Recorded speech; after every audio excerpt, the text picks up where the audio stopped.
SK Gaming, Humble, and Zeta division are wrestling for these top 1, 2, 3 spots, Trav. It's been really exciting there, but you take a look at the other teams. I mean, Reply and Fu, everybody else, this is not a sleepy scene whatsoever. It's really not. There's so many good teams in this top 8, but I mean, we have to mention, yeah, again, Foot Esports making it, they're not making another monthly final. That's gonna be so difficult for them to catch up. Nearly impossible at this point, as you know, the majority of the rest of the teams above them, Eclipsar, Reply, Totem, Oceana, Zeta, Humble, SK, all here today, ready to get more points on the board, and they're already above them as well. So it has been a really, really tough month and year for them. But yeah, the top SK Gaming, Humble, Zeta division, those 3 teams have been the real top teams in this region this year. As far as this month is concerned, we've got a number of fun matchups right up in the early stages, I think. We've got some things going crazy with Zeta versus SK. Like I said, those number 1, number 2, and number 3 positions are really, really hot and testy. And so Zeta and SK, whoever wins here, this quarterfinal might be the most important match of the evening. Outside of grand finals, different story. So that one's definitely going to be where I'm looking at. Of course, Humble versus Oceanus is going to be important, and then we've got the top side, Jordan and Eclipsar, but then Arc, Reply Totem versus Ladder Skill. I'm also looking there because Reply Totem is a squad that I think has been very, very exciting to watch and sort of left out of these conversations sometimes.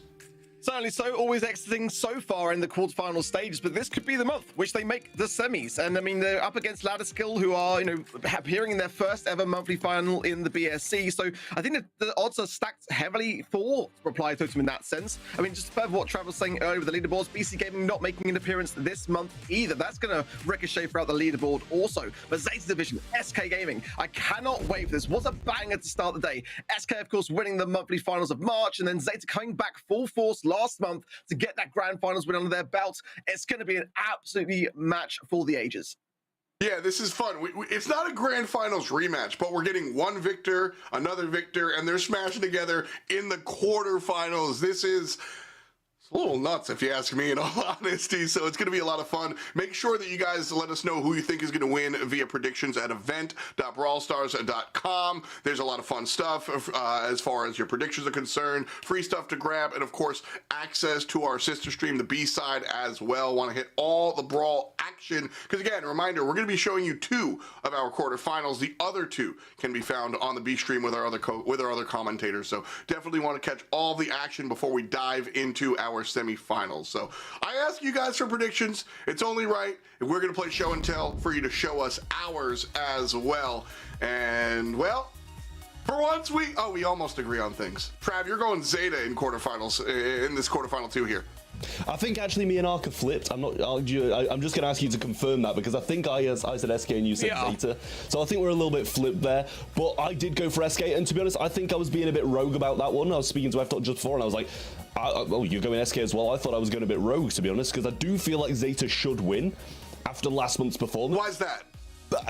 Well, I mean, they just won last month, and they just seem to be really, really strong, back to their old ways, being the world champions of 2023. But I just had a feeling, and you know, I like to say a little bit of a tingle down my spine about SK today.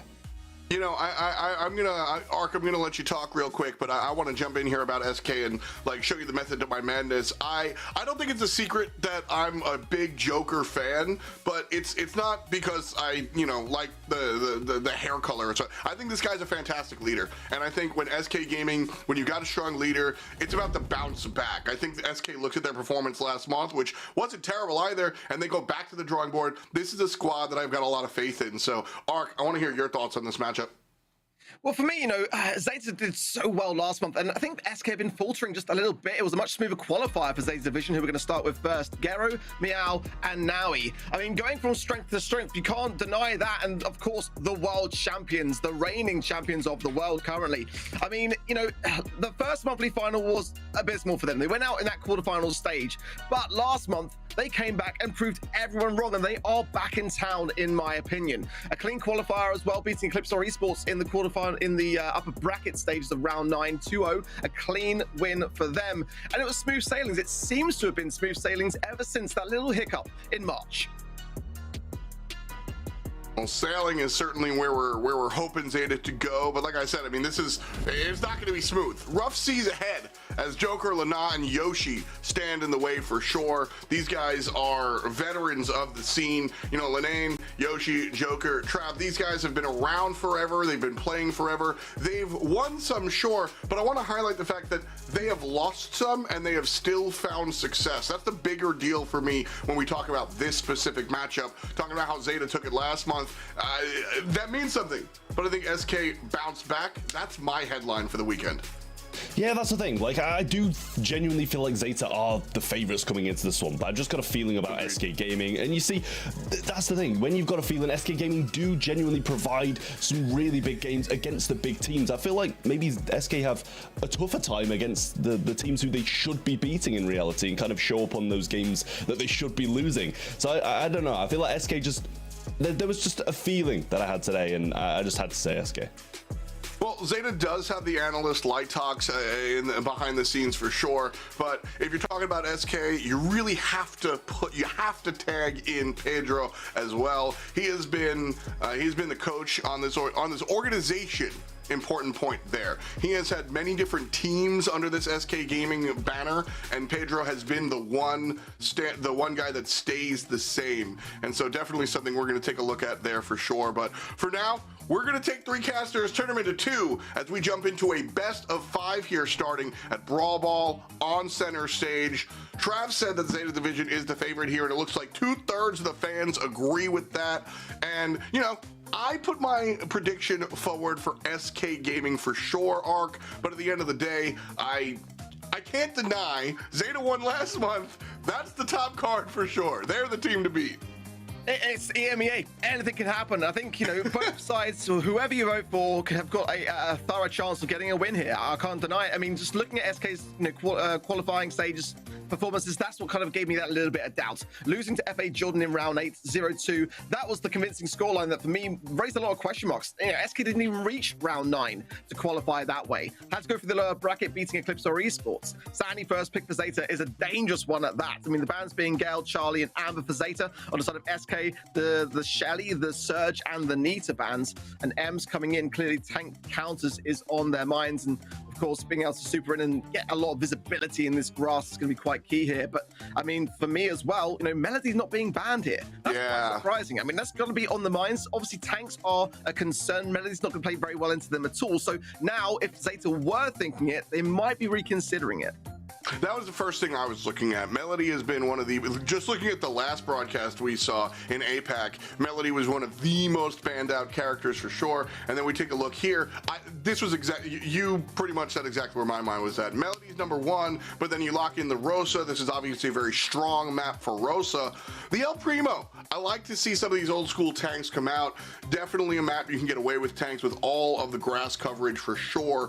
But with a Sandy and then a Primo here, I wonder where we maybe do you find a player that can do you find like an anti-tank character, like an isolation brawler like Cord, or do you go elsewhere? Wouldn't be a bad shout for me. Yeah, I mean the Shelly band's quite key here for SK in that regard, because they clearly all both on the same page as Zeta here, but they do have to have something of a solid hard tank counter. And Otis kind of slipping out of the meta somewhat recently. We are seeing a bit of a rise up in Surge, and hence why the SK ban of Surge isn't the worst of bans to have against tanks. It makes a lot of sense to do so. Definitely a bit out there, but I don't mind it. It's not that crazy, really. Janet, though, is a bit, I'll be honest, sure, you get the visibility from the bush. And, the jetpack has obviously been buffed recently as well with more damage, but I'm not too sure that Janet really has kind of crept back into competitive, but hey, maybe I'm wrong.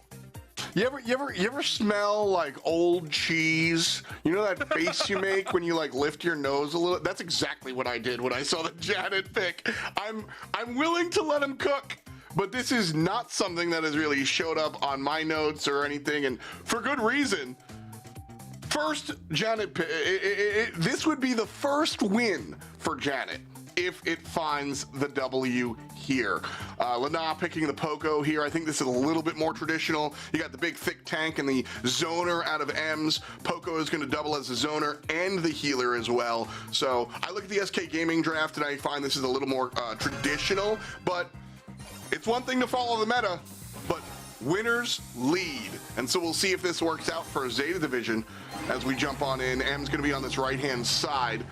Nobody jumping in there just yet. The tanks are going to really make getting into the middle really tough, because they'll be able to flank on these sides, and this is a big reason why we see the M selected, because she can just sort of like sweep those bushes like she's doing so far. And Lenaw's gonna jump in and get one kill already. Now he's trying to change it, but it won't answer. And so 2 players down here, Arc, might be a scoring opportunity. A lovely unfriendly vicious gadget there from Lenum. The drop the base for Meow is going to do a lot of work to be able to show up where SK are lurking, but that gadget get nerfed, and that's why Janet dropped off so heavily. They can't really depend upon that. Now Jacko coming through as well, making a lot of space and slowing down Nari as well. The ball about to be pushed through by Lenum, and it should be a really goal here for SK Gaming. Drop the base. That is, I mean, that's why we saw Janet played in the past. Even with the nerf, that might be why we see her picked here, but it didn't work last time. This time around, Meow goes into the super and is able to find the defensive kill. Very, very important play by Zeta. If Janet doesn't get that kill, it's over and we move on to game 2. So a very important defensive kill on the side of ZD. I'll bring the pace down somewhat now as Naui then. He's got hypercharge. Gary there with the hypercharge himself, just keeping everyone visible and low on the side of SK. Pushing from now on the left-hand side. Great cycling, but a bit short there. They're now going to stay in position here. Now taken care of. It's 2v1, but I think Joker should be in a relatively decent spot here. Now Sweet Dreams from Garo turns that whole thing into question and places another sandstorm. Beautiful cycling so from Zeta, but they can't secure the goal just yet. Yeah, the staggered takedowns there really put a damper on Zeta's aggression. But this time, Primo finds the mark, walks it in, and we're tied at 1 early. Half a minute on the clock, Arc. We got to find out if this one ends before OT or if we have a whole different ball game. Meow now in a much better position, but Lennon has a hypercharge to the heel as well. Push the ball forwards. A massive fumble from SK, because that was going to be a certified goal for me, especially with the support of Yoshi as well. And now they're staying in that bottom right-hand side, but low. Too low to really contest too much. Zeta can just take care of him, get the ball, get things back under control, because the bushes and the boxes are about to go down. Well, we were talking a lot about how tanks are going to be valuable on this map. Now they're not. Now they just might be a liability. The Zeta division pushing forward. This is where Sandy earns their paycheck. It looks like SK Gaming still unable to push up. Garo in some trouble dealing with the M's. And it looks like, no, Garo's causing trouble, taking down the M's. And it's Zeta taking down SK for game number 1. Fantastic response from Zeta. They knew that if they could just make it into overtime, that things were going to go heavily in their favor, and that is the result of that. I did worry a little bit they gave possession of the ball to SK a bit too much there, but came out victorious, and some great primo plays to seal the deal here, but the set still up for grabs here if SK can make a comeback. Very important. I'm glad that you brought up the Primo play, because we saw at least one play kind of dropped by Primo and then able to kind of find that redemption. I'll forget the previous foible if you bring it home like that. Game number 2, SK Gaming starting with strong positioning, but it's Garo who finds first takedown, and it's going to put Zeta Division in an offensive spot, but the respawns come out. And Lanaz the first one to find a kill as he walks up this left side lane, dealing with Marrow, trying to find a kill. And this one's going to be open here. Yoshi walks it home, 1 zip.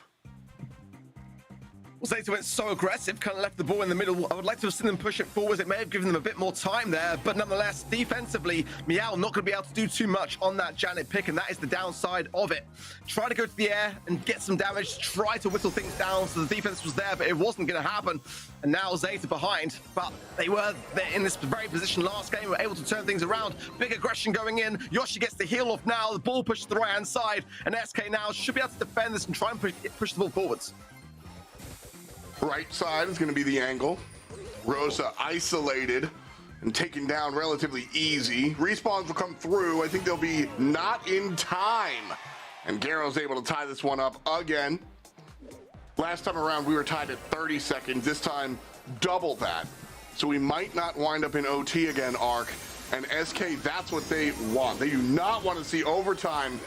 And it looks like Naui, well, he's not interested either. Jumping in front of the back line, taking down 1. And Meow from the left side combines for the kill again. All that said, I think the staggered takedowns are going to be a bad situation. And SK is going to be able to find another moment.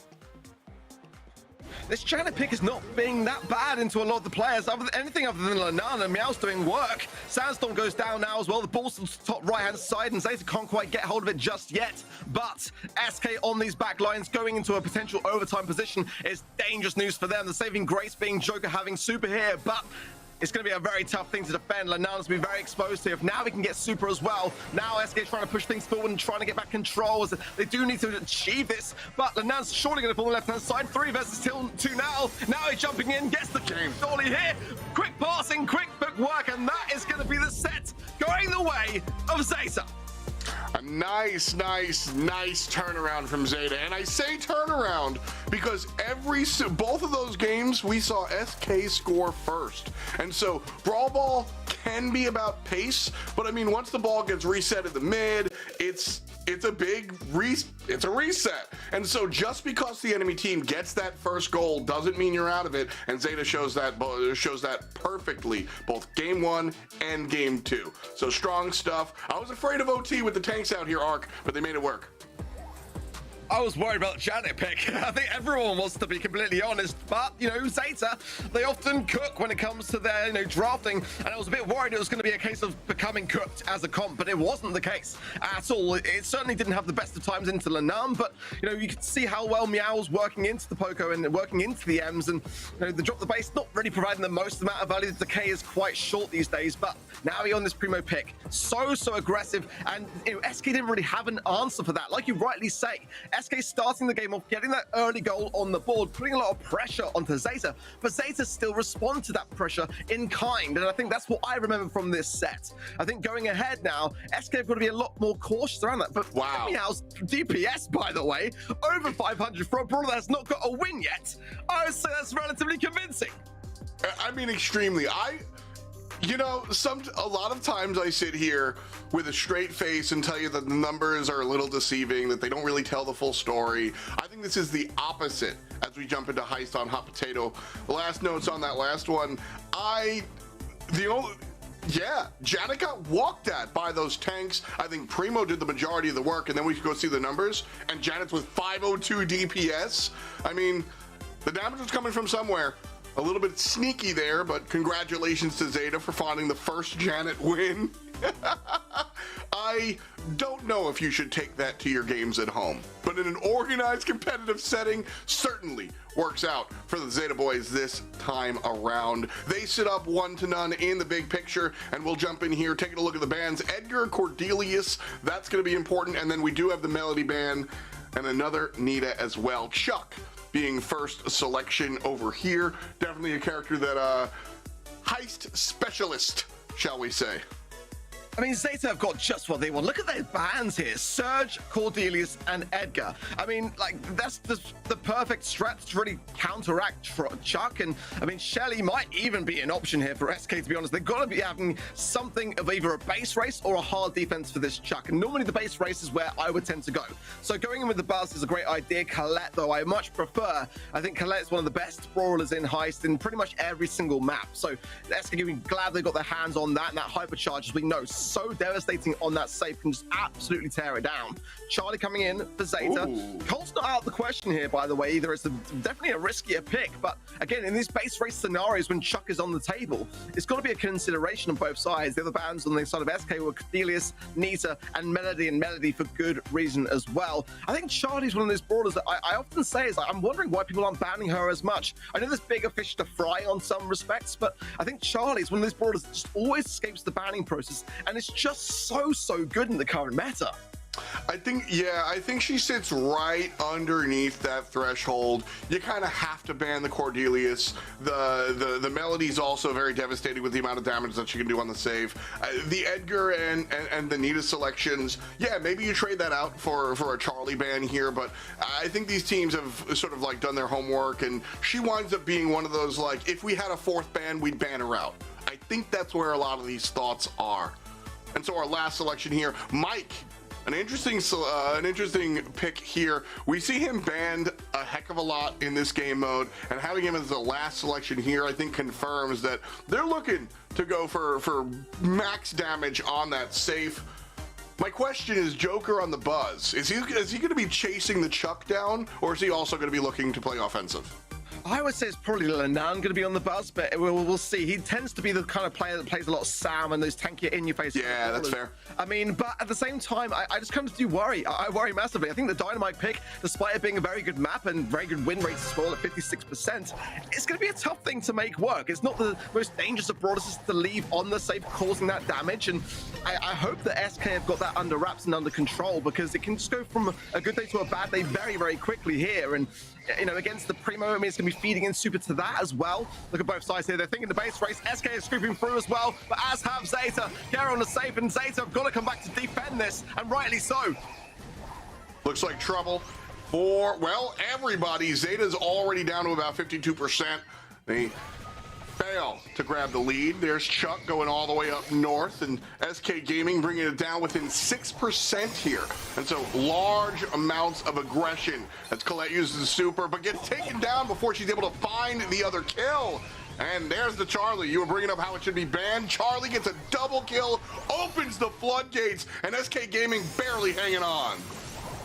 Yeah, an absolutely crazy Joker now coming in over the gadget as well, getting some heals along the way. 19% is all that's left. Mike. Defense, hypercharge as well, and SK might be able to get us 370 in the final. Tickets there. They will get the game against the odds, because I have my money on Zeta. I mean, that right there, that is the power of Dynamite. You're down 9% left on the safe, a ton of damage to be gained back on the enemy side, and Mike walks up on the right lane, hits 3 layups, and just takes it down. The DPS potential out of the Michael selection, certainly a great look for SK, but I'm still looking at Meow. The performance out of the Charlie towards the enemy players, we're all focused on the safe, as we should be. That's the objective. But Meow was able to find some kills to open up the gates for his team, and I want to see him do it again. I think Zeta will be careful in these early games. SK are playing this perfectly, by the way. In the early outsets, Chuck's going to be a slow setup brawler to have, and SK know the best offense is going to be there to be able to get some good value in before now he's able to cycle this in. Joker low, the gotcha gadget there as well, keeping him alive, just around 537 HP. Now a stun from Yoshi, not going to find it though, and now the damage continues to rain in. Zeta are all over this safe. The spiders are there, it's going down so quickly, and SK have got egg on their face. Now that is the way that it was drawn up. We saw Chuck use the super a number of times to find the damage onto the safe. In game number 1, we didn't really get to see Chuck do the thing, so to speak. This time around, the train left the station, and then it left the station, and then it left the station, and Zeta was able to get their feet underneath them and find that damage. So Chuck was the difference maker here for me in game number 2, and that's why Zeta Division finds it.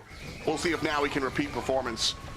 Oh no! Wow. Oh my god, no! That was absolutely disgusting! I mean, chalk this game up, because a triple to start things off is a disaster for SK. 50% already done just like that, but I mean, the pendulum swings the other direction. Zeta falls down. Yeah, Chuck's going to do his own thing, but the rest of SK Gaming on the bottom side of the map. Chuck dealing, now a third left on SK's box, but between Mike and the rest of the squad, they've brought Zeta's safe down to 40% and counting. Chuck still going to work, 10% and remaining for SK. Chuck finally falls. Here comes SK on the bottom side. They've got to answer, and they do. Great play from SK Gaming. They tie it up 1-1. I mean, Zeta had it. They had it in the bag, but they just were not dealing with the defense. They thought they had it under lock and control, but they just were not getting the kills that were just inevitably staying on the safe, getting the damage and trickling it down over time. I mean, it was one of the best starts that Zeta could have possibly hoped for, but they just got a bit overconfident with it and just went in too much rather than deal with the problems that were, happening to their own safe. And I think that's a bit of a miss for me from Zeta. I mean, that was the best way to start and the worst way to finish. I mean, I think this is what makes the current Heist meta so interesting, is that it really is just, all right, we can both base race, and that decision, there is a split second that the best Brawl Stars players in the world will get wrong. I don't want to call it a coin flip, because it's not. There is an empirically correct answer, but what is it? Can you tell me in this moment if you should play defense or offense? Probably not, dude. And these split-second decisions make the difference. The decision to take down Chuck up here won the game in certain circumstances. The decision to ignore the damage elsewhere won or lost the game, and that decision making here is what makes the current Heist meta so interesting, because the game can turn on a dime. Look at this. This is what you were just talking about. Zeta in a perfect position, and SK Gaming just shows up and goes, we do not care. Almost 400 DPS out of Joker, also meow, but big damage coming out from the SK boys. Yeah, and Joker was very key, by the way, in both games that SK won in that set, and just by being the last man standing, effectively getting hypercharges to connect on the safe, and just ensuring that the win went their way. And Lenan as well doing great on the evasive on that respect, and Yoshi had some great survivability. I think SK thoroughly deserved that set. I mean, that is honestly one of the fastest high sets that we've had. They weren't, doing a speed run, but for all intents and purposes, it really did feel like it. I mean, that could have gone either way, and I think both sides there had their moments where they were just kind of underestimating the amount of damage, and over time that came to harm Zeta more than it did SK. That finding that balance, and like you say, it's a very tough thing to do, but I just felt like after the start of that final game that Zeta would have been able to be a bit more cautious around it and just maybe hold that mid and buy down the clock just a bit more rather than going in too aggressive. But onto our third set then, knockout, New Horizons coming in thick and fast.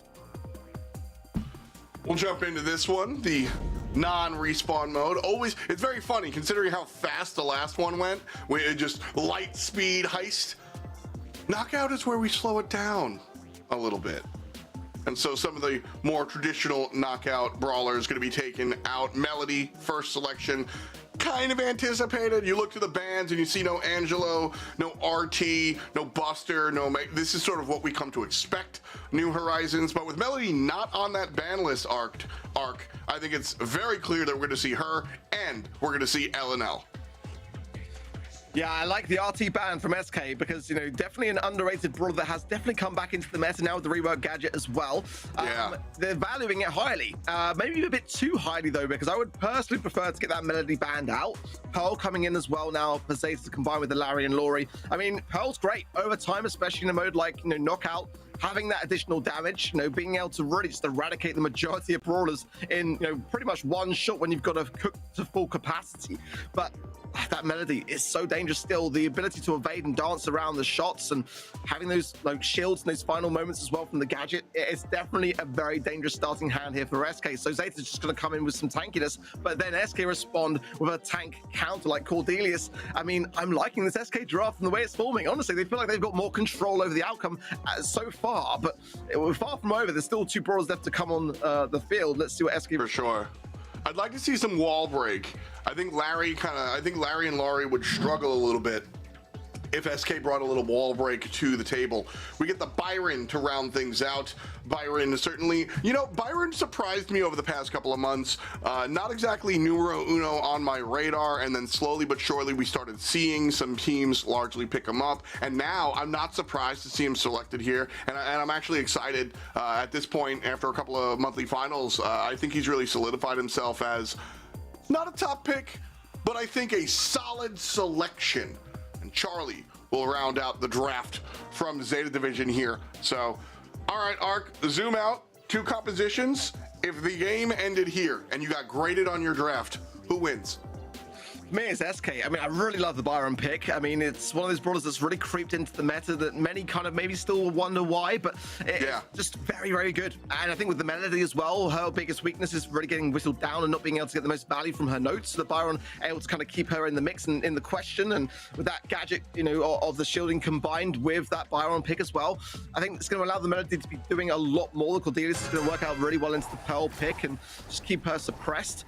I mean, I think that SK might have it. It's quite neck and neck though. The Charlie might have swayed me somewhat a little bit more towards Zeta, but Larry and Laurie to sit behind that wall and just pretty much try to defend things and stay passive for the majority of this game. And SK can't really push too aggressively into something like that. So they have got some good strategy though on the side of Zeta. Lana coming around looking for the pseudo pinch, immediately gets pushed away, not able to find their way onto that right side lane. As you mentioned, a little bit of passive play here from the blue team. using their throwers behind that right side wall. Joker looking to come all the way from the bottom side, and looks like we're going to see a bottom top left pinch, the full-on collapse here. And it's very important for Zeta to keep this positioning, deny all entries into it. They were fighting east to west, that's fine. But once we get a player on top and bottom, that's when it turns trouble for Zeta.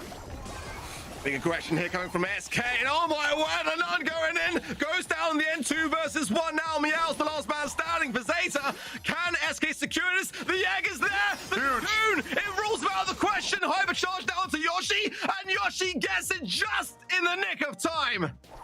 I mean, that's it. Charlie is the character you want to be using in a 2v1. Meow might be more successful there if as soon as they find the CC on the target, you're cocooned, I'm going all in. A little bit of a stutter step there, and I think that trepidation cost Charlie the combat. But it's just 1 round. Joker very aggressive, and it pays off. Bottom side before anybody's set up, finds the kill, and it's a 3-on-2 extended engagement here for SK versus Zeta. SK on the good side.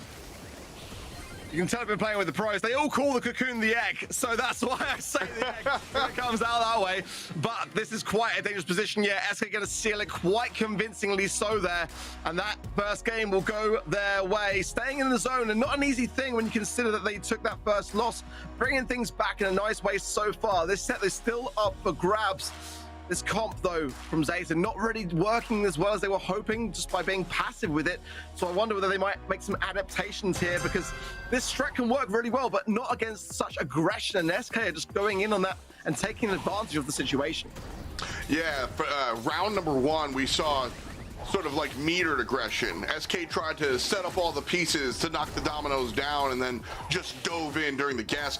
Round number 2, Joker just kind of went in and did it. And so both sides of that aggression coin being shown here.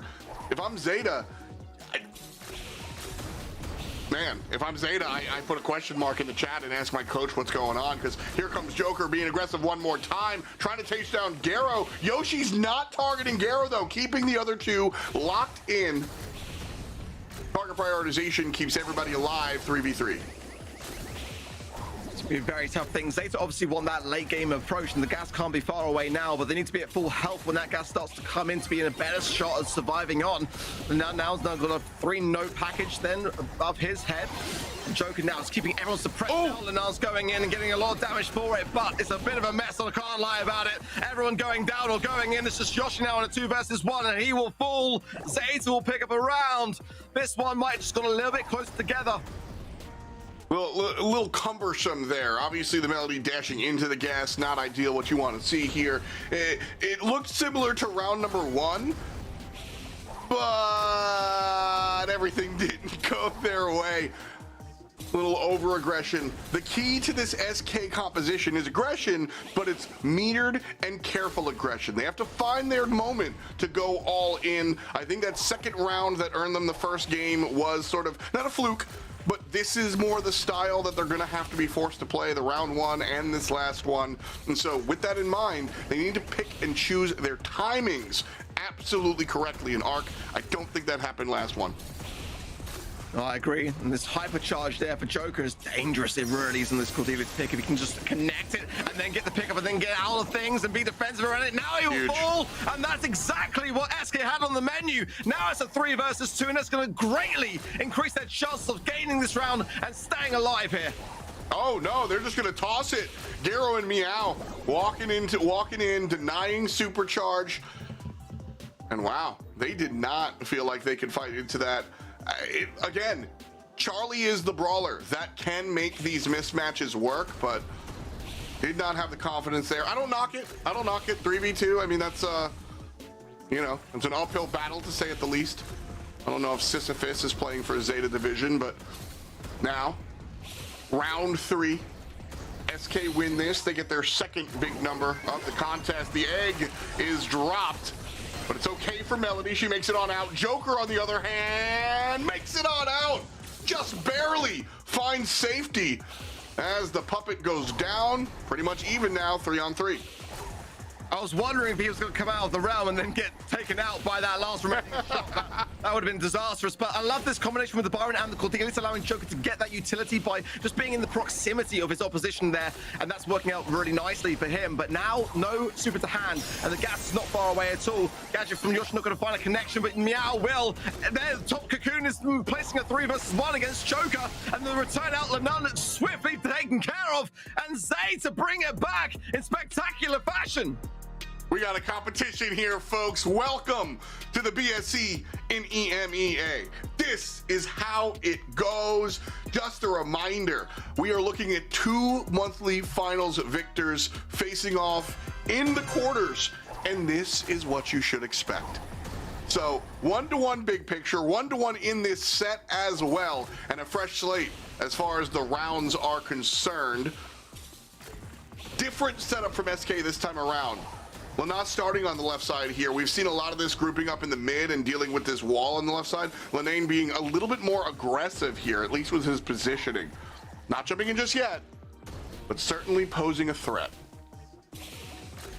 I do love this from Joker. He's just got to try and evade these Larry and Leroy shots as best he can, but the heals will be there from Joshi regardless. It's just a case of not wanting to feed too much into that utility. But you know, the super hit for Cordelis is called "This is my domain." That's literally what Joker is saying right now to Zeta. Is, give me as much as you can. Give me my hypercharge if you want as well. Like, I'm all for it, because if I can just take one of you out of the mix and then make it that 3 versus 2, we've got the advantage. We've got the high ground in this scenario. And Zeta still playing it passive for the most part, coming out on top as well by doing so. But I don't think it's going to last too long against a team like SK.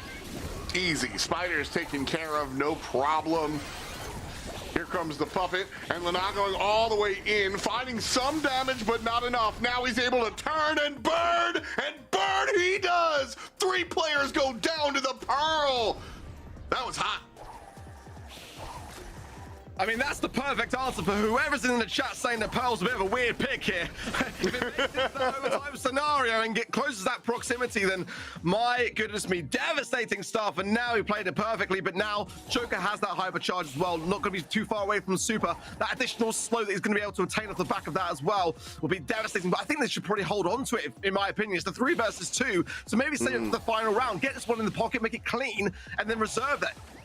I agree with that, but I think it comes down to just how spooky it might be. You know, if you got to win it, you got to go for it. But saving that for the long run is probably the good look, since you lost round 1. You being SK, left side Meow being left side, top side, right side, down side, and now he probably just hoping for the gas to show up to deny some super. Walks up. All right, we won't talk about that, young man. It's going to be round 2 going to SK. And winner take all. Or at least this set. We still got another one to go. Well, I think Joker's not far away from Super now. That, you know, trying to close the distance in those final moments onto Naui, I think might have just been exactly what he was looking for here. It's going to be a dangerous position. All 3 members potentially from SK will have Super once Joker earns his, and that's going to be a very, very difficult thing to defend on the side of Zeta, who are lacking greatly. It's just the hypercharge for Naui, but we know what Naui can do with it. I wonder whether he might make a break for it and just go through their own defense potentially. And if they do, communication has got to be on point. Now that Meow's got Cocoon, it's not out of the question, and SK will be very, very careful about that player. Joker is certainly ready. Teammates with supers as well. Meow on the bottom side will be able to find that crowd control. The target is really just whoever steps out of position first. The Spider's deleted, not even a question here. But it does signal the aggression. It's time to go. Naui again finds the kill. Melody gets aggressive this time, though. Does what he's supposed to, but not enough. It's Naui again, bringing it home for him and the squad. I thought Lanao was about to make an absolute champion play there. His ability was great, but not quite enough. And Zeta prevail. What an exciting set, though. So back and forth. Some really diverse brawlers in the meta coming full force and showing their worth. Very different strategies on both sides of the field. But Zeta were able to hold on just long enough. That was an SK round for me, I'll be honest. So credit to Zeta to be able to pull off that kind of passive play combined with that aggressive, that explosivity. And it paid off. Well, sorry about that. had a little bit of stutter step there. Thank you so much for welcoming me back. You know, when it comes down to the melody nonsense, and I'm going to call it nonsense real quick here, people have just been asking, how do we deal with melodies all in aggression? And I mean, Zeta answered it this time around. She won a single round. We saw the melody, dash, dash, gotcha, gotcha, gotcha. And then every other time arc that Linane was able to go in, Zeta just punished it and did not allow Melody to make those moves. And like, that's how it worked. There was definitely a firm idea though in SK's mind, and I didn't mind it at all. I mean, you know, Cordelia's not necessarily the top brawler on this map, but I think it did get some great value in, and I think Joker played it pretty well. I think there's a little bit of a blunder towards the end when it really mattered here, but I mean, nonetheless, I mean, it was a very tough thing to go into. Zeta had a fantastic idea in mind, and they were able to pull it off, and now you have 9 kills as well. That Pearl pick, you know, again, they're left untouched, and it's very difficult to do anything other than that without kind of wall break potential, and that's not what SK were opting towards. They had the opportunity for it. So that's kind of the question that brings me back around to that draft. Was that a mistake on their part? I think they did very well considering things that could have definitely been their set. I think it was going to be, in my opinion, but that is all over now. Hot Zone up next, parallel plays coming in, and definitely a very interesting map. I'm glad to see it back into the map pool, honestly. Certainly a lot of brawlers that can kind of stay on the zone and be a real problematic thing to deal with here. Melody is going to be banned here because of the evasiveness of it. I think a lot of tanks and, you know, brawlers like Jesse and G get a lot of value on those left-hand side lanes. Sandy, Chuck, and Stu for Zeta. Surge, Chuck, and Nita on the side then of SK. And that first pick, Melody, I mean, I called it for a reason, right? Yeah, absolutely. You called it before the ground. I was like, well, yeah, that makes sense. And I didn't see it. I was like, well, the first pick, obviously. There's no way Melody is going to escape on this one for sure. SK with that first selection. Charlie going to be the answer here. You know, parallel plays, there's a lot of different selections you can go here. We just talked about how Byron, there he is, has surged up in the popularity, and I think this is certainly a map that Byron can function on, can play a bunch of different positions, certainly a strong look. I am a traditionalist when it comes to Hot Zone. I want to see a character, I want to see brawlers, I want to see characters that can stand their ground.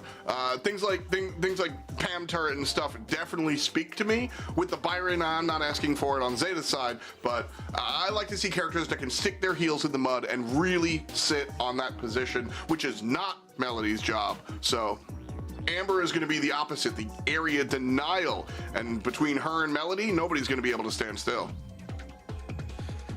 Amber's an interesting one. I'm surprised no Miko just yet. That's another great example of a brawler that can really evade and just focus on the objective, and that is more often than not where this game mode will lie in terms of who wins. The sort of stats don't necessarily always say the same story, but you know, getting that win is crucial here for Zeta, who are on the cusp of things as well. But Amber going to break down the bushes. Angelo going to come in for SK. That's definitely a dangerous brawler. I wasn't kind of expecting to see it necessarily in this setting, but I didn't mind it because obviously you can one-shot so much along the way. Certainly the Spiders will be a bit of a problematic thing on the side of SK from that Charlie pick onto the Angelo, but I mean, you know, having that position of control around those areas of water going to be in SK's favor then, probably going to keep it back on the defensive side for that very reason. But again, I just kind of worry that it's not going to really do much because of the way that the map is positioned. The indestructible walls do lie precisely on that zone, so we'll see how it works out. I'm kind of favoring what Zeta are bringing right now. Sam, I was thinking something along those lines. There has to be something aggressive or something that's got the ability to evade and also healing along the way is the flavor of the day here for Zeta. I really like what's happening on that left-hand side, I'll be honest. I mean, I'm hoping that SK can bring this back, take it all the way to the 5th. But I just feel like Zeta have got the safer comp and the more aggressive comp of that. They got the healing, they got the tankiness, they got the ability to eradicate a brawler from the mix. I love it. I think Zeta have got a winning comp here. I agree as well. Which is funny because Amber is one of my favorite brawlers. Angelo is literally my most played brawler these days, and I actually think that Angelo has there's reason for his pick in the draft. But what I was asking for, that stick-to-itiveness on the point, I see that on Zeta with Sam, and I don't see that from SK. And so what I expect here is a lot of damage coming out from SK and the ability to kill some players and take them down. But I think it might be Zeta that's able to kind of stay more present on these points. So expect some explosiveness out of SK early, like we see here, about a about a 20-15 point lead for SK Gaming at the moment, but long term, I think Zeta might be able to sneak this one out. Surprised that now we didn't use the magnetic field there to try to secure the kill onto the Melody, but then again worried, I guess, about the ability to dash away as Lenan is doing just that to get onto the zone, and SK with full control now. Zeta really struggling to retake things in a big way, and as quickly as that, closing up towards 80% now, and Zeta have got to get on this zone and get these takedowns really well. Lenan there with a shield as well, keeping him alive in the mix. Now he's barely surviving on. Zeta are just clinging to things, and now bringing things back, getting themselves directly onto the main zone. Meow has got to defend for his life here against Lenan. Lose super. Just get him eradicated exactly. Buy some more time down and try to get things back under control, because things are rapidly going the other way here. Well, Joker is going to step forward. The Angelo player is safe and sound as he finds the kill on a Meow from the bottom side. Fantastic play from Joker. 5% away from winning it. Surrounded now. Here comes Lenane. Cocooned. 3% away from winning it. This is almost impossible, Arc, but I do say almost.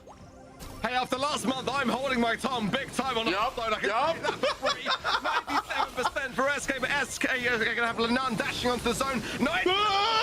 It's still in grasp here for Zeta if they can pull off the most incredible defense. But Yoshi finding Gero might well change that. Lenan going to dash and gets the final percent and keeps SK Gaming alive.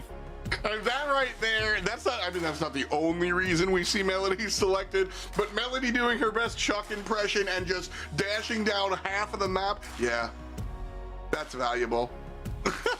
Ultimately, we saw a little bit of what I was bringing up here, Arc, where we saw that explosiveness out of SK, and then Zeta were able to fight back just a little bit. But the biggest deal was the mid game for me. SK Gaming found that burst of speed, and then after that team wipe where everybody was on the opponent's side of the map, that they didn't spawn trap them, but they kept their feet capped. And I think if we see 5 to 10% less from SK there, it goes a wildly different way. But that incredible amount of aggression in the mid game definitely sealed the deal for the red team, and might be a different story this time around. And as soon as I say that, now he falls down. We call that a caster's curse, folks. SK in the lead, 42 to 28. Joker's playing a great game, honestly, creating so much space for his team to be on this objective, and Lenan just staying firm on that zone, now taken care of by Naui, but both sides low here. Gero does find a kill, but it's traded out here, 2 versus 2 now, as now he goes on the aggressive. But honestly, this Angelo pick, it's working out so well. I mean, it's always been, since its release, one of the strongest brawlers in the game. I just didn't think it would necessarily perform as well here. I mean, Zeta got to be a bit more cautious around things. They're already so far behind here, 85% to SK. And we can see that they're very good on the defensive when they need to in those moments of weakness, but it's looking like an SK set. It really is. Well, Meow is doing a ton of work, takes the 2v1 and gets it done.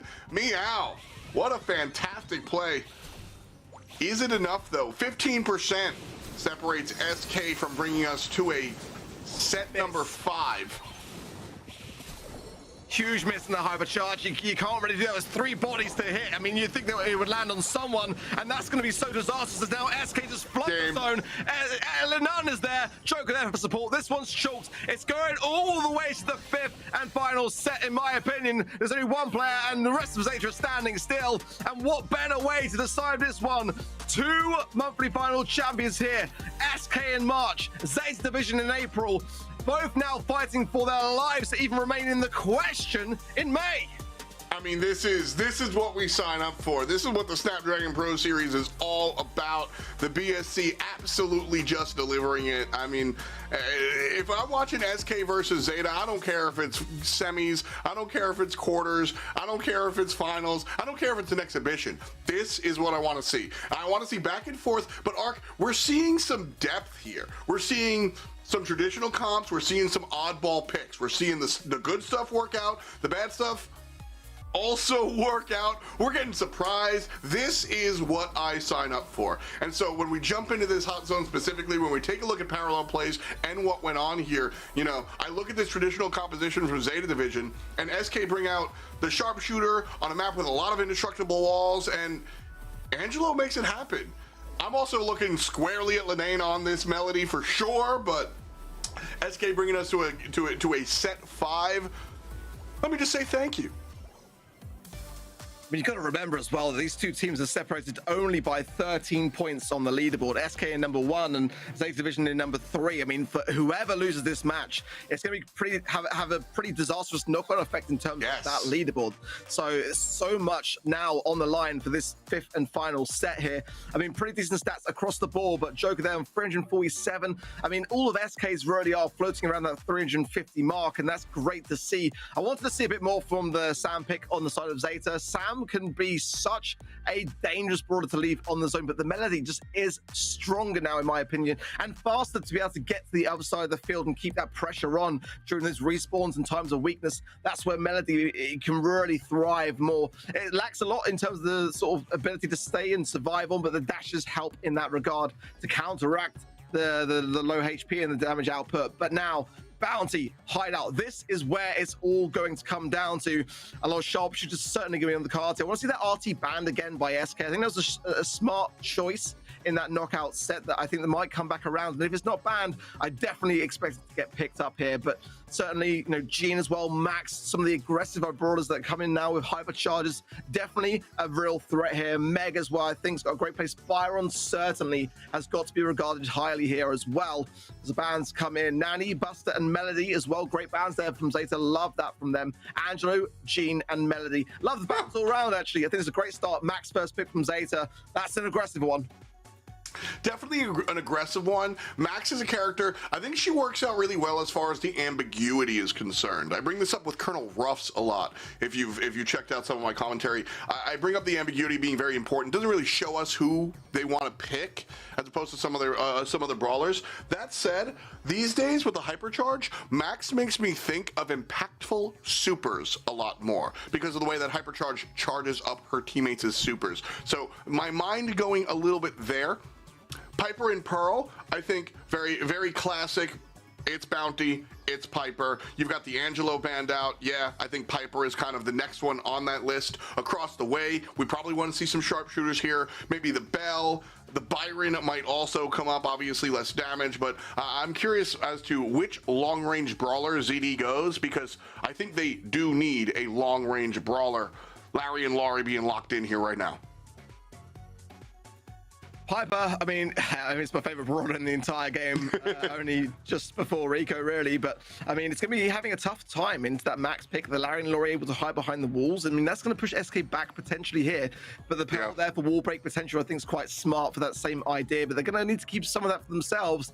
Ultimately, Pearl will always fare better when able to cook, quite literally, as Meg comes in for Zeta. Not the flashes of brawlers, not the most exciting of brawlers, but a very safe pair of hands and a great play into that Piper. SK going to really have a tough time keeping that brawler at bay. Those shots have got to land, and the Max combined with that Meg as well is going to make it even harder to do so. The Carl selection here will be a strong look. Carl's an interesting character. Carl works out when there's really nobody to disrupt the super, and that's kind of what I see on the other side. Max is not getting away from Carl nonsense. Carl is also going to be able to pick up that blue star pretty much instantaneously, so that's going to give SK sort of that opening start, which so far, if you look at all 4 of our sets, SK has been the first one out of the gate, so to speak. The first kill, the first goal, the first whatever, and so that certainly seems to be what they're looking for here as well. You know, across the way, I was saying that Zeta was going to be looking for a long-range brawler. When it comes to Hideout, certainly a map that, you know, mid isn't really welcome to that, the way we see some other maps. But left and right, I think, is still sharpshooter land. And SK Gaming trying to use their range at their advantage. Carl not really often picked it, but has a 70% win rate, and it is Lenan playing it. So for me, that just basically makes it a 90% win rate, in all honesty. He's such a good Carl player, but it's going to be tough to really get the timings here because of the way that Zeta are pushing forward. Now the speed coming in as well, and Lenan pushed into the left-hand side box. Yoshi Low goes down. Meow staying alive here. Body blocks there by Geru, and now he's keeping the spray onto Lenan, keeping him low as well, because that protected pirouette is very dangerous, and he's just keeping him low enough to be able to ensure that he can't go on the aggressive too much. 2 stars to 1 now. Just that blue star still hanging on the side of SK, but one singular kill will turn this. I love the way Zeta's playing this. So SK have the range, and now it looks like SK is going to jive on in. Lenane getting a kill of his own. But SK has the range, and it behooves them to sit from a distance and just piper from afar. But Max says go, Meg goes ahead and tanks everybody and shoves SK into a locker. If you walk up on the opponent, they're not able to use their range to their advantage. That's Zeta Division's key to victory. They want to push up, they want to be up close and personal, and they want to deny SK the ability to use that range as an advantage. Kobe on the clock. It's 5-2. SK Gaming with the lead as we count down from 19. Oh, big taps there from Joker. Fires the pick up on Gero as well. Now he has the hypercharge and Meow has super, but they are pushing to this top left-hand side and SK have got them exactly where they want them. Now he's going to use it for himself. Phase shift to wait to stay alive here. Gets another staying alive with 74 HP, but it still stems themselves to 2 in favor of SK and they make it 10. It's match point in favor of SK Gaming.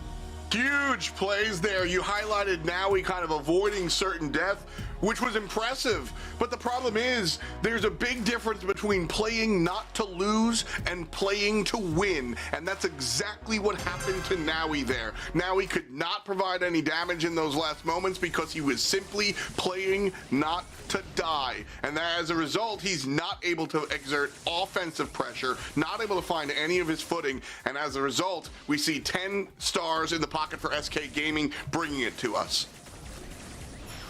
Well, again, that early flying hook from Lenan to ensure that blue star, and Zeta know they've got to go on the aggressive early this time round, but do a better job of holding the mid, because otherwise SK will just use that range advantage. Good taps there from Gero, whittling down Lenan. Nowhere realistically for them to go, because Meow's got so much spray, and there's a huge on the right hand. That is the stars that Zeta were looking for, and Joker can't really get a securing kill onto Gero, so now it's back to the mid, but 4 stars now for Zeta. It's a 3-star lead.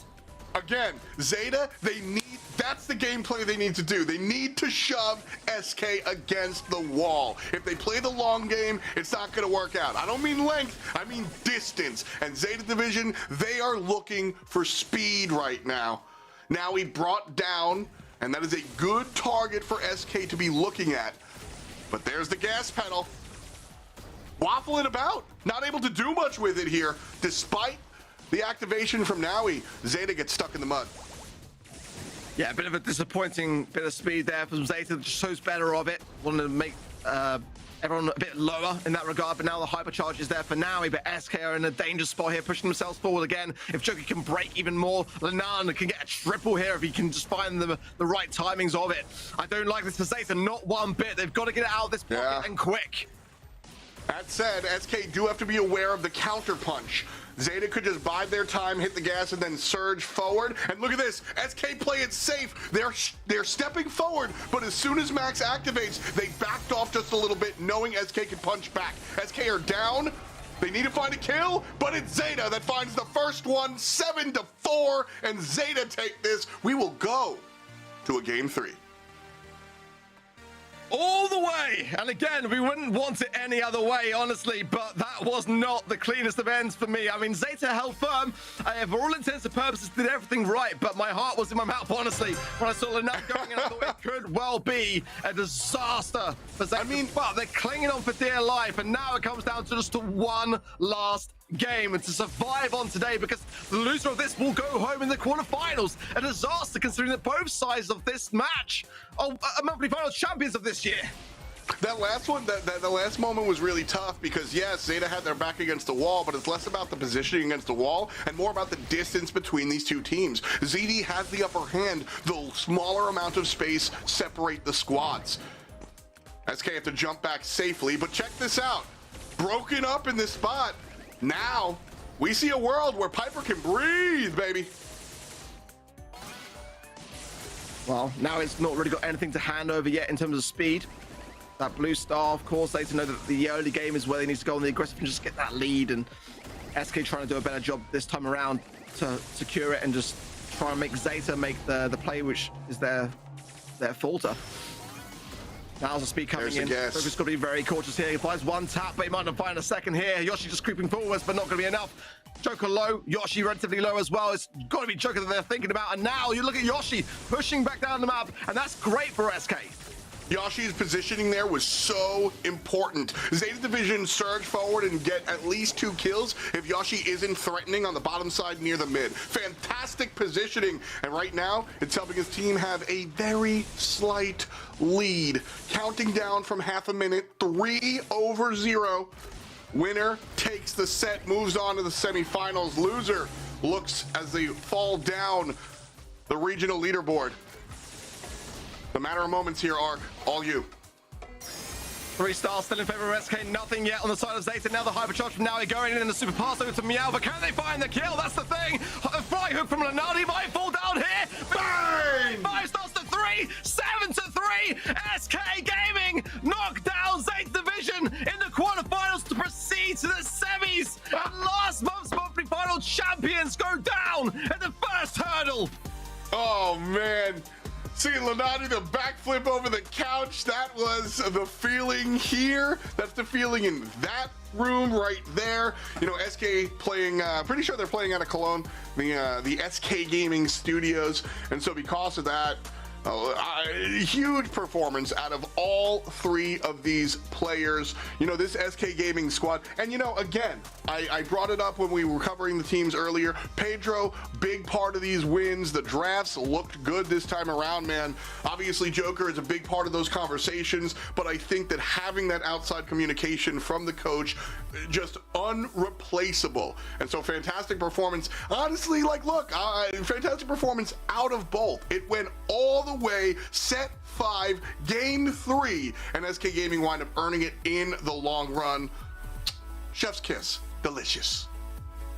I mean, what a perfect way to start the day. It honestly was. What an exciting series. And I mean, it still remains to be true then that if Zeta are in a monthly final ever since 2023, they either go out in the quarterfinals or they win the whole thing. It's either one of those 2 things. The Zeta Division curse really is real in EMEA. I mean, little bit here.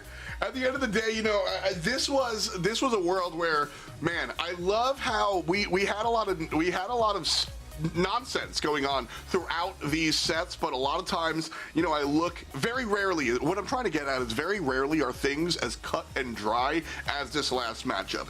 SK want to play a long range match, Zeta Division want to play a close range match. We saw Zeta win when they were close range, we saw SK win when they were long range. Oh man, allow me to be a fan real quick, just a human. These are the great moments. I love seeing that pop off the minute. This is my favorite aspect of the BSC, of any, just seeing the moment, getting a chance to see the players and the teams when they win. Hard-earned victory here for the guys on SK Gaming. 319 in the DPS column for Joker. Certainly worked out well there for the long-range sharpshooter, and I think that long-range gameplay certainly worked out. But we've got MVP on the horizon. I think for me, Joker Olanan did have the flashier moments for sure. And I think how things fare for them now today, I think it's going to go a long way. I think they could very well find themselves in the grand finals. I would like to see that SK Humble matchup that we saw in March. I think that would be a fantastic way to see out the day. But so many more matches still to come here. We're getting ahead of ourselves. That was just the first one. But it feels after, you know, what my body's been through during that series, that it's already towards the end of the day. We're just getting started here. I mean, that's the truth. You know, we are just getting started. 2 quarterfinals here, 1 done for sure. Of course, the other side quarterfinals, we got Teddy and friends on the B stream as well, so you definitely want to catch that. Event.brawlstars.com is where you can find all the information, whether you're voting, whether you're watching, whether you're just taking part in the scene and drinking it all in. That's where you want to find all of the action for the BSC for sure. So, I mean, this could have been a finals here for sure, but it's just the beginning. We'll be back with more Brawl Stars after this. The Snapdragon Pro Series Brawl Stars Championship is brought to you by Snapdragon Elite Gaming, Samsung Galaxy S24 Ultra, Monster Energy, and DHL.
back and we're brawling.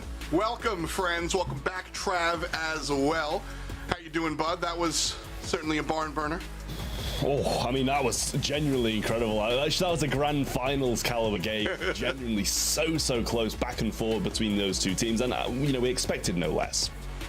I mean, well said. Definitely, you see a name like SK, you see a name like Zeta. These are legendary orgs in the world of Brawl Stars, and you see that same greatness transition as they trade rosters or whatnot. And so definitely a lot of fun.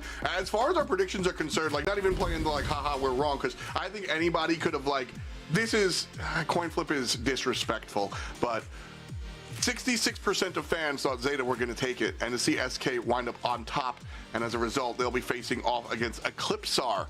Certainly surprised a couple of people here, Ark. Yeah, I mean, certainly so. I mean, Eclipsar, you got to remember, FA Jordan did have a really spectacular run in their qualifying stages, and I think that for many, they sort of beat SK Gaming. That's kind of a big deal, but we're not able to do it on the day, and it's on the day that counts. And Eclipsar Esports have got that experience in these settings to be able to really prevail in that regard. So, I mean, I wasn't necessarily expecting a 3-0, to be completely honest, but humble as well. That's quite a surprise as well, out in front against Oceanus, and that would be a huge upset.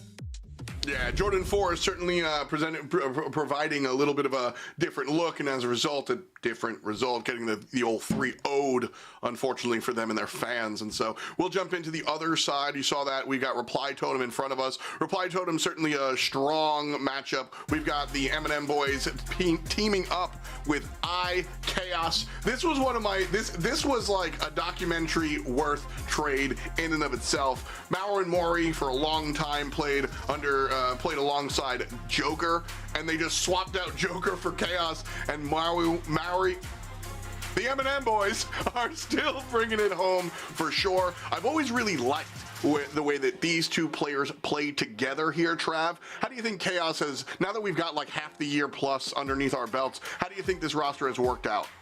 I mean, I think the roster's fine. They've had some very difficult quarterfinal matches. And I mean, I don't think the roster's gelled as well as they would have hoped. They are a very good team still, but they've faced SK 2 out of 2 quarterfinals. And I'm sure they'll be so pleased to not have to do that yet again after what we've just seen from SK Gaming. And I think they 100% should beat ladder skill. And I'm sure they're going to be pleased about this quarterfinals matchup, but I don't think they want to be too pleased about it because they need to keep focused. They don't want to kind of just expect to win and then lose. Well said. This is absolutely one of those test matches where you're supposed to win, you're the top card, the expectation on your side, but if a team has made it to the monthly finals, they are good enough to hang, and everybody can be taken down. Roll the tape. Look up Wikipedia. You will see matchups in the Heist that have surprised people for sure. We've got Sniper, and Suffo here. Ark, what's your take on ladder skill today? I mean, it's definitely going to be a big mountain for them to climb. It's their first monthly final appearance across the board. Of course, Cappy from Germany as well as Sniper. Suffer from the UK. So my goat, fellow Brit, love to see it. Did beat Reverso Gaming in round 8 in their qualifiers. Lost to Oceanus in that round 9, that kind of pinnacle upper bracket round. But then they beat BC Gaming, and that's not an easy feat whatsoever. But in terms of their kind of performance overall, they've had a lot of appearances in the Snapdragon Pro Series and other kind of events along the way. But this is their debut in the monthly finals. So much to prove for themselves. And going up against a team like Reply Totem, that's not going to be an easy start for them.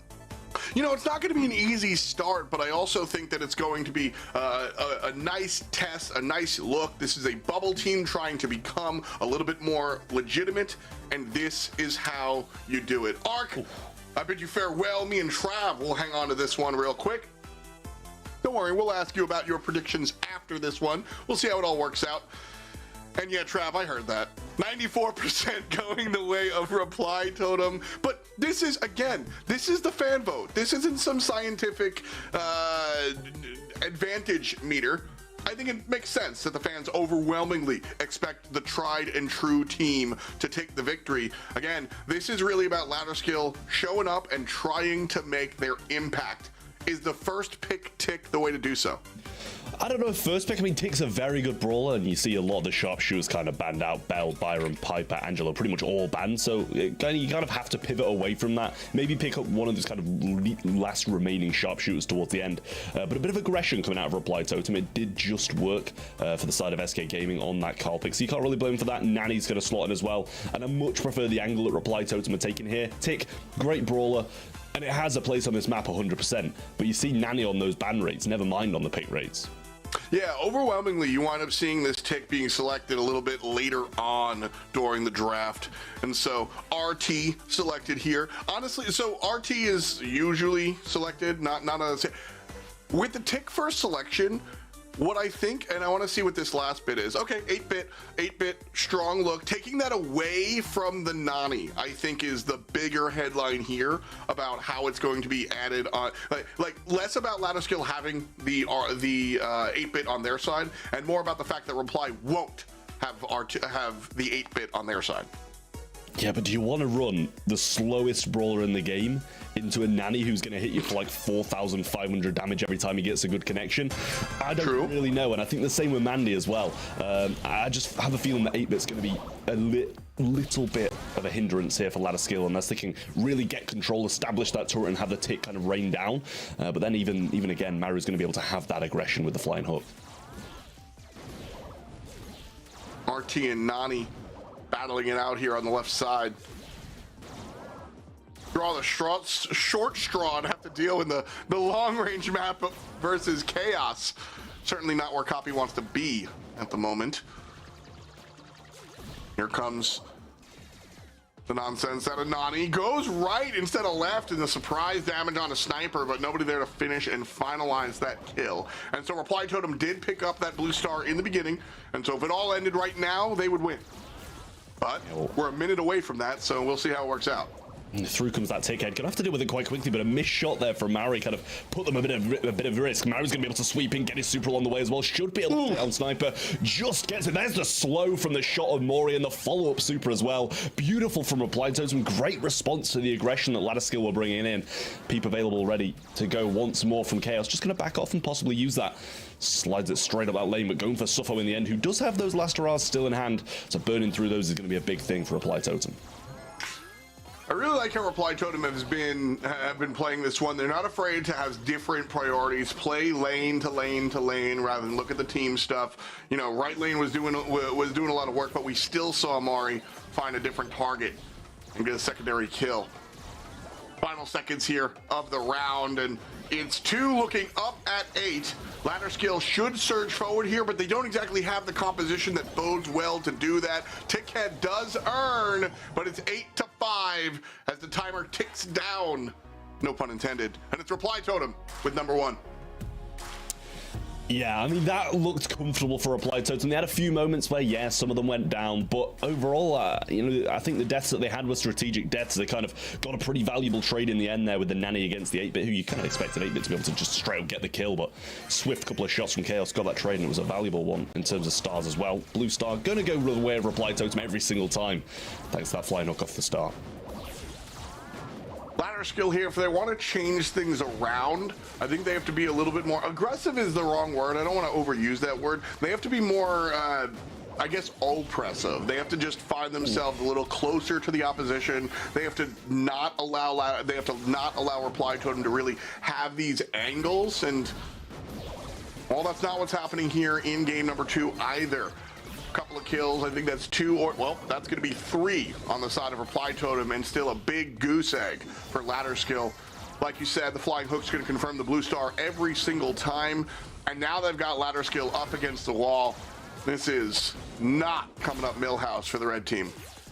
Yeah, I'm not sure how I feel about this one for ladder skill. Flying hook away there from Maru, just gets out, but there comes the super, gets the kill as well, guarantees it across the map. Really nice super there from Maureen, 5 stars over his head, playing out of his mind. Maru gonna go in now, gets the super along the way, just picks him up as he tries to TP towards his turret to get away from that, but super comes out once more, goes for the tick, but actually doesn't really find a connection, but Chaos pinching that down will get the kill. Stars to close this one out in just a second. Now Peep circulating around, going back for Sniper, gets the kill, and only one more will finish the game, and that should be on Suffo. Super from across the map. Mori finishes that one too. And Reply Totem with a very fast first set. Very very, very fast. Well said. You know, I was laughing at the crying pin coming out. You know, when you're in a position like ladder skill is, like I said, you are definitely, David, looking up at a Goliath, and you've got to two things that are very important. You've got to be realistic. You don't expect to 3-0 these opponents, but also I don't think you can be too dismal. I don't think you go into this, all right, we made it to monthly finals. GG, everybody. See you next month. Expect to lose. That's not the right look either. And so when I think about how this team wants to come into this one, obviously you're looking for the win, but I want to look for things that I can take home, right? I want to look at the compositions. I want to try to find the right look and then find these moments of opportunity that go awry so that we can go home, look at the tape, and then perhaps bring it better. If we roll back the replays here, game number 1 looked a little bit better for me, in my opinion, for ladder skill, whereas game number 2 was really, really rough. So if I'm ladder skills coach, pretend game 2 didn't happen. Forget it, dude. We'll focus on game number 1, see how we were able to find some positioning moments, and then as we move on to our next set, I think you've got to reset and look at it a completely new game. Yeah, no, I have to agree with that one. I mean, at the end of the day, I think the draft was a big issue for them, I will say. 8-Bit did nothing. Tick had a few moments, but as you mentioned, I don't really know if that first pick Tick is where I would kind of gravitate towards. Yeah. Mori and Chaos, looking on the same DPS here of a big 427 on a map, a long-range map like this, and Bounty. Not what you expect, but Mario obviously being that guy who picks his moments, only sitting there on 172, sorry. But he did have some good moments too. Cacpi, Suffer, and Sniper, all really low DPS, and only 2 kills across the board through 2 games is not what you want to see. But I'm intrigued to see if they're going to be able to bounce back with a bit of a better comp and therefore have more of a say in the game. Yeah, you know, when I saw the last bit on that one, because I really want to kind of dive deep into ladder skill here, you know, when I saw that Tick first selection, this is usually what I see, and I don't even knock it for newer teams emerging into the pro scene playing against a top card. Pick your comfort selections for sure. And so seeing that Tick first selection, he's not bad on this map. Theoretically, he might be one of the better, more comfortable picks that we see for this team, and I like that mentality. But then it seemed to go the other way. They see the Nani and they panic pick the 8-Bit.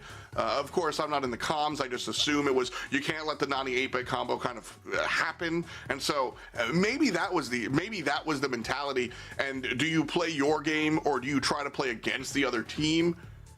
Well, that's the $1 million question that our teams try to answer every single month. So first pick Gale here for Dueling Beetles. That's my style for Hot Zone. I like to see strong area denial, and then Pam and Jesse coming through here across the way. I mean, this is more traditional than the Hot Zone that we saw in the other quarterfinals here, Trav. Looking for large area denial and large ability to just stick on the point. This is more traditional and what I like to see from both squads. Yeah, I just can't help but think that this first pick is going to be a big issue again. You know, Gale is good on this map when you're playing against certain brawlers. When you're playing against those brawlers who want to be aggressive and in your face. But if you first pick a Reply Totem, just aren't going to do that. And I mean, they've gone for that Jesse and the Pam, obviously keeping at range. And Jesse's going to be great against this comp. The Rosa, the Poco, the Gale, they kind of all want to focus down on that mid and play together. And Jesse's just going to be able to bounce off them and kind of deal with that really nicely, and especially with the hypercharge, especially with the turret slowing down. You'll be able to get so much value. And B, as well, a really solid pick against the Rosa, against the Poco, against the Gale, keeping range on all of them. If ladder skill manage to maintain this zone, get control, kind of keep Gale against those walls, and the same with Rosa, then I think they've got a chance. But if they lose any control at all, I just can't see them getting back into this zone.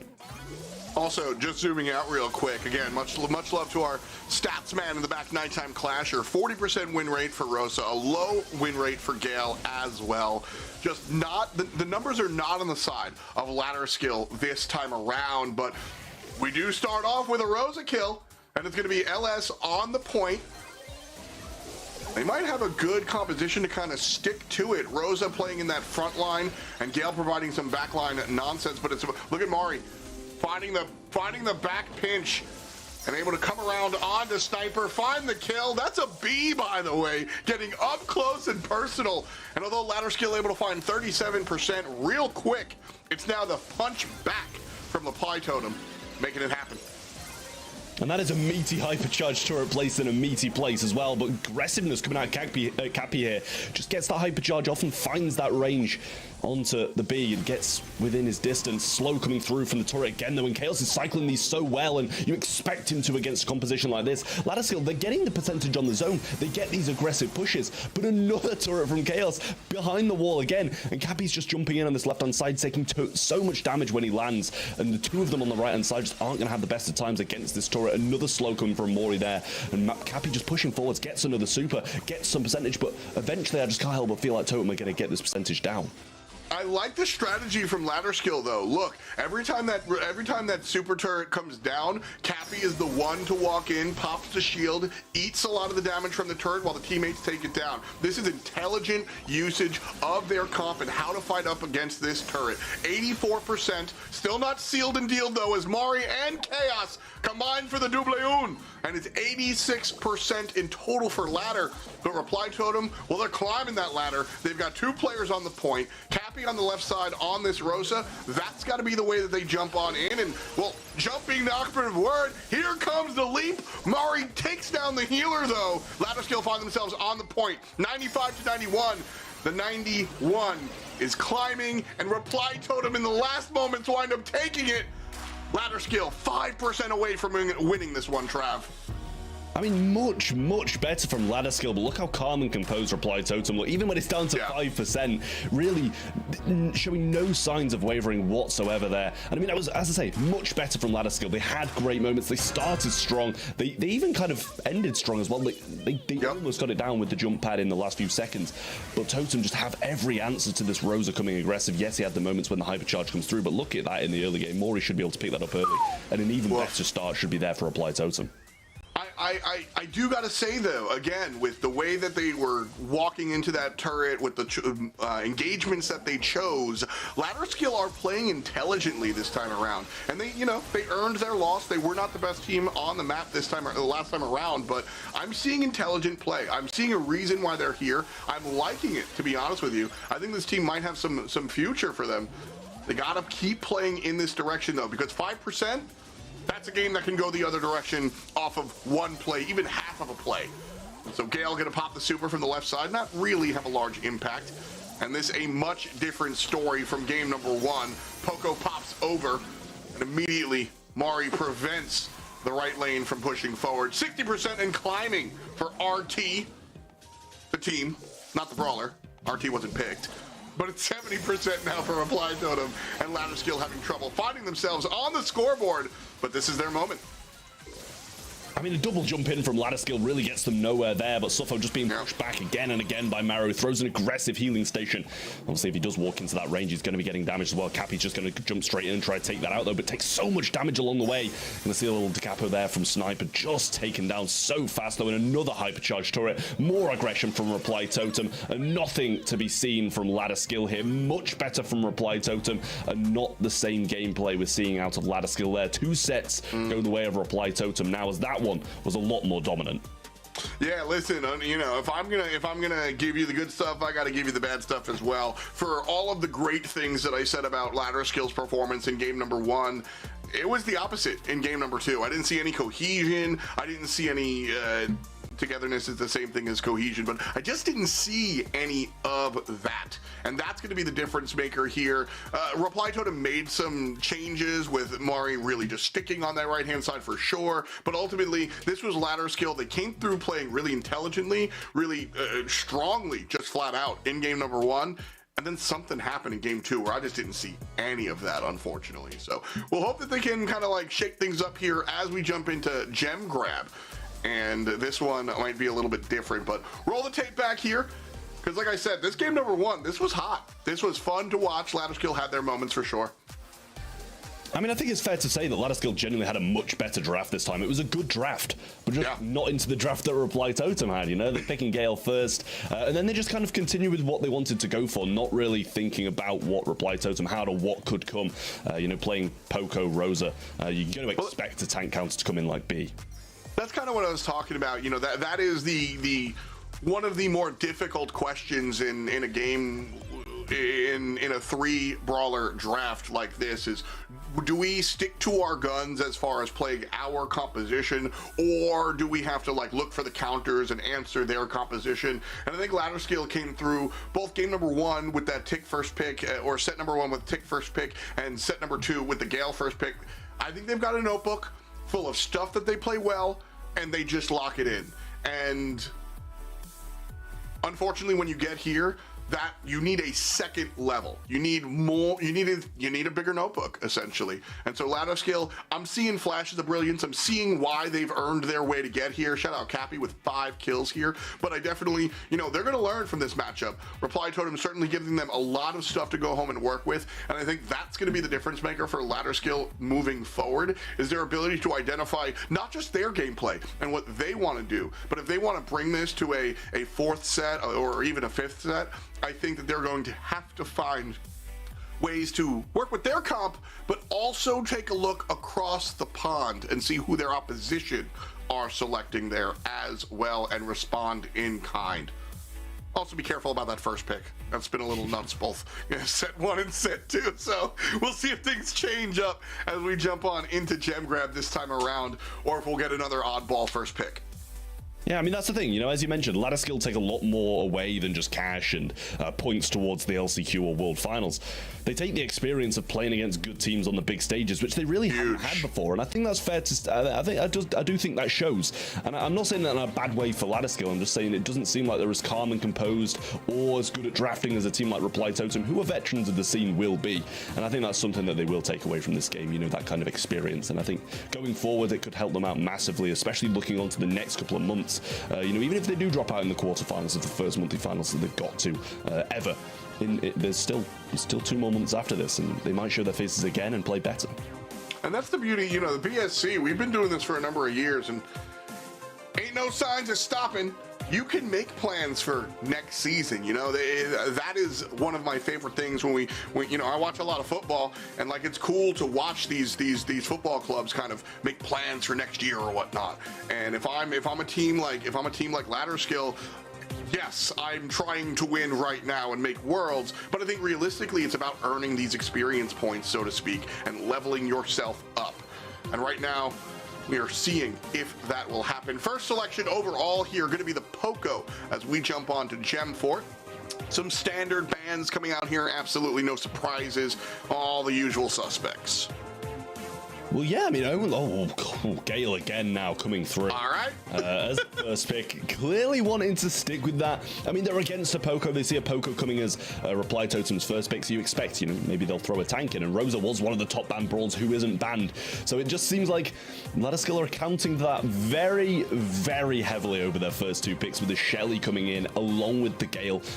They think they're facing tanks, so I kind of have to expect the Reply Totem will just completely pivot and go a different route now, because you don't really want to see a Rosa running into a Shelly, running into a Gale.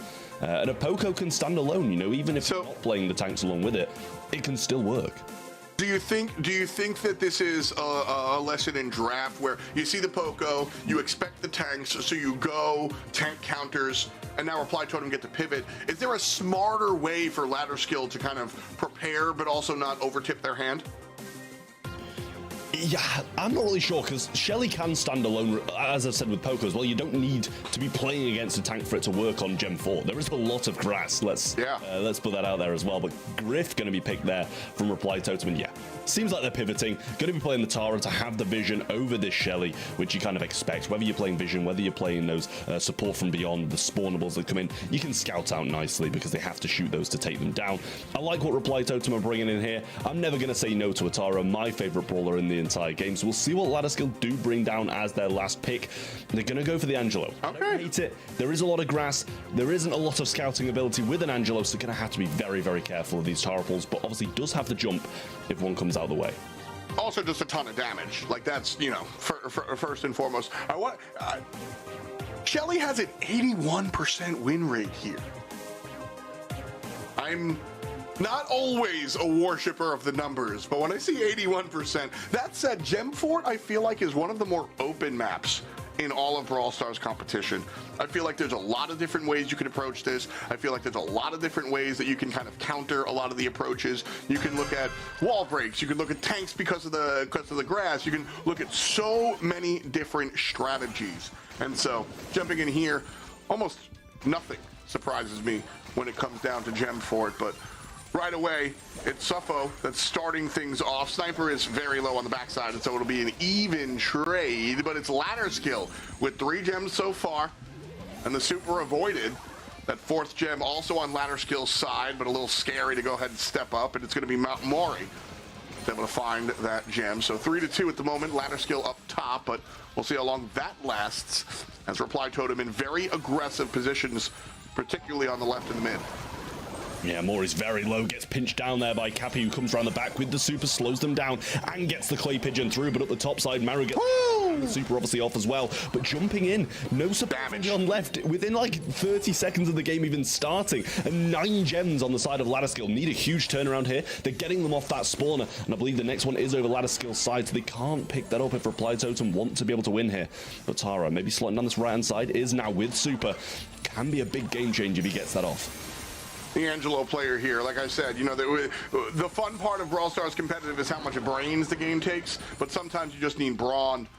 And Suffo got the first blood and also some supplementary kills as well. Find ladder skill, find themselves up in the gems, and they recover correctly, but down in positioning. This is a very bad spot for ladder skill to be in. Again, they're up 3, now 2 gems. The lead is waning here, Trav. And it's Reply Totem with their aggressive positioning, just owning mid control so far, and they've been able to tie the game up as a result. But Sniper on the flank, what's going on? Gale showing up, getting a kill here real quick, and Suffo trying to finish it off. Well, Maru's just going to double this left now, has a pull as well, and slotting down this side into the spawn of the opposition's going to be big play. Totem surely coming in now because but he's going to just get it as Cappy lands. But Totem still have the ability to even this out from mid. What a pinch coming in, but there's going to be a person spawning through the back. He has to come around the flank. Sniper's so low as well. Doesn't really want to drop those gems at the moment, and the countdown starts for Totem 11-10, but 3v2. Ladder skill is so low though. Veterancy coming out for Reply Totem, staying safe, sound, calm, and collected.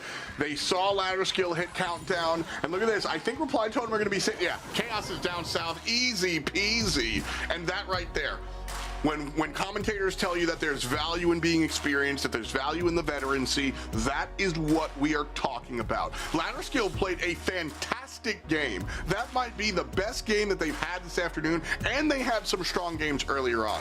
But watching how they were able to play their composition, I saw that cool flank coming out from Sniper on the Gale on the bottom side. Very, very good stuff. Ladder skill found themselves in the long lead. Reply Totem didn't really care. Ladder skill found themselves with 10 gems. Reply Totem, I'm sure they cared, but they played it calmly, and they knew, we'll match it, no worries, we have mid control, and that collectedness earned Reply Totem the victory. That is experience at work. And look at this star for Totem as well. Going to be just sending some support from beyond through there. Not really the best, as that Angelo super did get rid of them quite quickly. Chaos, you see, just breaking up these sides with the piggy banks, not allowing any flanks. They experience, they know how to play these maps. Breaking it to their advantage, as they don't want to shelly around the flank. 7 gems off the start now, and just starting to see some signs from ladder skill here. Nice slow coming through, so low. Mori just healing himself. Ooh, might be burning down, but the heals for his gadget keep him alive just narrowly. Wonderful shots being found by Suffo, and now they're the ones in control. That combination of the Gale slow into just Suffo killing you has been very, very potent here for ladder skill. 10 gems combined, but only 3 belong to ladder skill. Make it 4, as the red team now have control of mid, and another kill on the backhand side will kind of confirm that. Oh, but Chaos finding the trade is going to be very, very strong. Suffo still alive, though. That's the threat. That's the damage threat. And ladder skill about to tie it up at 7. Gem should pop out right about now. As a result, we do have that. 7-7. Suffo still going to work, man. What a strong performance out of the Angel. Yeah, we just saw a Tara pull being missed at the top left-hand side as well. Chaos gets taken down by Suffo too. He's hitting so many shots. Mori knows he needs to spring into action, gets a beautiful screeching solo off, carries his aggression onto Suffo as well, who's just not being able to find the same amount of shots now. Shame, because that super would have elevated shots so much. Jump in from Cappy, and surely that's just going to be an instant death, but he gets the gem, might be able to get out there, and he does succeed. But now they can still, even from mid, they need another one there as Totem can't slot in. Sniper's going to be able to pick that one up, try and get the jump out, but he places it the wrong way. But another gem spawning this time on ladder skill side. Can they pick it up? The 10 even out from Reply Totem. Yeah, that was such a great performance by both teams here, but the kill on the Reply Totem, any amount of gems recovered here is going to be a good look for ladder skill. Maru is going to be able to pick up some, but it won't be enough to tie it up. A dozen seconds on the clock, counting down from it. Reply Totem were able to pick up 5, 6, 7 gems, but it's bad luck 13 on ladder skill's side. But a big kill! No! Call it off! We're starting again! Ladder skill does have those gems on their side, Trav, but they've got to contend with what blue team are doing down south. Yeah, there was a few in the spawn of Totem, though, and that means it can be evened out from mid, but in comes Sniper, auto-aims his super backwards onto the pet from coming in from the super. Chaos managed to grasp the 13th and even things out, and the 14th is on Totem's side, which means the 15th will be 2 if it goes down that far. Gems out. 10 in the pocket for ladder skill. They are looking up at a 5 gem 6. They're not going to be able to answer this one without a kill, Trav. Reply Totem are falling back. The pins are being dropped, and the ladder skill being dropped. Rung, down the ladder they go, and it's going to be Reply Totem moving on to the semifinals. Sell it, boys, sell it. Use the codes. I mean, at least Chaos still repping one of his old teammates, code GAVGX in the shop from the Reply Totem boys. Nice to see them supporting some old friends and old teammates there as well. But a huge congratulations to them. Straight sweep, 3-0, 2 consecutive 2-0s within the sets as well. Huge performance from Reply Totem. Can't say we or the community didn't expect it. It was a 94% to 6. Obviously, the 6% feeling hopeful about ladder skill, but the rest of us, Reply Totem, did reign victorious. I mean, this one again, there were moments of brilliance here. I really want to highlight the fact that ladder skill, I mean, this gem grab matchup was fantastic. I think, I don't know about that jump pad, man. I think that might have been completely what gave away the ghost here, unfortunately, for ladder skill and their fans. But, you know, this is a team that, if I had no faith in the team, I probably wouldn't be too mean. I just wouldn't say anything about it. I ain't gonna lie to you. And so with that set out there, I liked what I saw in Gem Grab. I saw some moments of brilliance. This is the type of team that knows how to play their game, but I think struggles when they're playing, when they have to respond to somebody else's game. And when you're playing against a team with Maru, Mori, and iChaos, you absolutely have to respond in kind. And so ladder skill have a lot to learn. But I want to say this with my chest here, Trav. They belong here in these monthly finals, in these quarterfinals. I was impressed. This is EMEA, one of the strongest regions that we've seen per what everybody says. And they were able to sort of, almost, kind of hang. And so much love to ladder skill. Really appreciate seeing Cappy, Suffo, and Sniper coming out here, bringing out some interesting first picks and bringing some excitement to the table. 12 kills for the Angelo, by the way. Don't want to let that one slide. 12 kills for Angelo here. Yeah, I mean, that was brilliant from Suffo there. I will say 12 kills, most on the board. MVP is going to be Mori. Did play exceptionally well, but I feel like anybody on that side of Reply Totem could have deserved that MVP vote. But thanks to the community, he is the one who takes it. I agree here. You know, sometimes we see some standout performers. It's kind of obvious, or it might seem so that you can say, oh, this player was the strongest, this player was.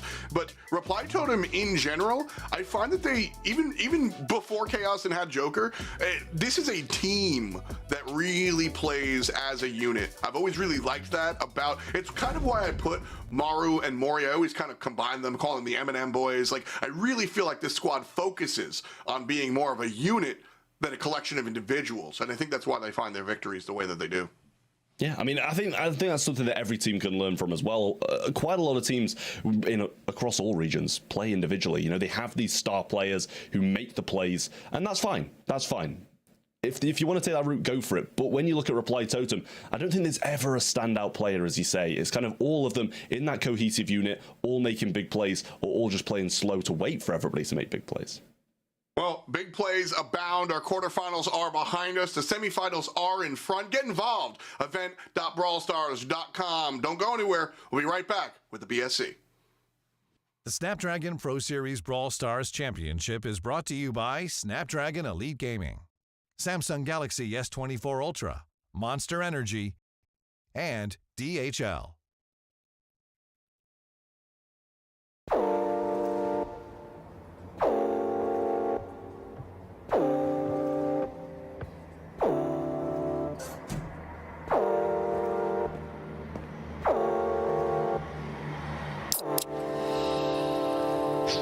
Mike's soda.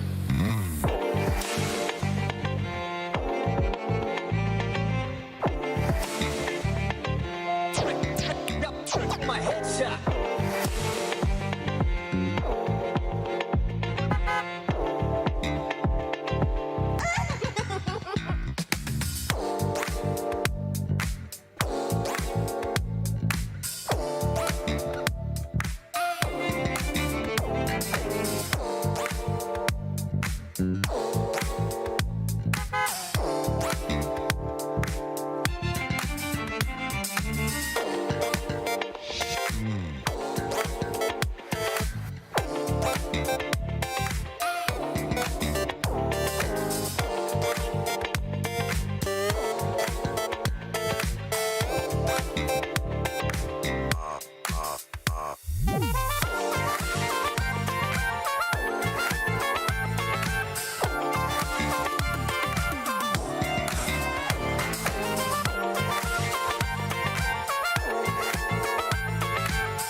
My headshot.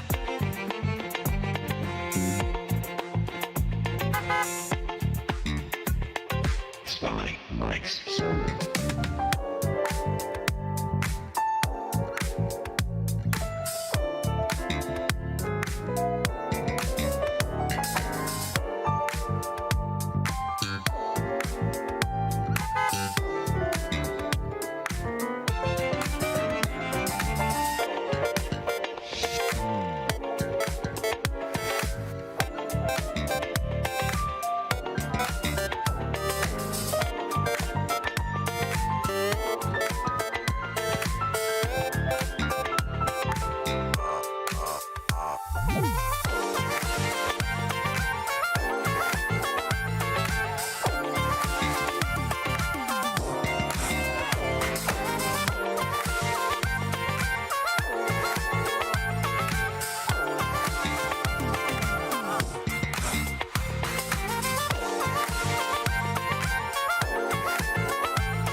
My headshot.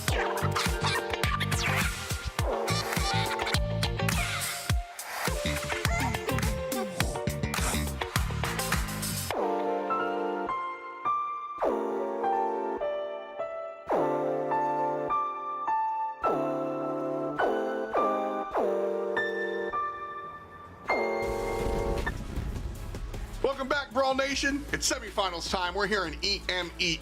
It's F. Trav and Arc down the line, and quarterfinals behind us. We had some exciting games, but we got some exciting games in front of us as well, boys. Trav, I had to talk to you. Arc, how you doing, man? Doing great, man. I enjoyed it from the sidelines. It was a quick break for me, but nonetheless, it was an enjoyable match to watch. Yeah, a quick 3-0 coming out. But again, I'm always a fan of seeing these new free agent teams that can put some spice in the water. And we certainly got some Sprite that time around. So you'll love to see it. Trav, as we jump into our semifinals, we've got SK and Eclipsar in front of us. A lot of things to be said about this matchup specifically. We'll get to it, but I want your big picture feels on how it is jumping into the semifinals in EMEA. I mean, I think the semifinals, everything's kind of planned out as, I'd say, planned at least. Zeta Division maybe should have beaten SK Gaming. I think they were the favourites coming into it, but I think the rest of them gone to the plan. Eclipsar taking down Jordan Force 3-0. Zeta Division obviously did lose 3-2 to SK Gaming. Oceanus in a 3-0. That is not what we expected, I will say. But Reply Totem defeating Ladder Skill was kind of expected in the 3-0 there. Yeah, I think this Humble team definitely comes through. And listen, Oceanus, this is a strong roster. I've always been a fan of Angel Boy. But Humble, I mean, they're always the squad. You look at Boss, Luki, and Sim. These guys are... I've always looked at players like Semantic as players that... I don't know if they're ever number one on your list, but you can never count them out. And if you do give them an inch, they're going to take a kilometer. And that's what we saw here with the 3-0 for Humble. And so as they come into Reply Totem, you know, this one, that one is a spicy semi-finals. And we will have that after this matchup. But you look at the way the quarters went for Reply and for Humble, and all of a sudden, a lot of extraneous variables just start being erased. And very, very, very important. So, you know what? Cut to the chase. Show us what you got. This is what we have selected. I am going the way of Humble alongside Arc. All of us are going SK win. You'll have to see it. Trav, Reply Totem, sell me on it. Oh, it's gonna be a tough sell. I'll tell you that. But Wow. Listen, it's a tough sell, but I've gone for them. That should mean something, right? But Reply Totem, I just see the players, I just see the roster, and I'm like, you can't not predict them, right? Like, the players are of such a high caliber. They might not have been tested in their quarterfinal. They were against Ladder Skill, who were a team who you kind of expect Reply Totem to be able to sweep, just as they did. Humble, they've had some great months. They're in a great position on the leaderboard. But just as I had for SK in that first game, I've just got a feeling. I've just got a feeling that Reply Totem are going to pull through. I'm going to tell Semantic you said that. That's fine. It's fine. It's been really cool, by the way, seeing all the players doing their like watch parties and stuff, getting a little bit of insight there. And Semantic has been like front and center doing a lot of the stream stuff, so you always want to see it. But diving deep into this one, we'll save him for later. SK Gaming versus Eclipsar coming on in here. This is Gugu, Ope, and Mrick versus Joker, Lana, and Yashi. Certainly some strong players. We saw SK Gaming do fantastic earlier. As far as Eclipsar, they were on the B stream. Shout out to our B stream commentators, Spoo and Teddy. We love you, friends. Thank you so much for holding it down. And this is the squad that's going to be heading up against SK Gaming. Arc, we know some of these guys. We know these guys. How you feeling about this team today? I'm not sure. I mean, they've been doing okay, but they've definitely not had the best of results so far. I mean, getting to this stage of the competition quite key for them, honestly, because they've been yet to make it out of the quarterfinals up until now. I mean, the qualifiers were not smooth at all. Losing to Zeta Division as most tend to, but losing to SK Gaming as well. That's kind of the key one for me, as a 0-2 scoreline on that one. Certainly, there's the ability to cause a massive upset, but the way that SK were playing today, I'm worried for Eclipsar in this scenario. It's been their best performance to date so far, but nonetheless, this is the team that, for me, could very well go all the way today. That is generally how I'm feeling as well here, Trav. I think that SK Gaming, listen, I'm always generally a fan of these players. I think that they're very strong. I like players with stick-to-itiveness, with perseverance, and I think that Lenane is one of those guys that kind of never lets anything get to him. He's always ready to stand up. And with their performance here today, you heard Arc. I'm just going to repeat what he said because I think it's correct. One of their best performances here today. Arc, Trav, as you guys jump into the gem grab and the rest of it, I'm going to go ahead and take, not a break, I'm going to take the best seat in the house and go ahead and watch. Y'all two have the matchup. I'll see you after this. Yeah, no, I was gonna say, to be fair, I think that Eclipsar have a chance, more than an 8% chance, let's put it at that.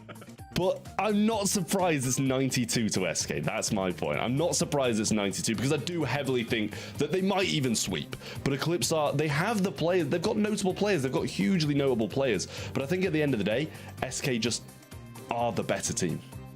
Yeah, I'd agree with that statement for sure. I think 8% maybe a little bit too low for me in terms of the predictions for Eclipsar. They did beat FA Jordan, who did beat SK Gaming in those qualifying stages. You can't forget that. So I think Eclipsar have yet to have that kind of pop-off moment in the BSC so far. They've been kind of like definitely present in terms of like the leaderboards and in terms of like, you know, some of their performances along the way. But I think getting to the semifinals today could be that lift which they need to really kind of elevate them to that next level. But it's just simply watching how SK were put to the test earlier to Zeta. I mean, if you wanted to pick any of the quarterfinals matchups today that really had that kind of test of a team, it was that game. I mean, that was a grand finals worthy moment for them. So it's a question of, how were Eclipsar tested in that quarterfinals? Were SK Gaming tested too much? And now they're kind of like a little bit lacking of stamina. But I think that's not their way. I think SK Gaming today look very dangerous. I mean, the drafts are already in with the bands Max, Rosa, and Sandy for Eclipsar, Esports for SK Gaming, the Surge, the Lily, and the Rico as well. It's kind of interesting as well to see just how much we're seeing bans on the side of Surge actually today, as that has really kind of catapulted its way forwards in terms of the meta. Lily's first ban as well today. Yeah, I mean, it surprises me to see a ban, to be honest with you, but Ruff's going to be the first pick there coming in from Eclipsar on the other side then. And Lily, it does surprise me. Hard Rock Mine, I think it maybe is one of the maps that you can play it on, if any, because if you get control of the wall, you can be able to charge so many supers just sitting there. But Charlie, another pick coming in from Eclipsar then. I always love a Charlie. It's just one of those things that can't be countered, and it's decent against everything. Definitely underbanned for me, just considering the win rates and just how frequently a mode we see Charlie make an appearance. It's just such a versatile brawler. It really is playable absolutely everywhere, every single mode.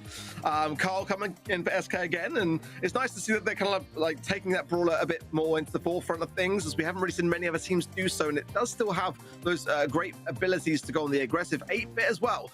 Very interesting choice here for SK. Wouldn't mind necessarily a Bell here to counter that idea, but let's see what Eclipsar go for in that mid side of things. Colette, don't necessarily mind it. It's just not going to have necessarily as much of an ability to counter that 8-bit turret. Yeah, I mean, it's going to be difficult when running into a Nita Bear or something like that, but if they get the matchups right, which I imagine they're probably just going to be swapping back and forth, because you don't really want the Ruffs against the Carl anyway. So it's going to be difficult, I think, for Eclipsar. Not sure if Colette would be my pick, and sending, I imagine, Charlie down the mid, not really got as much range. Cocoon, good against the Carl if it comes aggressive, to be fair, though, so that defends you from dropping those gems, which I don't necessarily mind, but I do kind of think SK Gaming have maybe got a bit of an edge here just because of the aggressiveness of Carl, and those Nita Bears are going to be posing quite a bit of an issue. Russ has got 72% win rate here, which is quite a figure for sure, but I still feel like SK's comp is kind of a bit more grounded for me. Needs to have a little bit more of a tougher time on those lane sides, being a bit outranged by pretty much everyone on the side of things, but nonetheless, we're into the game already. 6 gems already in the pocket here for Eclipsar as well. Now 7 from OPs in the mid. The SK have been a bit sheepish getting to the start of this one. Well, playing the Colette down the mid, then Charlie through one of those lanes. Obviously, it helps out because the power up on OP as well can be dealing so much damage. But the turret is established now, and they've just got to keep Eclipsar out of these back lines, away from that turret, and Yoshi will be able to play a solid mid here against the Colette regardless, because he can just TP away if that super does come in. And they need to start making some ground at one of these sides. OP getting some wonderful taps with the gotcha. Heals coming along with it as well. And there's the TP away. But it does gain some ground for Eclipsar. Now he doesn't have that escape route, but Lane took so much damage on the way in and feeds another turret along the way too. Yeah, he was left between a rock and a hard place there to really consider his options. And a nice sheet cartridge yet again from Yoshi, but he can't have many left now. He's got certainly still 1, but maybe 2. Let's see as countdown is in for Eclipsar. They can reset it with maybe so they don't get this gem from the mid, but that takedown from OPE, well, in short, they really have very little options available. Joker's got Bear on the left-hand side. Bruce coming in. Hypercharge now available for OPE, and he might not even need to use it as it looks like a clean sheet so far, but that is going to be the first game going the way then of Eclipsar. And we didn't quite get to see the beginning of the match, but it looked quite comfortable from the outset. Yeah, it really did. I'm not sure what Yoshi was trying to do there. He needed to heal, and he just kept on kind of edging forwards, edging back, and getting hit by every single shot that we saw OP throw up the mid towards the end there when the countdown started, instead of being a bit patient, waiting for his teammates and playing as a team. We do get to see the start of this game. We'll see if it plays out the same and Eclipsar have a lengthy lead off the start, or if maybe SK Gaming will be able to bounce back and play this one a bit better. Cocoon is there for Gugu, and he will go down in the end. Heals available for OPE here, but Joker just trying to evade and heal up himself along the way. Now pushing forwards really quite deep here. Gets the Bruce Bear as well for his time. Stun available. Will it connect though? Not going to happen as Falfur in the end anyway. OP is still surviving on here just a bit. The Nun needs to be taken care of, and they're struggling to find him, but now maybe it does manage to do so and gets the Bear in the process. Well, Joker over this right-hand side now, trying to play against OP down the lane, but it's Mebius who he finds. Power up is in the back, not power up, sorry. The turret is in the back for Yoshi, has that to TP back to now, but Lenane doesn't really want this matchup against Gugu. As soon as he gets that cocoon, he's coming out of super when he gets hit with it. Lenane does have a super, gets the trade against Mebius there, nice. And it is pretty much even on gems. OP comes through the mid now with that super, sees Joker when he arrives though, and now that cocoon, I think maybe it went auto-aim towards the bear, or maybe he was going for Yoshi there. But this hypercharged bear is proving such an issue, and down the gems go in the mid. Lenane can surely just sweep those up, but he's actually just going to go for Mebius, play that aggressive game, and let Yoshi grab them. If he's in danger, the TP back's still there, and there it is. Nicely timed there, really was by Yoshi. Not always able to do so, but they're cleanly done. He's got more available and another turret here. Lenan just trying to survive on here and keep him safe and sound. Finds OPE, that's enough. The trade will be there. And Joker as well for safe measure. We're all tied up now in this set, and that was a good response considering the first game for SK was very slow. Much better from them this time round. Yeah, just seemed a bit more comfortable. Obviously, we did miss the early game. Not sure if they kind of started strong and dropped the gems just before we got into it, which could have been a possibility because it did seem like Yoshi didn't really have too many when we got in. But back into game number 3. This is going to be the decider of the first set. Eclipsar need this one. They need a good start against a team like SK Gaming to, you know, kind of throw them off and put them on the back foot early on. Well, Yoshi just trying to find OPE, but not able to do so. He would like that damage booster turret down as quickly as possible. And OP's doing a good job of just juking, fighting taps, getting the gotcha gadget now in motion. Finds some great pickup onto Joker there as well. Gem in the motions. Oh, both go down though. It's straight out. Now forced with the flying hook away, but the gems are with him. He does not really want them as a card player. He wants to be able to go on the aggressive. He might even want to choose to go down here if possible. You know, want to see him just hand them back over to Yoshi. Yeah, he wanted to go down there, but Eclipsar were well aware of that and just didn't let him. But now getting the shots onto him and might let him survive narrowly again, just trying to build up these supers. But OP found out a position by Joker. Great kill by him, and now the bear follows suit as well. Use that faux fur. Now Lenane's going to come in, try grab a couple more gems. Super there as well, but Gugu, if he gets super, can cocoon him, and 8 gems drop. Yoshi goes in for the grab, TP back, and another one from Joker. Not the best now because everybody's dropping, but much better hands for the gems to be in. Lost control, but I don't think SK will be grumbling with that outcome. They got all the gems in the end back into the hands of Yoshi, which is exactly where they want them. They've only got 2 more away from countdown. Now make it 1, and Lenan can go in aggressively here as well if he wants to. There are hypercharges on the sides of OP though, and also Gugu, so that's got to be taken into consideration here. But nonetheless, that was pretty much the best outcome for SK as they've started to get back a bit more control. Yeah, well, now come ECP, and we do see the cocoon on the left-hand side. Gugu's quite low coming out of it, though, but Joker even lower. Lenane wants an opportunity to kind of use that flying hook into the mid, grab a gem, and use the super out, but he's just not finding it as ECP have a bit of a spawn lock on them here. Joker got to be close to bear because he's playing very aggressively now, but Lenane and Yoshi both through the mid, trying to pinch down on Gugu here and eventually get them. That's going to open up some room. Hypercharged bear there, and the Joker should really place it in the flank. Does do that now, and that's going to be a big issue for OP and the boys on ECP here as the 10th gem spawns. Yoshi grabs it, Lenane coming in as well. They know they need another gem as it can be equaled out from the mid, and he's in such a good position here. Love that from Joker, as you rightly pointed out, just 1 shot away, and that 1 shot was enough to just turn the tides. And now it's going to take so much for a cancel out, for a reset here, and it's not going to be enough time regardless. SK Gaming bring it back, really nicely done against the odds there, because the way that Eclipsar approached this first set for me was a winning one. And SK Gaming turned it around, kept their cool, and get that first set in the bag. I mean, I think that's the set that Eclipsar needed. That's why they're going to have a good draft against them, and it's the start as well. You want that first set against SK Gaming, put them on the back foot, throw a bit of a spanner in the works. Eclipsar, they desperately needed it, but SK Gaming managed to come back with it. They persevered through, and after a really difficult first game, obviously we did miss the first part of it, but it seemed like a difficult game. They didn't really have much of a show at all when we got in. To then come back and win 2 games in a row is a really big showing for SK. it's a really tough brawler to start with the 8-bit, and if you're not able to kind of get that early utility down, that damage booster, as we know, with that additional speed with the plugged-in star power there that Yoshi's running, you know, it's a really tough thing to really have much of an ability to control the mid. So maybe that's where Eclipsar will like on point and just kind of depriving him of that very thing. And nonetheless, it was not necessarily just a clean sweep walkover by SK Gaming there. That's got to be said regardless. And I think Eclipsar is certainly not out of the question in this one. Just a good draft here and there and a good game mode for them. And this could easily be tied up here. But again, I've just got to say, like, Lannan and that Carl pick, which again, not really one of those brawlers which is the strongest in terms of the meta. That Cocoon there, really, for me, it was a bit misplaced. As you rightly pointed out, you know, Eclipsar were very much aware of the idea of Lannan wanting to go down to hand over the gems earlier prior to that. And that was one of those moments where they just didn't kind of have that same perception of the situation. And it went against them. But nonetheless, great DPS for Eclipsar. Not to say the same for SK, but certainly on the lower side of things. But, you know, the kills, 10 for maybe it's 9 for OP, but these big stats don't make a difference when it comes to that objective. Yeah, it did just seem like Yoshi had a bit of a firmer grasp on those gems, and you kind of expect that when playing against the 8, but you know, even if you have that collect in the mid, even if you have a really good matchup, there's always that TP back, there's always that escape route which stops you from dropping those gems, and clearly at one point he did drop them, you know, before he had a turret down and Lanane had to recover them. But I do think that Cocoon that Gugu used on him, I think it was a necessary risk to take. Yes, it might have dropped the gems for the 8-bit to grab and TP back, but at the same time they could have got the kill onto him there and managed to just turn the entire game around. And I think at that point it's kind of beyond repair if you don't take those risks.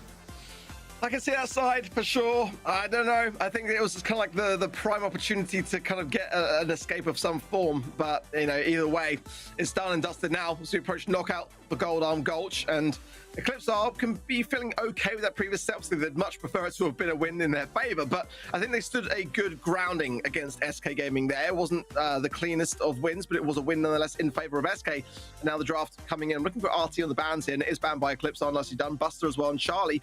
But again, I always say is under banned, and Charlie being banned here I think is a good thing to see here. Gene first pick coming in for Eclipsar. The map's still showing Hard Rock Mine, but it absolutely is knockout. Melody, Angelo, and RT banned by SK, so both sides favoring the RT, who really is kind of back now since the rework of that gadget, giving himself a lot more survivability and options. A Piper coming in for SK, and we saw Joker doing a wondrous job in that 5th and final set versus Zeta Division on that very brawler earlier today. So I like that start for SK, but it has the tendency of getting counted out when picked in an early position. So I kind of wonder whether that might go against them. And then to back up that very idea, I think it's wise from SK to counter it by having the Meg on their side as well, rather than going against them. Yeah, very smart. And Meg can defend quite well and use that HP to be able to tank for the Piper too, and defend when an aggressive brawler comes forward. You know, just like Max. Max going to be using that super, and pairing that with a Gene, I like quite a lot actually. Obviously the speed and being able to throw that out. But if you pull in a Meg, you've got to have the damage to back it up. If you pull in a Piper, you've got to make sure she doesn't have that jump in hand. And I'm sure that SK Gaming are going to pick another brawler that's going to be good against that Gene pull. So they've got to be very, very wary of that. And SK do have this last pick. We are still on Eclipsar for their 3rd and final. See what they do choose to take, whether they want to kind of keep within the same kind of idea with the Gene Max, go for something quite aggressive, something that's going to be able to benefit off that speed, or if they just want to pivot a little bit. They can go with the Shelly. And I mean, I said they're going to need something to be able to take it the Meg down if they do pull it, and Shelly is just that. But is it the brawler I'd pick on this map? No.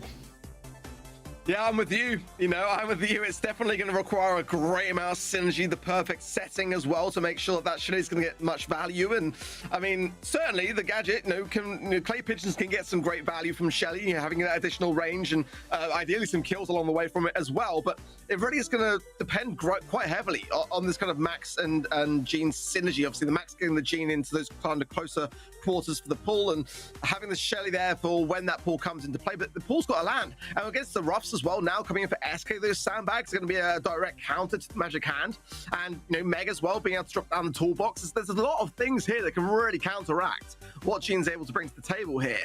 So I feel like SK are really on the money here with their comp and their ideas, but the implementation is going to be there as well. So let's see how Eclipsar play it. And I mean, it's a bold thing. You bringing in a Shelly in this comp is definitely a bold statement. It's screaming strategy.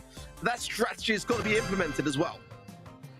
Yeah, I mean, I really like that Russ pick. I was even thinking about taking it before the Shelly came in, and then the Shelly came in, and you're like, ooh, it's been strengthened even more now, because it's going to be quite difficult to get Shelly within range of a Ruffs and not have those sandbags placed straight in your face. They do go down. Clay Pigeon was being used there by OP, but Still strength from the SK squad, and this field promotion along the way as well could be beefing up Joker though, the more he stands by him.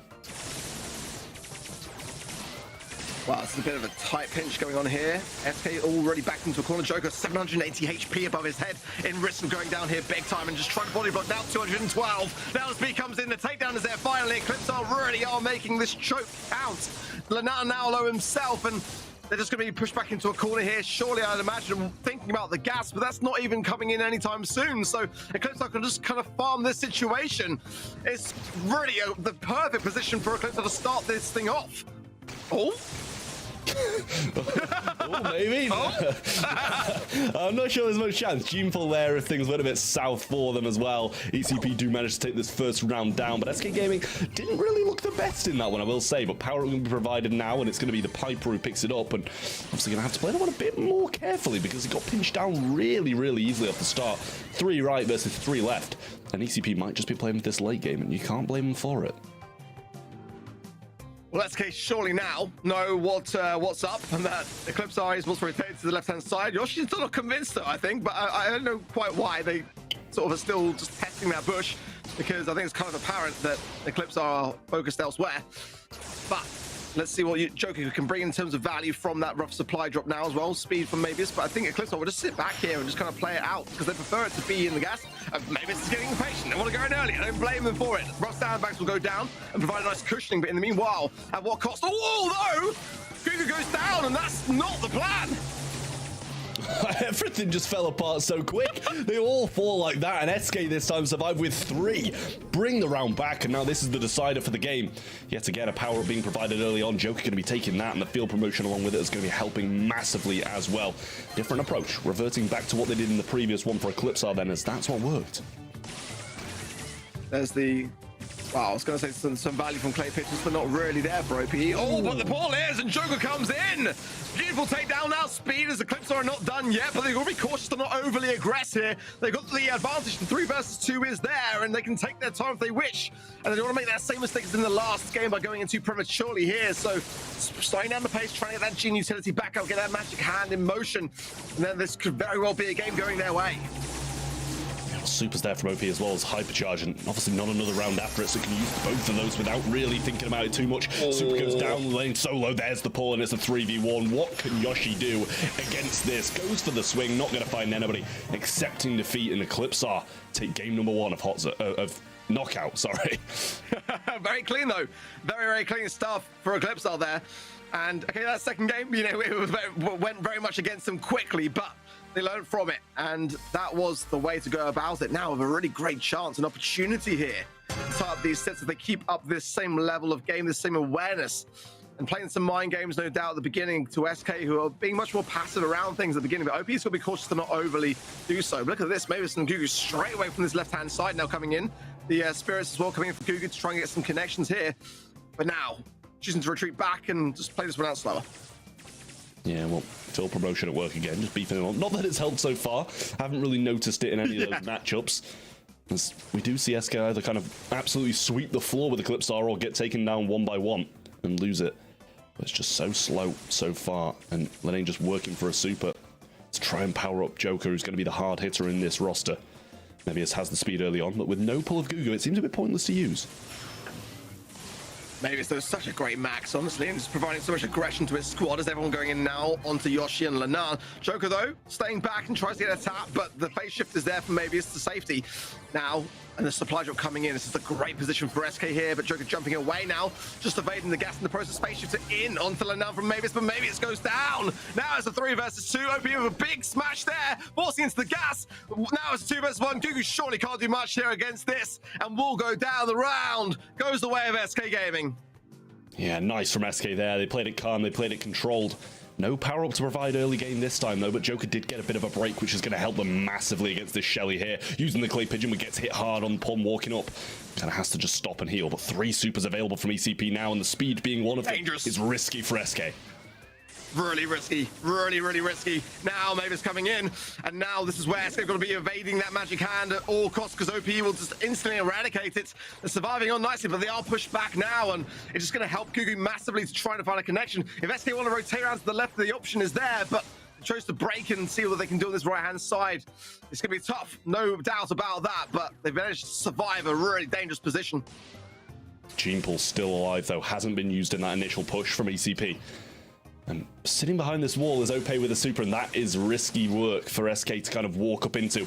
So Lemaine choosing to kind of rotate around to this right-hand side, tries to bait out the pull, does have sandbags left, but Joker not in a good position, just used his jump over the right-hand side to break up some of those walls. Now the super comes through, and the pull's used on the Piper, surprisingly there, instead of saving it for this late-game engagement against the Meg and against the Ruffs. It's going to be tough for them to win this now. Swing still available, but they're not falling. Great heals coming through, the swing misses, and that's going to be an ECP round. SK Gaming now in the face of losing a set, and this is the one they need to win.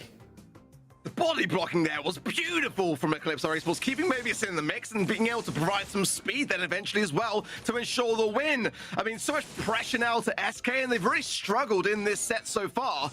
Now's the time to turn it around if there ever was one. Let's be honest, as Eclipsar might be getting a set here if they get one more round in the belt and in the pocket. Let's see how they fare. Hypercharge available to Mobius here. OP just considering going around to the right-hand side there, but tapped up along the way and thought better of it. I think that's the wise call here. But now, Mobius has got speed, and you can doubt, no doubt that Eclipse are going to be using this early as they have done previously, right? Yes, Kid's trying to keep them low. Gets a connection onto Gugu, which kind of delays the inevitable of using this hypercharged super. Super goes in early from Joker, really risky in Myers, but Mebius takes so much fire along the way. Super gets run up, but there's the pull, unbelievable from him. Now everybody's falling on the side of SK, and this is surely Eclipsar set. Joker accepting defeat, heading to the gas, and there goes the set, and it's the way of Eclipsar. Wow. What an aggressive combo. I've got to be honest, that Shelly pick worked out really nicely. I mean, it really was like that kind of like, secret sauce to everything that just made it all blend. And I love that. I love that for Eclipsar Esports. Putting SK Gaming to the test again. Max Gene, as we always know, has got such great synergy, but the Shelly I was a bit on the fence about just to see how it was going to fare. It worked out well. And now we've got a game on our hands, Trav.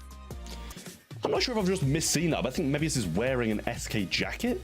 I'm not sure if he's kind of rooting for the wrong side there. He's just kind of playing for Eclipsar but wearing an SK jacket. Doesn't really sit too right with me, but they did manage to get the set, so clearly nothing fishy going on. We're heading on to Sneaky Fields next, but it is knockout, going the way of Eclipsar and evening the score here. Honestly, I expected this to be a 3-0. SK coming into this one as the heavy favorites in my opinion, but it did seem like there were a few misplays and quite a lot of mispositioning. Nothing like getting signed to an org and then rocking your previous team's jersey. I mean, that's money well spent right there for me. But yeah, I mean, for me, SK had a comp that could work, but it's just that the Max really just blended everything so well together, and the aggressiveness really did pay off. I mean, they really struggled for the majority of things to kind of make much of things. That was one of the rare instances where it did happen and did count, but I mean, what can you do against this? I mean, Shelly just running towards your face, max speed, hypercharge, and supers available. They just found themselves on the side of SK much more in the back corners and very much under control by the hand of Eclipsar Esports from start to finish, time and time again. And I mean, those are stats that match that same story. 6 for Gugu, 5 for OP, 2 for Mobius. But I mean, even Mobius on 2 was the equal to Lanan and Yoshi, and just 1 less than Joker. I mean, Eclipsar already had that set in the bag. I mean, for how many defensive measures they had against that pull, it's worrying how much they got pulled. They had a Piper jump, which they used prematurely before the max speed even came in. They got rough sandbags, they got a toolbox, and still we saw 2 or 3 pulls being done by Gugu. I mean, I don't know if that's Gugu playing absolutely unbelievably, or some hefty misplays from SK. Well, for SK's sake, I hope they can start to iron this one out into Brawl Ball, which is kind of like a mode which I think does suit them quite well here, but I mean, that Max kind of needs to be banned. I mean, it's dangerous in the hands of Mobius. It's dangerous in the hands of OPE. I mean, like, this is a squad that will champion that brawler if it's not eradicated. But it's a tough one in terms of the draft on this map. You've got to be wary of tanks. You'll be wary of Melody, as always in Brawl Ball. I mean, there's so many things that can really underpin your ideas and force you into these back lines. It's a tough one to draft for, but certainly Sandy's going to be up there as well in terms of those bans. Ems, I think, has a great round here as well. Nita as well. Yeah, Nita Sandy for Eclipsar as well as the Surge. Surge being banned here quite a lot, by the way. I keep mentioning it every time I see it, but we are seeing consistent Surge bans as it is great into a lot of these tanky ideas. First pick Shelly for SK alongside the bans of Surge, Ems, and Gale. I'm liking what I'm seeing so far, but Melody is open with a 48% ban rate. Surprising, and they've let the max through again. I'm concerned a little bit here. I'm not surprised to see it being picked up, but at least they don't have the Shelly as well. That's the main thing, because that was a big issue for the side of SK Gaming in the previous one. So, you know, maybe Shelly going to be a big help here, but Rosa going to come in as well into the Shelly seems a bit surprising to me, but unfriendly bushes paired with the speed, paired with the hypercharge can go a long way for the side of Eclipsar here. But SK obviously do have another 2 picks to be able to defend against this tank and defend against the aggressiveness that Eclipsar are bringing, and there's a lot of aggressiveness there. I mean, it's either madness or genius to pick a Rosa into a Shelly. I mean, I know kind of which way I feel about it, but then again, you know, I mean, I don't know. I think it's always a bad thing to consider just kind of sticking with it. I mean, it certainly can find its value and try to evade the lanes and just avoid the Shelly and allow your teammates to take care of it. With the max speed as well and the hypercharge with that Rosa combined, it is scary stuff. That Shelly is kind of scarier for me now. Primo coming in for SK Gaming, which I really like. I think Primo's got a great place now in terms of the meta, and especially on this game mode. And with the Shelly on their side of things, they're feeling probably pretty confident by having that pairing. Now, the Charlie coming in to land things in a really nice way, because that Charlie can just eradicate the Shelly as well, on the other, the Rosa, sorry, on the other side of things as well. I really like this for SK, but I don't want to speak too soon. I mean, Eclipsar surprised me once already today, and I don't doubt they can do so again. Yeah, I mean, I like what SK have got here, but obviously Eclipsar having this last pick and pretty much having a very solid comp regardless is going to be quite worrying for SK Gaming. But I like the Primo. I do like the Charlie pick as well. Primo into Rosa should be fairly decent for the side of SK Gaming, and it's going to be Cordelius. Yeah. I mean, I like that a lot. I like the kind of being able to take Shelly out of the equation, take Primo out of the equation, you know, leave the other two in a bit of a tough situation, especially when you've got 2 heavy-hitting brawlers like Max and Rosa who can just run an opposition a chance to get. If you can take someone out of the equation along with that, then I think it's going to work quite well. Yeah, exactly what I was thinking in my line of thought. But I mean, the Shelly's a bit of a concern. Ultimately, the more the bush goes down, the less kind of Cordelius can kind of creep forwards here as well, and that would help to serve them as well, as the unfriendly bushes gadgets would have less value. Speaking of which, Gugu just using that as well to get the ball forwards, but SK are very much on the case. Mobius in the realm at the moment, going to come out right on top of Yoshi here, who can use the cocoon if he needs to, but yeah, that's taken care of nicely, and he's going to hold on to it. In fact, that will provide potentially a great goal-scoring opportunity here onto any one of these 2 players. Kugu would be the prime candidate for it, and it is there, but off the line by OPE. The ball being fumbled now to the left-hand side, just in the nick of time, but that was a close call. Surely that's going to be a walk, no? For me, it's a walk. I'm not sure if that should have been a goal or not, but I kind of feel like it might have been. Joker obviously not in the realm along with Mebius, so stands alongside him. OP has a speed here as well, but a Primo jump is available. Unfriendly Bush is huge there. Now Gugu's going with the speed. No Cocoon there to slow him down and stop him. Jump comes in from Lenane, but the shield's still up for Gugu. He wins that interaction. Burn down damage will deal with him, though, and even things out with a nice trade. Lenane there from beyond the grave. But a hypercharged Super and Cordelius still sitting and waiting in the bush. They don't want to give up this control. Huge shell shock there from Joker, finds the pickup now. OPE in the round, but really going to struggle here. Lenan stunned down, slowed as well, but all 3 members of SK stay standing. The speed coming in from OP just in the nick of time there to get everyone back into the mix. SK, though, still staying firm and getting takedowns along the way. They're playing it slow, but they are playing it steady. Maybe it's just to pick up a Joker, forces Lenan into the round with the hypercharge. The slow is going to be devastating for him, and Eclipsar keeps surviving on the end of this set. Yeah, Yoshi just missing that hypercharge Super there, though, but Joker coming through once more on this Shelly Clay Pigeon activated as well. Gets that extended range, but Opie's still surviving, moving so well, evading everything, 2v1, and he stays alive. Lenane with the Super, though, and hypercharge can be dangerous, so Gugu goes in preemptively, goes aggressive. Lenane has to throw him back, burn down damage still there, but now the Realm is as well. Should be able to use it straight on Joker there, wins that pickup, and it's just Yoshi versus 3, but Primo and hypercharge comes back in. Clips are relentless at the moment, and SK are really in trouble in my opinion, because at the moment they're able to withstand everything that SK are throwing at them. The ball's in the corner still though, and that's a very important shot there from Yoshi to ensure that Gugu went down here. OPE, no, not going to be able to gadget towards the ball in any way, shape or form as well. So as we go into overtime now, who's got the upper hand? I mean, it's got to be, with speed, it's got to be Eclipsar, you'd think, but now the super goes down from Mebius there, hypercharge along with it as well, keeps him slowed down, but Joker uses a hypercharge of his own, 3v1, he's got to keep him out of the corner, but he can't. Eclipsar get it just before overtime kicks in, down go the walls, and the ball is slotted in. OP finishes that one off, and takes the first game of Brawl Ball back to Eclipsar's side. I love that awareness from Eclipsar. They just kind of left Lenan so low in the realm and just didn't worry about it, because if he comes out, it's going to be low HP and easily taken care of, and just buying their time to get the ball, to get the goal, to get the objective done. And now look at this. I mean, one game away from being ahead in terms of the sets for OPE against his former teammates. I mean, in terms of Yoshi, at least, that's a huge result. Ball push forwards. Maybe it's got the realm to hand. Not going to be able to use it just yet, but that's a good start from Eclipsar. Yeah, Lenane just going forwards and actually gets taken into the realm instantly. Maybe it's going to have that speed advantage in there as well. And Lenane not having a fun time, having to retreat. Oh, he's trying to go all the way up, but ends up being sent straight all the way back to his spawn. Ball passed off to Joker here. Double slow with the unfriendly bushes. Joker has super, but not using it, just holding off. Cocoon available, and that should be able to defend this one out until the Shelly gets back at least. Lenane getting absolutely dealt with. He can't do anything in this matchup, and Mebius is playing phenomenally. I cannot wait to see the stats on this Cordelia's pick. I mean, it really is cutting all its worth from Mavis' side. OP not going to be able to get the ball there. 200 HP and goes down to Yoshi. Again, another very important pickup here from SK, but they are continuously on these back lines. They've got to make more aggressive plays and try to handle Mavius and get Lenan into the mix. He wants to go on the aggressive. He wants to make some plays here, and he's fully capable of doing so, but that's the ball that's really restricting him from it. Now, the ball is going to be defended here by Yoshi. It's going to be a huge defense there. Hypercharge for all it's worth. He's still going, but now falls the pass to OPE and the goal with almost 1 minute on the clock. Not much time here for a response.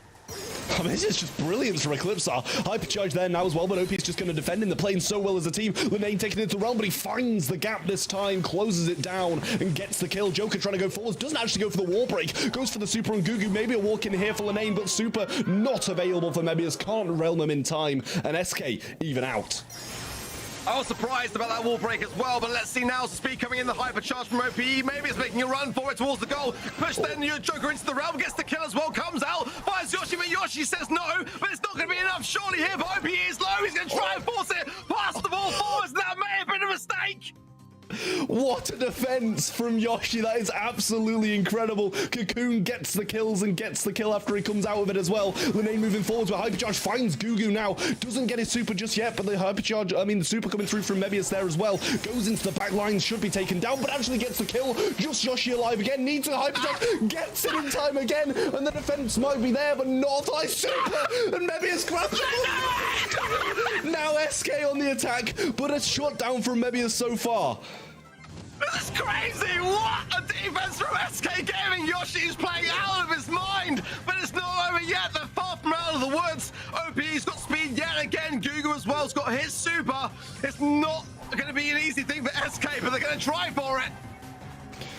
Yeah, well, I mean, shell shocks there for Joker should be able to slow them down. Lenane just wants his super. He wants a chance of being able to go. If they get a Cocoon here, he might be able to do just that. Goes for it, but actually doesn't get any cycle because he not come out of it. Hypercharge there as well might still affect Google on the way through. But the super from Mebius is there again. Left to Yoshi once more, but can't do it this time. Eclipsar will put the ball in, and that is going to be 2 sets to 1 as Eclipsar run away with it. What an unreal set. I mean, really, the microtransactions that were going on there. I mean, that shell shock into the realm, beautiful timing on it. Yoshi on the defense for SK Gaming, but it wasn't enough. And this is now dangerous. I mean, we are in seriously dangerous territory, because my money was full with SK going into this matchup. The way that they pulled the quarterfinals against Zeta was unmatched. And Eclipsar are taking them all the way right now and are actually outplaying them. They're being outdrafted. I don't know why they didn't ban Max. They called it going into the game, and that was really quite problematic, as we saw, right? So I think for me, it's coming down to drafts a little bit here. I mean, there's no doubt about it. Both teams have got amazing, amazing technique. But I really feel like a lot of these brawlers are giving SK a tough time. And the Max is just so oppressive. It really, really is. And maybe it's for me. I mean, he's just playing out of his mind on every single set that we see. But SK, they've got to put on the brakes. It really, that is what they have to do now.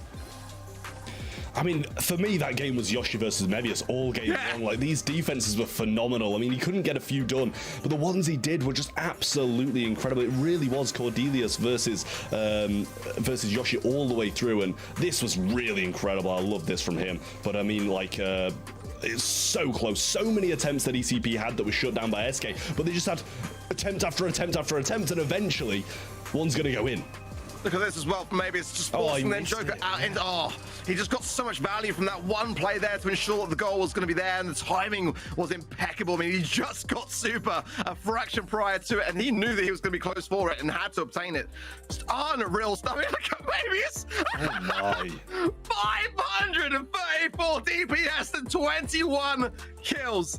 I mean, that is more than the entirety of SK Gaming. I mean, that is just ridiculous, honestly. That is crazy. I don't think I've ever seen 21 kills, and it's not like it was dragged out across loads of draws and loads of games. It was two games. Like, it's ridiculous how well he played that. To get that many kills in 2 games is just crazy to me. But it is open business we're heading on to next. We're into Hot Zone.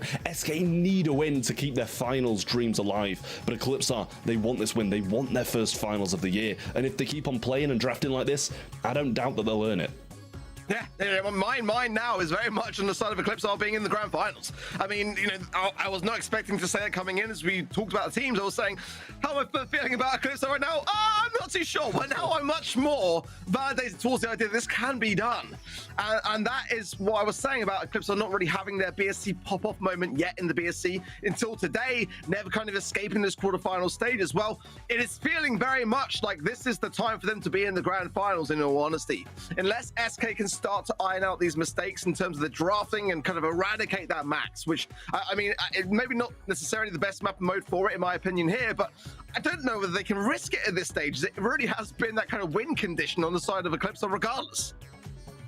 Yeah, it has. I mean, that's the thing, but there's so many bans that you want as well, that it just kind of leaves something open that that Eclipsar are going to be able to take advantage of, and it's just absolutely crazy how well they are playing this and how much SK Gaming need to account for to be able to take all of those brawlers that they're going to want out of the way and still have something that SK Gaming can kind of muster together and play to a decent standard. But we are an open business. Jesse, Melody, and Angelo bans from Eclipsar, the Stu, the Nita, and the Surge bans from SK Gaming. For me, well, okay, I was going to say Pam, for me, Jesse, those are the 2 big heavy hitters on this map, in my opinion, to kind of be able to secure. But Sandy with a very high ban rate as well at 55%. Could be an option here. The Jesse banned out by Eclipsar, though, and the Sandy coming in for that reason as well. Quite like it, honestly, but I still feel like Pam is quite a heavy contender when it comes to these things. I mean, Charlie going to be available here as well, and again, escaping through the bans as always. It's going to be, yeah. I don't want to say it, Trav. Maybe you can say it for me. I mean, I don't want to say it for you, to be honest with you, because that is just you hate me being right. Time and time again. But Max and Sandy as a combo, incredible. Lola's going to come in as well for SK Gaming. Going to have some DPS. Not 100% sure how I feel about that all in all. But they're just kind of taking these brawlers that they don't really want to be feeding Sandy with. Keep a bit of range with Lola, not let her into the range. But eventually he's going to get there. Sam's going to come in as well. Wow. And that's going to be Sandy Super after Sandy Super after Sandy Super for the Eclipsar Esports. So SK just need to control that as best as they can. I'm just really worried, man. I really am. With this max pick, you know, just continuously coming up now, there's the same kind of usual suspects that we've seen in this series returning, and each time that they've been in the mix, they've caused a problem for SK. I said it's not necessarily the map that I would think Max, you know, it's the forefront of my mind, but it's just the way it's being played by Eclipsar is the scariest prospect. And sometimes you just have to adapt away from the rule book and the sort of the plan in motions in that regard, and just kind of think, well, we had this plan of banning these things going in, but now things have kind of changed somewhat. I worry this could be the final nail for SK here, and I hope for their sake I'm wrong. Yeah, I really do feel like the same way. Nice stun there coming out from Gugu to stop Lane, and that's a beautiful kill from OP across the map there, or at least Mebius coming in and pinching as well. But instant control for Eclipsar once again, and SK just seems to be kind of just like fading away. Well, Joker forced now OP into the realm, but not going to get any objective time for it. Going in, getting behind things, but Lanan's stunned out now. Oh, that's a takedown to Mebius. That's strong. Gugu's too low to contest this now as well, and that's now controlled back over to SK, but there's a lot of time to recoup for. The trade is there for Lanan to Gugu. That's some form of saving grace, but now just tiptoeing onto the realm, onto the zone as well. And meanwhile, Joker just forcing out OPE there. It's back and forth, but it is still Eclipsar. They've got that early lead. Hypercharge for Gugu, but he hasn't found the super. Just completely wasted the hypercharge. Gets it a bit late there and doesn't manage to get the value out of it. Maybe he's going to use his hypercharge, I believe, after he used his super there, which means OP didn't get the effect of it, but he's still chilling. He's still on the zone. He got the kill, and he's just sitting there. I mean, no resistance whatsoever from SK Gaming. Hypercharge available in 2 minutes. He's just going to chase Lanane, and who can blame him for it? Double super onto him. Joker goes towards Gugu. He's in the realm, and he can't help his team get them off this point. Eclipsar match point up next. Who would have thought it? Who would have thought it going in? Now there's a lot of pressure on the shoulders of Eclipsar Esports. 1 game away from being in the grand finals for the first time in 2024. About to take down a potential titan of SK Gaming unless SK Gaming have got something to say about it. I feel like for me, they're a bit in too deep here. Allowing that Max to escape through the bans, biggest blunder for me so far. And the Shelly is still cutting all its worth here. Let's see, it's now or never. SK Gaming might be falling in the semi-finals here unless they can do something about this onslaught. I mean, the name pinning down Gugu really well here. Might feed some super along the way, but does survive that one out. Gets some nice heals too, and SK in control of the hot zone so far. Speed available now. Just might wait for Sam to come up and provide it to both of them. Clay Pigeon using a Sandy super there as well. Nice stuff from Eclipsar to regain this zone, but Lanane's still sitting there. Yoshi backed off so far. Joker backed off so far, and just like that, it's evened out. Huge shell shock here from OPE. He's doing a wondrous job on this Shelly pick, and now the whole map opened up. Up on that right-hand side, Lanan's going to have to really work to find the angles to hide behind coverage here. Gugu low here, pops the hypercharge and gets the speed away, survives here as well. And now OPE going to come into body block and get some kills along the way. Joker goes down. It's a 3 versus 1 as quickly as that. Eclipsar back in the zone. Yeah, but as quick as that, back off the zone as well. That's the thing. SK bounced back really nicely there. And I can't help but feel like Gugu's wasting hypercharge after hypercharge just to get away from an interaction that he's going to lose anyway. Joker has another super in hand, which means he can take someone out of the way, and that probably is going to be OP in these kind of situations, but just backing off now. Don't want to feed that Sandy super once again. Joker going towards OP. Doesn't use his super yet again. And the percentage creeping back up from Eclipsar. Uses it now, just gets those mushrooms and some heals. Lanane playing phenomenally in there as well. OP going towards the top. Joker flanking back, but in the realm still. OP there. Can Joker get 2? Can't even get 1. 7% needed, but Eclipsar close on their heels. Eclipsar cannot drop the ball now. They've got to stay firmly on this zone. And SK have got time for one final push. Speed coming in for Mabius. And now Eclipsar have got the lead. 97% climbing as well. It is there! And SK Gaming fall! Eclipsar Esports are in the grand final! What incredible gameplay from Eclipsar there. Takes off the jacket and throws it down as well. Mebius now repping Eclipsar rather than SK Gaming. They take the win 3-1 against a huge opponent. And that is exactly what OP will have wanted against his last year organization. And look how much it means to them. Oh my word, Gugu looked possessed. But maybe that was the plan all along with the jersey trap. Maybe that was the intention, just to throw it down and say, look, you know, this is a new year and we've been climbing progressively as we've been going forwards. What a time for it. I'm glad to see it. Eclipsar was absolutely deserved this today. Their drafts were on point. They kept bringing in the brawls, which they knew they had the best chance of winning with. And SK Gaming every time were just like, yeah, just take it. We'll be fine. They weren't fine. They were getting absolutely dismantled by that Max, and the Shelly pick coming back around again.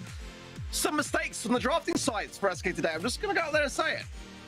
And it could well have been a 3-0 as well. Like, Eclipsar played that first set really, really well too. But look at that. They dropped the first set, which they could have won, bear in mind. And then 2-0, 2-0, 2-0. Max, max, max. There's some sort of correlation there. I feel like they were stuck on the strategy of what they had in their minds going in and didn't want to kind of deviate away from something which was more problematic along the way. You know, like sometimes you do have to adapt to what you didn't expect to see and, you know, go to plan B. And it just felt like they didn't really do that. And they were kind of always playing just around Eclipsar was what they wanted to do rather than kind of adapting to it and shutting it down. And there was plenty of times to learn from that along the way. And, you know, these are 3 incredibly skilled players. I mean, there's no doubt about it. Joker, Yoshi, Lanan, world class, some of the best in the world. but Eclipsar have been steadily growing, and a lot of question marks going into the year about Gugu being out competitive for such a long time, coming back in. Well, today he shut up many mouths, and I'm very pleased to see it for him. I just love how much it means to them as well. Genuinely so happy. And why wouldn't they be? They've just made the grand finals. They've never made it this far before, and they really did deserve it. Dismantling SK Gaming along the way. Stats coming in 360, 418, 316, 566 for the side of Eclipsar Esports. Good across the board from them. No real weak link. Whereas SK Gaming, not as much DPS, not as many kills, and rightfully a big win for Eclipsar. Fully deserved. And you've got to remember, Eclipsar down, in sort of 7th place in the leaderboards with 84 points. Well, this is going to give them a huge lift. They're now going to be bumped up massively, and that is going to mean the world going into the coming monthly finals and LCQ and Worlds question marks. Well, a new contender really has entered the arena. Not to say that Eclipsar were a new contender. They were always in the running, but right now have never looked better. Genuinely incredible from Eclipsar, and if they play like that, what's stopping them from going all the way as well? They're gonna have a really solid, really solid opponent down in the bottom bracket as well for Reply Totem or Humble. Whoever comes out of that is gonna be a tough one for Eclipsar, but if they keep playing like they are, they can win it. I mean, I'm going to be looking at my predictions again just before we kind of get to our next match, just to kind of maybe rethink and reconsider. Maybe you guys will want to do the same at home over at event.brawlstars.com as we get our next match lined up. Head over there and get involved on the prediction side of things. We got a banger coming up with Humble and Reply Totem. You're not going to want to miss it after a short break. The Snapdragon Pro Series Brawl Stars Championship is brought to you by Snapdragon Elite Gaming, Samsung Galaxy S24 Ultra, Monster Energy, and DHL.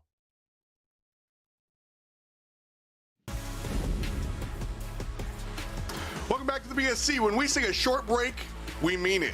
It's F out of back, and you guys know Trav and Arc. And so, one down, and SK... They lost? They lost like that? I'm just kidding. I watched the entire time. It was incredible. But, what an insane matchup, guys. We all three predicted the SK. I mean, we got to move on to the next match, but I can't not talk about this. One sentence from each of you guys. Trav, what happened there? Honestly, it's just, I feel like a lot of it was the draft. And I've just seen as well, during that very short break, quick flick to Twitter/X, and the name tweeted they got outdrafted. So, I mean, I guess that's the name of the game. Respect. Arc, you feel the same way? I said it before we left. I said there was some mistakes on the drafting side. They really underestimated the effectiveness of that max pick and just kind of let it dominate. Every single set at which they really started to crumble in, they had every opportunity to shut it down. And, even in Hot Zone, I said it's not the best place for max here, but you kind of have to ban it because of how effective it's being, how much of an issue it's being. And they just kind of stuck to the playbook. Sometimes you got to adapt. I love that. That is exactly how I feel about it. Esports is about adaptation and finding that sort of blend of I play my game versus respond to your game. I'm pretty much sure I've said it every single match today, and I ain't gonna stop. That is absolutely the truth. And now we've got Humble and Reply Totem, two teams who seem like the truth, 3-0ing in each of their quarterfinals. Humble getting the 3-0 on the B stream. Oceanus reacting pretty loudly now with some of the stuff that we've seen over on Twitter. And then Reply Totem versus Ladder Skill, certainly going the way of Reply Totem. And so here are our predictions. No reason to look at semifinal number 1. Let's talk about semifinal number 2. So I have Humble alongside Arc, and earlier we talked to Trav a little bit about his Reply Totem pick. You mentioned that it was, going out on a little bit on a limb here. But Arc, I want to hear you sort of defend the Humble selection. I just want to start by saying that Trav didn't have a feeling about Eclipsar Esports today, just to put that out there. Every time he's always got... Hey! No need to dunk. Same team. Official in that semi-finals one. But nonetheless, I mean, I think that Trav might be on something with Reply Totem. I mean, my reservation really there is simply what they tested in that quarterfinal stages. It wasn't necessarily, the cleanest of qualifiers either. I mean, I still think that the Humble are on point, and the Humble came down from the lower bracket though as well. We've got to consider that this time around, but I don't know. I just have a feeling. I just have a feeling about Humble. I'm feeling that as well. But let's dive in here. Humble versus Reply Totem.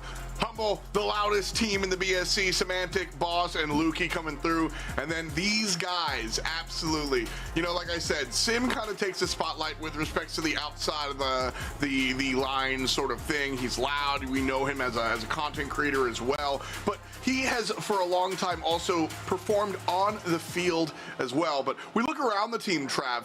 What can we say about the players that are flanking to the left and to the right of Semantic? I mean, Boss is a player that flew under the radar for so long. He was there. He was playing. He was always there with Team Queso, those kind of Spanish organizations, but he was never at the top. He's never been as high as he is with Humble right now. Where they're placing the leaderboards, how they're playing, it's genuinely been incredible. And Lukey's just one of those players. He emerged last year as the kind of wonder kid, the next Joker people were calling him. And at the moment, he's living up to those kind of rumors about him. On the other side, though, Reply Totem, they are just genuinely incredible. 3 huge names, and I don't think you can write them out of any game. Yeah, you know, iChaos, Ark, is it fair to say that, would you say that iChaos is a strong leader for this Mauro Mori combo? I mean, iChaos has always been a very strong leader. I think it's very difficult, though, to be that in a position where you've had Maru and Maori just kind of be that kind of combined unit for such a long time. I think it's kind of only right to allow those two to continue to kind of like lead the kind of the scene in that regard. But, you know, this is the same squad that did beat Humble in the qualifiers this time around. So, I mean, it was a 2-1 scoreline. It's a best of 3, of course. This is the best of 5 now. But we have seen the uprising, haven't we, of Eclipsar this month. This could be the uprising of Reply Totem potentially. 55% of viewers actually give them the edge, despite this being Reply Totem's first semi-finals of the year. And Humble have been in both grand finals. So I think that's got a lot to say on event.brawlstars.com. That's fair. And that is a huge point you bring up there about how this went in qualifiers. But then we look at what happened today, and Reply Totem 3-0'd ladder skill for sure.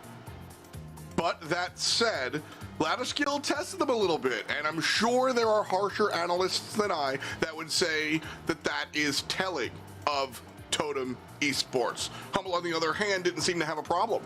And so we'll see how the quarterfinals and the qualifiers kind of play into the larger scene, well, at large. Byron going to be the pick here. First overall, though, we see that Amber selection as we jump onto last stop. I think she does a lot to get rid of some of those thrower positions behind the walls, and I think that Maru is certainly set up for success. Well, Otis coming in for Humble. That's a brawler which I was saying earlier today has not really been that present recently. Not too sold in it, actually. I mean, unless there's something within like the kind of analytics of the scrims process that they're kind of picking up from the side of Reply Totem to counteract it. I mean, we've already seen if there is the idea of tanks being countered, that Shelly's a really good idea, as demonstrated beautifully by Eclipsar earlier. So 8-bit coming from Reply Totem, a bit of an odd draft actually for me. I'm not gonna lie. Stu coming in out for Reply Totem. I'm not sure about this. Certainly in terms of the bans, okay for me. The Crow's a bit of an oddball from Reply Totem, but I'm not really sure what's going on in the draft. The Byron's my favorite pick so far out of the 5, put it that way, and that's, you know, definitely in a good spot. But Amber for sure is probably my second favorite, but yeah, I'm not really sure. It's kind of a bit sort of lonely now as well. I don't know. This is both teams saying, do you know how good at Brawl Stars I am?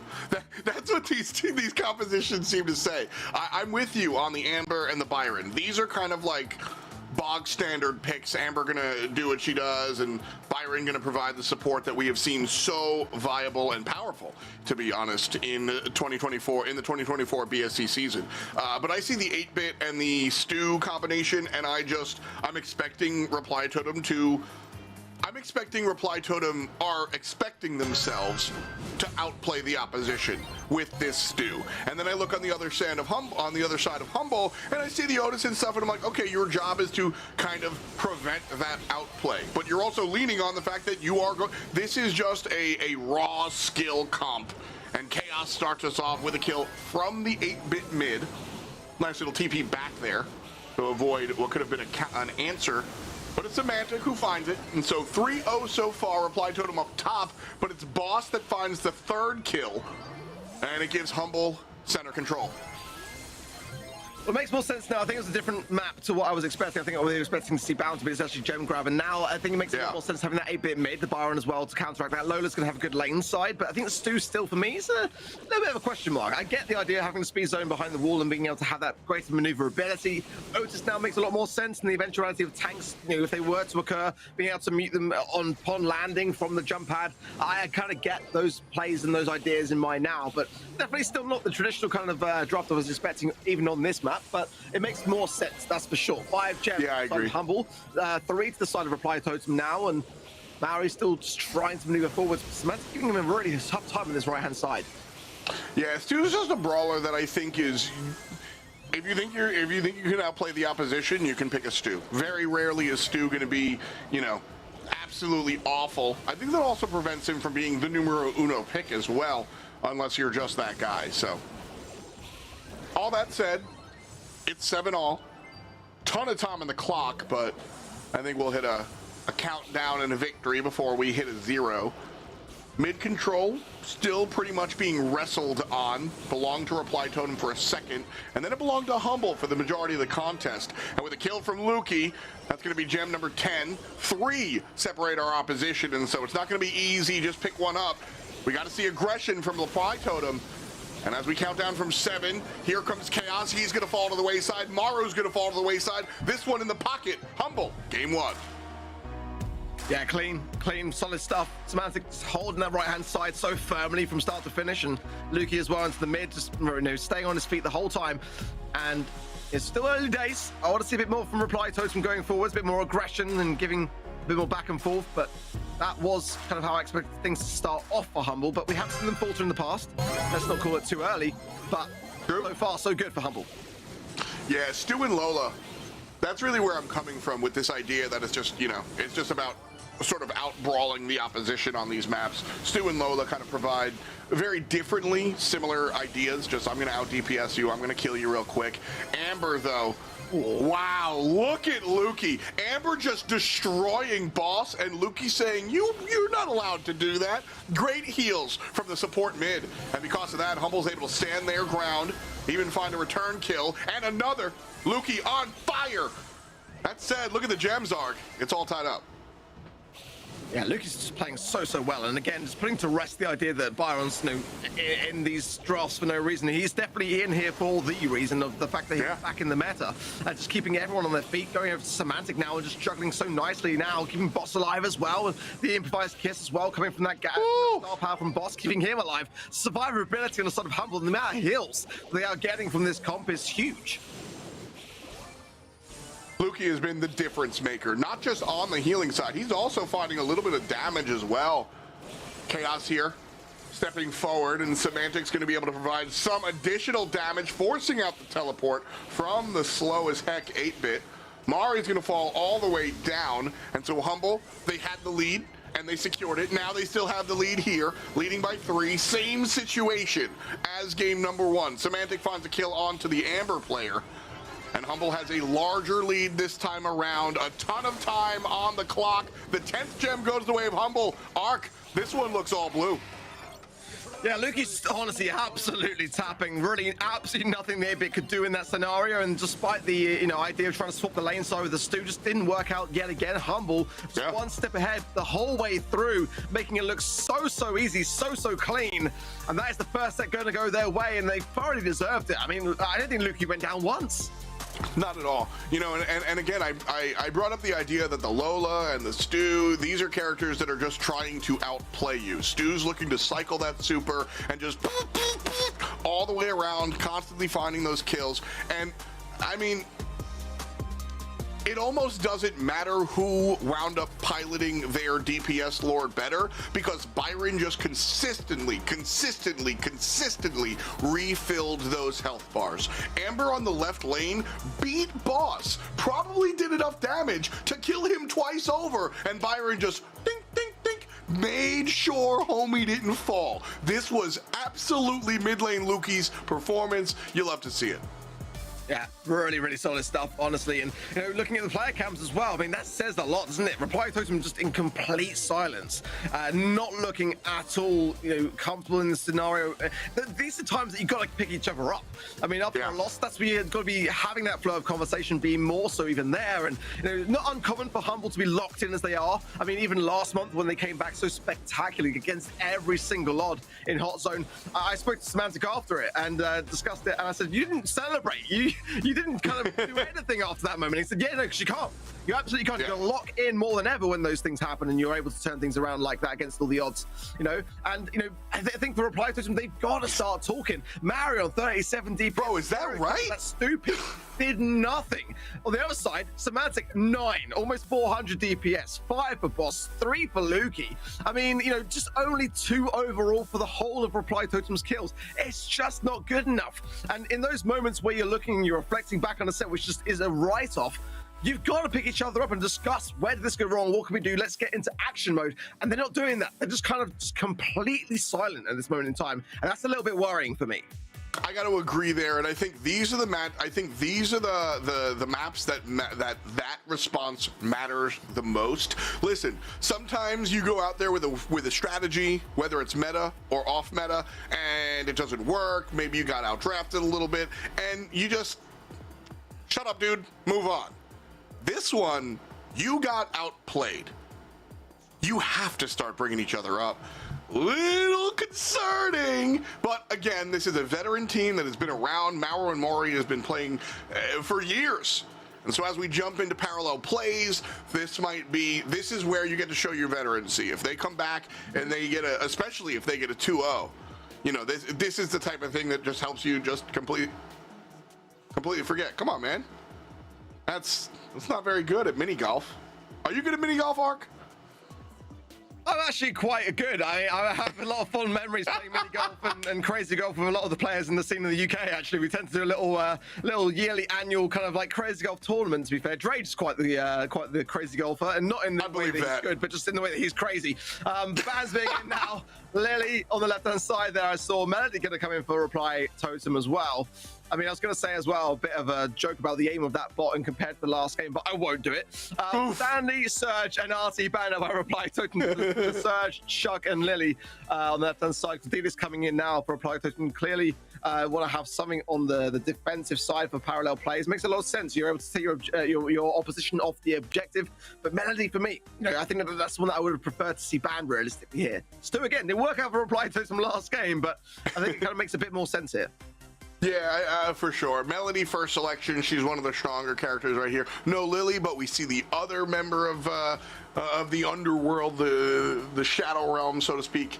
And so Cordelius will be selected here. Charlie is, you know, even after the nerfs of Charlie, usually we see a slow, sometimes the nerf is enough to like make a character just disappear. The Charlie nerf was one that I expected to sort of slowly see her disappear, but she still stands strong in the meta. And then high damage Angelo coming out here. So some decent long range out of MM, and then up top that first selection Melody will see an interesting jump on in here. But last tag on the Charlie, 25% win rate. We see a lot of picks here on parallel play for the Spider-Woman, but not very successful. I'm just kind of a bit amazed as well that RT's getting banned over Angelo on this map. It's the second time today we've seen Angelo coming in and making some plays, and it worked out massively well earlier today for SK Gaming in that scenario. Amber going to come in now for Humble. I mean, it's tough to call, but I kind of think I'm starting a bit more with the Reply Totem comp, but they've got to run it in a way that is much better than the previous set, because you can have the best comp, doesn't mean that it's going to be the outcome that you're looking for if you play it badly, right? So Cordelius, Stu, and Amber, I mean, I can kind of get behind the Cordelius despite having a little bit of a lower win rate, to be honest, as well. Not necessarily the highest, about 40, Stu at 60, so the Stu's definitely up there. But I mean, those brawlers, Angelo and Melody, I mean, that's what SK had earlier, and it worked out fantastically well. Despite that kind of low win rate on the Charlie pick, I'm siding with Reply Totem, but they've got to play this better. Humble up 1-0 in the big picture, and Mauro getting active early. Chaos is able to find a kill onto Semantic as they surge forward. So Reply Totem on the bottom side point and the top side, and it looks like the fight up north also going to go the way of Reply Totem. So they did well up top to play defense, and they're doing well aggressively. Whew, that's why Melody is a first pick top ban in this situation. Yeah, how not to come out of the round 101 right there, really, wasn't it? Just an immediate death, but unfortunate stuff. That's the power of Melody, and that's why I think it's just so great to have on the zone. Might not be the easiest of brawlers sometimes to kind of get there, but the super will help with that when you haven't got it. Like now, this is where Humble can really capitalize on Maru and just force him out of the game a little bit more and not feed into those notes. There's one there, two now as well. Now that's what happens. You can't do that. You know what I mean? Not allowed whatsoever. Lukey trying to use that stew to his advantage to try to find some shots and then go back behind the wall against these close range brawlers, and it worked until it didn't.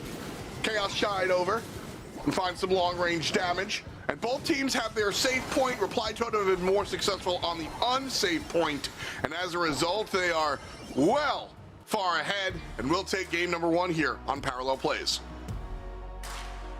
The Cordelius makes a lot of sense when you think about it, though, as well. Into the Melody, you know, being able to take her into the realm. She can't super there either, so she's more susceptible with the hypercharge as well, slowing her down, able to get then the loop around on the zone to eradicate her off it. So I get where Humble are coming from here, but I just think with the combination of the Angelo pick as well, it's very tough to really kind of juggle things. This should be, in my opinion, a Reply Totem set, but let's give Humble the chance to sort of demonstrate why this comp has got some legs. I don't think it's the worst of drafts. I just feel like you can't really, under any circumstances, hand over a Melody more often than not. I agree with that. I think brawler like Angelo is strong, but there are other characters that are very similar. But when you look at a brawler like Melody, I mean, that's just unmesswithable. Mari comes through and finds a kill up top. Meanwhile, Maru has been on the bottom side, just annoying Semantic, making sure that this player can't really shade up and help their teammates. And so Maru has played it safe and slow on this bottom side until he has help from Chaos, and now getting more aggressive. I like that cautious play. Beautiful taps from my Chaos, honestly, just landing them time and time again, and only just missing boss there as well. We're going to finish now. I think he does. I mean, he's going to burn down, but nonetheless, I mean, he's been absolutely tapping, putting that gadget Master Fletcher to great use as well, piercing the environment and ensuring kills when players are trying to hide behind the indestructible walls in the zone. Look at Semantic now using hypercharge. He should go. Oh, yeah, she goes down. You should really be winning that. Unfortunate. Yeah, you should. You could. But you didn't. Maru on the bottom side now, shades up to help his teammates, takes down one. Lukey with a hair of HP, and it's 96 counting upwards. Humble, no, it's Reply. They turn it around. 97 was winning until the comeback turned around. And what a close game. No way, what a turnaround. There's moments like that can honestly give a team such a big lift. Yeah. But I don't know, because the player cams always just look like everyone is feeling tension on the Reply Totem camp. So you know, I really kind of do worry a bit for them and their mental in this one. And you know, we'll have to see how they kind of move forwards and kind of get their heads together. But that's the start of something, right? You know, that was an important thing to turn around, and Humble almost had that. Agreed. I do think that there is something to be said, especially when we talk about veteran teams, about hooting and hollering after game 1 and after game 2, right? Like I think it's important to bring that, you know, energy, just that cheerleader type aspect in the booth, absolutely. But also, it's just one set. Shut up and sit down and let's go set 3. I value that as well, and so I'm with you. I sort of like immediately I question it, but as we see 1 set, 2 set, red set, blue set, and it's the same sort of clock in, clock out mentality, I start to respect it, Ark. I start to really sit there and go like, all right, no, this is all business. Like, a win is not a win until we win the best of 5.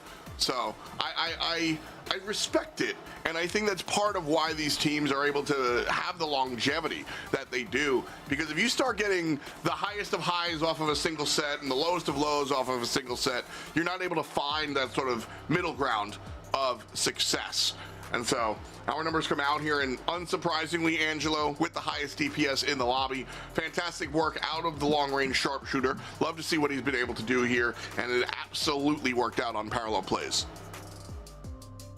Yeah, much better from Reply Totem. Maybe it's because I talk for a living, and the times when I'm sort of surrounded by silence are primarily when I'm on like public transport or in a waiting room for an appointment, and I'd kind of prefer it to be silent in those scenarios. But I mean, they could well be locked in. I do want to see a little bit more in terms of communication. I think that draft was the key realistically there for me, and Chaos did a great job on that. Angelo, you could see him tapping, really landing the mark, because Angelo, if you don't do that, can really be, a bit of a loose pair of hands, not providing much. As we go to the center stage now for Brawl Ball, this is a great opportunity here for Reply to continue on this streak and start to get the upper hand on their opposition here. I think you could be very, very careful here of brawlers like Sandy and the tankier brawlers getting kind of like an early tank counter as well. As we've seen already today, Shelly goes a long way now and coming back a little bit more so. Cordelius, though, still definitely very much a great thing to have on that side of things.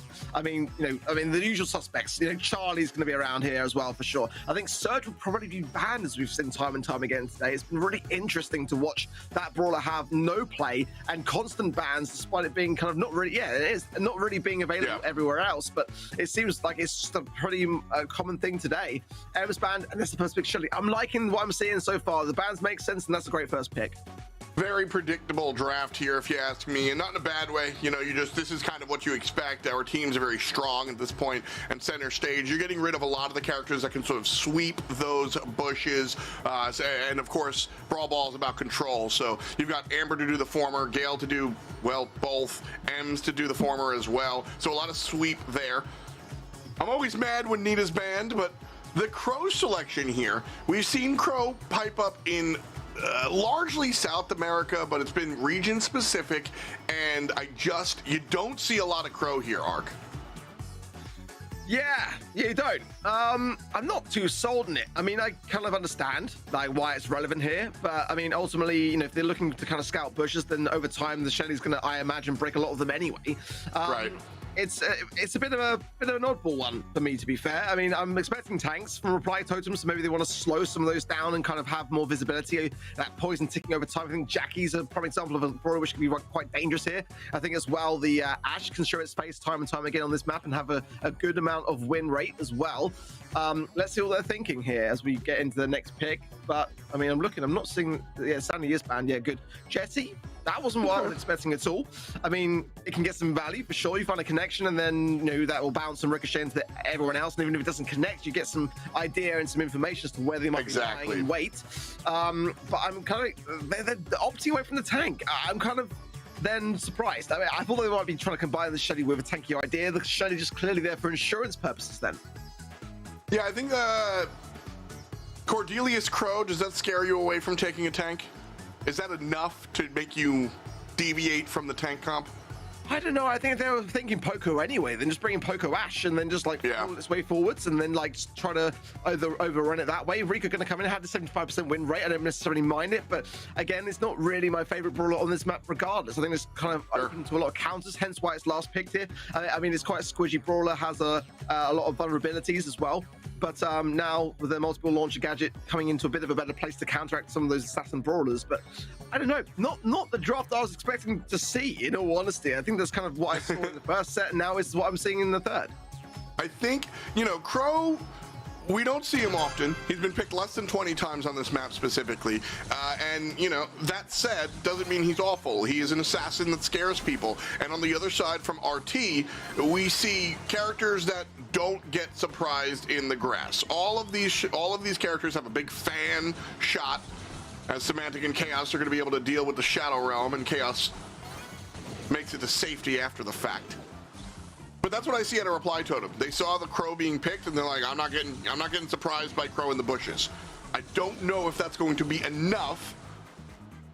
We're a decent amount into this one, half a minute, and the ball hasn't even been looked at, let alone touched just now. Lukey's looking to move it up as one player goes down in Reply Totem. Two players go down, but a strong kick from Maury to put it in the right corner to prevent that goal-scoring opportunity. Was an aggressive start from Humble so far. I mean, I'll always see how this kind of fares out. I would like to maybe see a Max, to be fair, instead of the Jesse or the Crow. They're kind of my two least favorite picks, but Semantic dangerously close to this ball here. Gonna super then into the realm for Chaos. Stay in position, but surely taken care of now by Mari and is. Maru, on the other side of things, trickling down here. Will he survive it? 184 still in play and surviving on, going to stay alive and in position with that super as well. Can be devastating. The jump in from Lukey just evades it in the nick of time as well, because he would have been shown up and stopped the healing process. So I like that from Maru, very observational from him, and he's going to find Semantic as well. That's disgusting, and a great opportunity here for Reply to push forwards. Big plays here as Chaos gets the kill on the right-hand side. Respawns are coming through, but if Bossman dies, and he does, this could open up the wall. Nice break. But a stop by Lukey just in the nick of time. So still scoreless with just a little bit over half a minute to go. If we make it to overtime, Crow's going to be uphill, and Reply Totem might have the advantage. Well, that's going to be a goal surely here. The pass will be there, or just to walk in regardless. It's going to be just a case of trickling down in seconds there from Lukey, and I like that. It gives Reply Totem far less time for a response now. They got some utility, hypercharge for Maori as well for Maru, so let's see what they do here. Popping it now. Semantic, they're forced straight into the realm of the Poco, but they can get the takedown, but the ball pushed out. Now trying to get it forwards in the nick of time. Maru's got super as well. Can he force it? Oh, Boss comes in and it slaps it out of his hands. What a defense from Humble! Fantastic play. Humble knew exactly what the score was. Listen, if you go to overtime, really the other squad just sort of has the upper hand. Crow's going to have trouble kind of finding those shots, getting into the back line. Obviously, with the super, he'll be able to jump, but it's just a problematic uphill situation then. But listen, I'm not saying it's unwinnable, but I think the favor is in the other team on Reply Totem's side. So Humble gets that goal. Very important timing to avoid overtime, and they find themselves up 1-0 here as we jump into game number 2. Lukey low and the third teammate down. Still not in a large enough window for Reply Totem to find themselves on the enemy side of the map just yet. Oh, Boss cooked so hard there, and he's not done yet in this this game either, it seems. Getting 2 takedowns now and in position for a pass from Lukey, but just going to try and play it slower, it seems. But what a great defense that was in that previous game. I'm going to bring it back around to that, because that was such a key thing to do. I mean, had it been the other way, Mario was basically going to get a guaranteed goal out of it. But look, it's just so suppressive in his nature. And Semantic going to force iChaos into the round. The walkthrough there is going to be a goal, an early one at that for Humble yet again. And they're just looking so much better than that last set. Huge part of that Cordelius util is just being able to just flicker a defender out. You're no longer on the field. I don't know what to tell you, dude. Can't block a shot if you're not there. So Cordelius certainly showing his value in this draft right here. Buck 17 to go. Humble up 1-0 and 1 goal to none. So if they win this one, they are on match set. But that is an if. Ton of time to be played on the clock. Boss not finding the angle. And so those ricochets do a whole lot of nothing. Reply Totem have mid-control. They take down Semantic. Now ready to push forward. Maru does fall, but it is 2-on-1. Not going to full commit to this one, Arc. Just a push forward. Yeah, they know they need Maru for this. They're going to leave the ball there in the hope that he can bring the super forwards and then just try to walk it in. Here he comes now. He's been able to evade that crow shot, but not the second. So he's been made known. And with that Jesse turret, it's going to be very hard for Humble to push into this. And that's kind of why the Jesse's an idea. It's not my favorite idea. But keeping Maru out of the mix. Every time Humble have done this, can they just continue to do so? This is a great opportunity for Maru to come through. And he does. Great timing on it. And that's a well-deserved goal for Reply Totem with 20 seconds on the clock. And what great individual prowess there from Maru, using the knockback from the super, and then to shove the defenders out of the way, and then by himself picking up the ball, knocking it on in. That's going to bring us to an overtime scenario. And I had mentioned before that I think Reply Totem has the upper hand here, but that's what happens. Crow jumps on in, and it doesn't work out. Reply Totem are low, though. This could be trouble.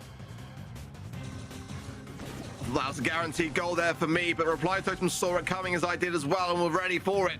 Now just trying to heal up our Humble now, pushing forwards and just keeping these taps low. Lukey's going to have a great overtime here for me. Already's got another super to hand, and now that turret quickly taken care of by Boss, who's been really, really on that. If Lukey gets the ball, a jump in, and it could be all over here for Reply Totem. Boss now for the support. Oh, the ball just stopped off the line by Mary, but it's surely not going to be enough. All 3 members of Humble go in, and they get it. That'll be the set going their way now. 2-1 up.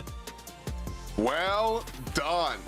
That Crow one comes through in the clutch. I mean, like, at that point, it could have been any brawler, right? Using the super to just shoot the ball, nothing Crow specific there happening. That was Humble just winning it Brawl Ball specifically, bringing it to an overtime, and then taking it.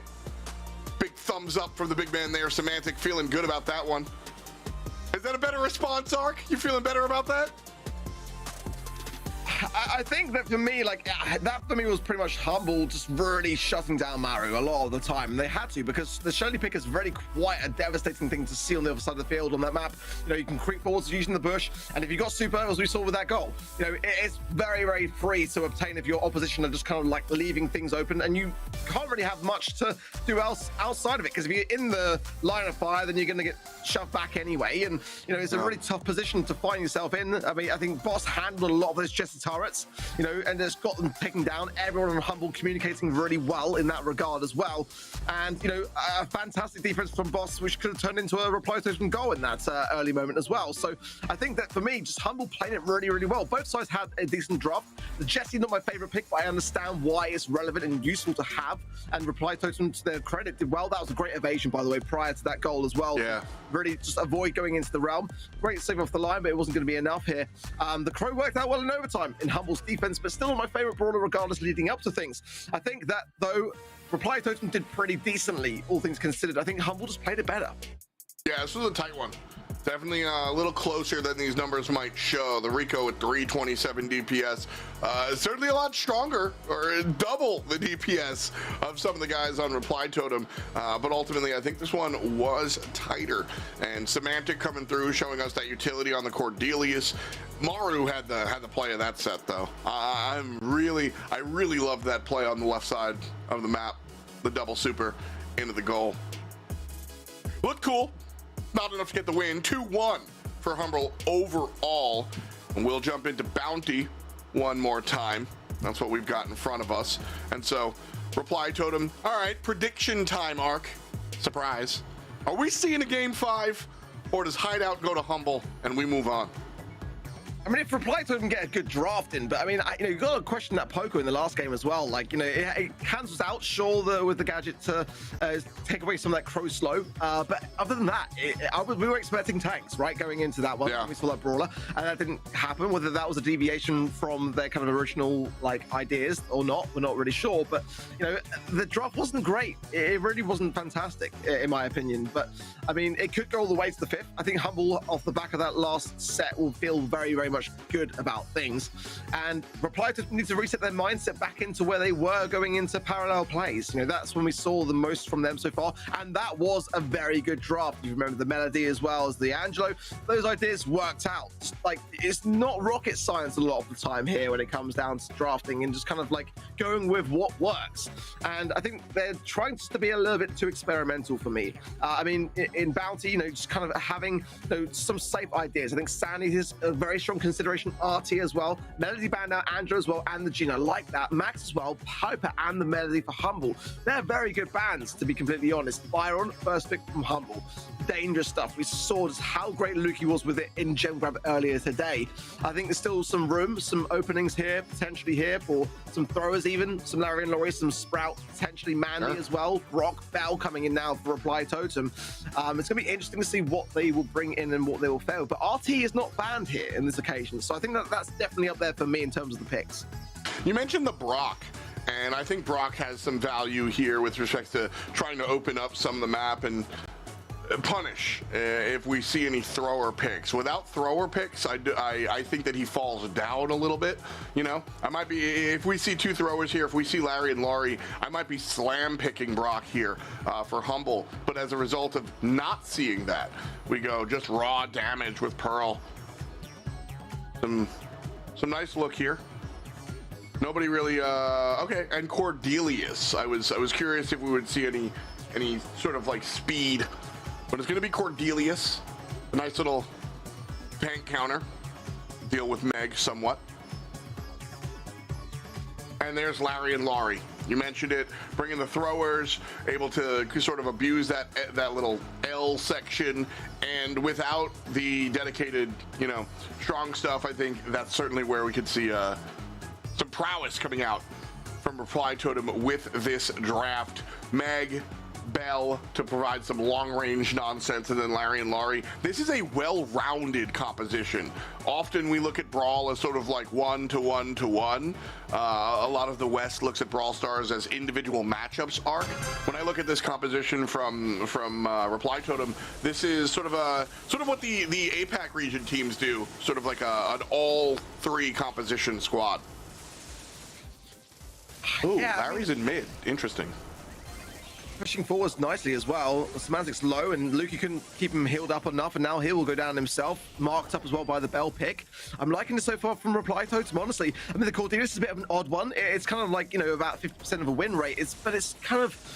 it's going to be tough to make work without the max, and Humble banned the max themselves, so they clearly feel comfortable with it and feel like it's got a place here, but I feel like it's going to be very tough to make work here, and iChaos is tapping, honestly. Marked up again, already got a hypercharge, Semantic slowed by the nest egg as well, and popped down by Maori, and this is looking like a winning comp here for Reply Totem. Yeah, the Bell in the left lane, the way the map works out, she's going to be able to have targets both in the left and the right, and this adaptation from Humble is fantastic. I meant left and mid. Right is going to be harder for her to hit, and that's where Humble as a unit wind up swapping over to. I love this positioning change-up from Humble. Just, yeah, Bell was tapping. Deny her the ability. Semantic uses the super and forces a retreat. Picking up a mushroom there for heals, but then he's going to run straight into iChaos and Mario on that left-hand side, who are now rocking 5 and 4 stars respectively. I mean, this is honestly looking like an absolute domination by Reply Totem. Boss going to be able to survive on just about there with the help of the hypercharge there for more HP, but I mean, very much on the cusp of going down himself. And there's 10 stars now to Reply Totem with 20 seconds on the clock. It's just the, you know, it's just the blue star which Humble have had to their name, and they're not able to do much more than that. We'll see. We get one final push coming in. It could all turn. You never know. But I mean, Semantic onto Chaos, marked up, finds it, gets the Mary into the realm, but he's got to finish it, and he can't. 15 stars. Reply Totem looking so strong this time round, and this could well go all the way to the 5th. Man, I saw the dream there. Watching Semantic be disciplined, watching Cordelius be disciplined there and find the kill on the left, use the super on the right. That was intelligent. I saw what was happening. I saw what they drew up. You do the math, you look at the stars, one final push. That's sort of like old school pre-max 20 gameplay where you just wait until the final 12 seconds and then surge forward and then win the game by 1 star. That's what Humble was going for. And I saw it happen, but they just wound up losing that fight up north. Semantic fell down this time around. He gets that kill out of Meg, and it's a lot earlier. And so Humble trying to climb earlier instead of waiting till that last moment, and I think this bodes well for them. Look at the adaptation there as well, though. Like in the first game, Semantic goes left, stays in that little upside L pocket and tries to get some value and can't. The Larry and Laurie is shutting it down, and that's where the Cordelius is really starting to struggle. So he goes far right hand side lane, says to Lukey, just heal me all the way. I'm just going to W key it straight into the spawn. But then he gets traded out. All that just for a trade. It's showing a lot to me that, you know, I think Humble are going to struggle a little bit. Maru now out of mech, though, might be somewhat of a saving grace if he can just heal up, though, and get back in it quickly. It shouldn't be much of a problem. The Pel's the ideal person there, the tankier one to really land a lot of the shots too, and is back in mech already. I mean, you know, Reply Totem are making this look quite straightforward so far. Gotta say so as well. Humble just very rarely have been able to find any kill at all. Bell's been a big part of that for sure. But I mean, there's nothing that Reply Totem is doing specifically that's just overwhelmingly oppressive. It really is just strong team play. Every time Humble, largely Semantic, steps forward, Reply Totem's able to deal with it. And it's not even about the ball being dropped by Humble. It's just strong play by Totem. Chaos again finds a kill on the boss. Semantic gets knocked up and knocked down. 9/2. And there's still a little bit of time. And if we do the math on the stars, it will be 6, 7, 8, 9, 10. It will be enough if Humble find a team wipe. But they've got 8 seconds to do so. Boss surging on the right side gets 1. The puppet's out and he falls down, not worth any stars. That's 2. Chaos is here, worth all of them, but it do not matter. 17 on the side. And that's a win for Totem.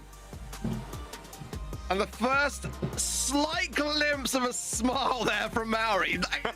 If you look closely and enlarge, I saw a little bit of something going on there. It wasn't quite enough, but you know, there was more. There was more. I mean, just about. still being reserved. But hey, I mean, going all the way to the 5th and final set, that is a result. Reply Totem got a solid draft. And again, just taking it back to a more basic level, just playing it more control. I mean, you know, Humble are trying these ideas that, like, you know, they're sort of bringing in the Cordelius. I mean, I've been speaking to a lot of pros. Sandy actually works in that top left-hand side pocket a lot better than Cordelius. I'm not really kind of sure what they were thinking on that front, but I think it was the Larry and Laurie which really made that shift over to Reply Totem's favor to really shut him down. I mean, it could have, prior to that, it may have had a place really, but that thrower, it just means that Cordelius is just not going to really be able to do much at all. And I mean, you know, Kess has always been a fantastic long-range brawler, great tapper in that regard, and the Meg as well. I mean, just everyone looking better. I mean, 1-2-2 for the kills on the side of Humble to the 8, 2, and 4 of Reply Totem says a great deal in a game mode like Bounty, where kills and deaths matter. I mean, very low DPS across the board for Humble. This is exactly what Reply Totem need, but I'm still kind of reserved around whether they got what it takes to go all the way here. I mean, just in the way it's been going back and forth, it really just tends to be when Reply Totem have the better draft and Humble have the weaker draft, like quite a long shot, where we see that kind of shift and Reply Totem start to take more of an affirming role. Without that, you know, if the draft is evenly balanced or going the other way, I still have a few reservations for them, but they've got this spot. I would like to see Reply Totem get to the grand finals today. I mean, it's certainly possible. I think both of these teams, you know, we had mentioned coming in some like history in the qualifiers, some history in the quarterfinals about their opposition and how they matched up and this, that, and the third. And the reason we were splitting hairs like that, the reason we were being so hyper specific is because, I mean, I'm not going to speak for you, Ark, but I'll ask you to, I think these are pretty evenly matched up teams. I would say Humble got the edge, in my personal opinion, but that could well change. I mean, we saw Eclipsar earlier today making the grand finals. I could really sway towards Reply Totem this time around. I mean, these are mistakes on the side of Humble that they just cannot let fly through. I mean, plenty of other brawlers in that last game for me that could have been better than the Cordelius. I mean, the Sprout was still available. I think Ray could have had a shot there as well. Mandy, Brock. I mean, there's so many options that they went against. But now in Knockout, Flaring Phoenix, the long-range affair, and you know, Knockout being one of those modes where it can be very, very brutal and very, very hard to make a turnaround when you are finding yourselves behind. I think RT has to kind of be banned on this map. I think Gray could potentially be banned even on this map as well, as Lorcan can get some great value as well. But the long-range sharpshooter affairs, yeah, Gray banned as well. But no RT, interesting stuff. Pearl, Gray, and Piper banned for Reply Totems. The Piper, the Angelo, and the Jean banned. And the first pick, yeah, Reply Totem. I'm liking it so far. I mean, that's a great starting hand for them. Absolutely. I mean, RT is just, he's valued so highly on this one for sure. The Brock selection as well. Interesting choice. Long range character for sure. Flaring Phoenix. Definitely will be able to provide a little bit of wall break. There it is. I'm like trying to find the archives in my brain as Amber now coming through as well. And so just some strong sort of like ground mechanic denial from her for sure, trying to shove players out. But with this RT, strong long range dominance, and Tick is very, very strong here. I think the hypercharge has definitely leveled him up as far as how interesting he is to me on Flaring Phoenix for sure. Yeah, it's decent. It's definitely the best place for Tick at the moment, so I don't necessarily mind it. But I think Larry and Laurie kind of does a better job. I mean, Melody, yeah, that's kind of like what I would like to see. I mean, we saw as well the win rates for her. I mean, putting on the aggressive nature, pushing away forwards and getting behind things, and your teammates coming from behind then to clear up the scraps. I mean, that's where Melody can really thrive here. I think this is quite a dangerous idea here for Reply Totem. I mean, Tick running Vision Gear as well to really show up everything for all it's worth. RT as well. I'm liking this for Reply Totem, but Humble have got the final say here. Let's see what they go with. I do like the Tick and Melody selections kind of scare me away from going long range. You know, I'm a little afraid of going, well, Piper's banned, but I'm a little afraid of going into the Bells and some of the long range characters that you might anticipate, especially with the Brock alongside. That's going to open up the map a little bit. And so having the Buster here, I think, is a great selection. We'll be able to deal when they get jumped on, and might even be able to prevent some of the long range stuff out of RT should we see that. So I like the composition answer from Humble, but ultimately I think Reply Totem, they've got a lot of what I like to see on this map. Yeah, I'm just thankful no Cordelius, in all honesty. I mean, to be honest, I'm down. Not the clearest of breaks there for Luki. Could have gone a bit more to the right and actually got more of the wall there, but maybe he wants to keep it. Who knows? I mean, let's see how things fare. But the Amber as well for Semantic going to be able to feed back into that next super. And you know, Semantic really wants to burn down a lot of that mid realistically there to be able to be in a shot where that RT is lying and start to ensure that the range is kept on the side of his teammates for Luki and Boss there. There, I guess he's going to burn it, I imagine, kind of swiftly, but maybe he's going to leave it there for a little bit and just get his next super lined up and just really overthrow the map here with oil. Well, Tick doing a good job of keeping two separate players locked in on the sort of right-hand side. Amber setting up, making sure nobody's able to kind of push up too much here. And there's going to be the destruction there immediately into some more oil on the ground. So Semantic really looking to take control of this left side, whereas the right side is being answered by the Tick control. Gas seeping on in here. And just like that, Amber gets eaten, and it's a 1-to-1. Luki's able to answer back, so a 2-on-2, and this was a messy, sloppy, nobody looking good round. Well, Humble got the job done, and that's the round in the pocket. That's what matters. And I mean, the map is shaped heavily in their favor as well. I mean, that was a lot of groundwork done. I wasn't too convinced on the rocket fuel from Luki because Semantic was already going to burn that bush anyway, but nonetheless, look how much it's going to be an uphill struggle now for Reply Totem in that mid, because Maori is just so visible the entire time, and Semantic on this left-hand side with all the oil, it's definitely going the favor of Humble's way, but can Reply Totem have something to say about this? Well, Chaos and Maru have swapped sides this time around. Chaos before was dealing with the mid and the right laner by just making sure that that's such a small area. This is part of the reason why Tick is so valuable on this map, is because of those choke points. Tick can really just kind of lock it down, and he did so in game number 1. Obviously, it didn't really matter since Humble took it, but Chaos going to switch over to that left-hand side this time. Trouble from Maru, trying to step up. The gas shows up one more time, and here we have Buster up front trying to help out, but it doesn't matter. 1 goes down, 2 goes down, and even with 2 alive, Chaos is low and Maru is low. That looked like a moment that it might have turned around their arc, but Reply Totem were able to find it and bring us to round 3. Yeah, solid. I think for me, Reply Totem needs to go a bit more aggressive a bit earlier on, to be honest, because Semantic's going to overthrow the map with oil. So he wants to burn that in overtime scenarios where it's going to cause a big problem for Reply Totem and just force their hand in that regard. I want to see kind of Maru really kind of get those notes early and just start to push forwards with his team. I mean, iChaos now has hypercharge as well, so that could definitely be somewhat of an opening if he's able to get super off the back of things and start to really kind of take things back under control, because they need this round. This is such an important one for them to achieve, because, I mean, we're neck and neck tied up in terms of the rounds. Whoever wins this one takes the first game. Brock trying to provide a little bit of that denial that Tick brings. Keeping RT at bay, honestly. It's been a nice look here from the Brock player on Humble's side. Super comes out, clears out some of the bushes, but doesn't really do too much damage. Now here's Humble getting aggressive, stepping up on the right-hand side, shoving one player into the gas, a 3-on-2. Luki on the bottom side being controlled by Tick, but that's Humble all the way to Sunday. And they're gonna grab round 1, round 3, and that gets them game number 1 of set number 5. They are poised and ready. Humble's looking like they've got finals on their sights.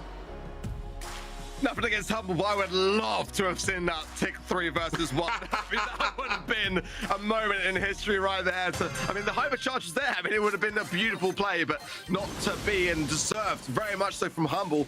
Seems like Luki wants just those 2 barrels, you know, cut down there by the rocket fuel, which is an interesting idea from him, but I would have preferred to see maybe the whole thing opened up for him. It's 68 HP now, and it's a prime opportunity for Reply Totem to push forwards. It's still a 3 versus 3 here, but they'll really push back quite heavily, so still surviving as well. I'm surprised. Marked up now by Maori. Look at this, boss could now finally fall as well, and that's going to be a very tough position for Semantic to do much. A very swift game. I don't want to speak too soon because Luki still is in motion here, but should surely trickle down, and that is a swift round for Reply Totem. I mean, bro, this is what you were asking for. Like, both games that we just watched, you were like, hey, man, I want to see Reply Totem get aggressive. Hey, man, I want to see Reply Totem get aggressive. And they just didn't. They finally did, and they destroyed him. Reply Totem just took Humble. Yeah. So maybe that's the key. I think you're onto something there, Ark.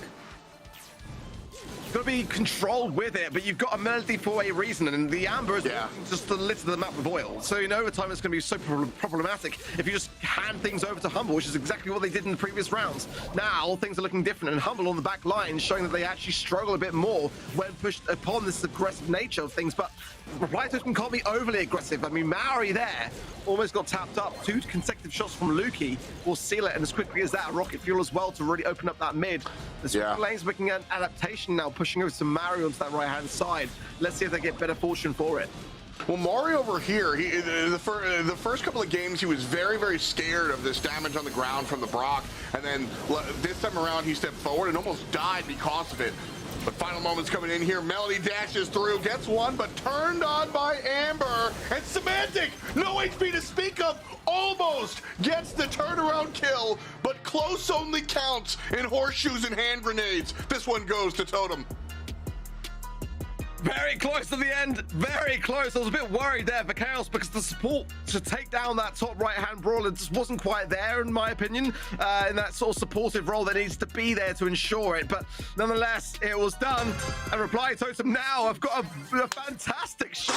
They really do, making the grand finals, but it hasn't been the cleanest. It really hasn't. And I wanted to see some faster adaptations, but they are starting to now make this work. These rounds, crucial, absolutely crucial. For Humble, they've made the grand finals every single month this year. Will it be the same to say for May? Reply Totem have always exited in the quarterfinals, and this could be their best performance. Well, it already is, but even better to make a grand finals in May.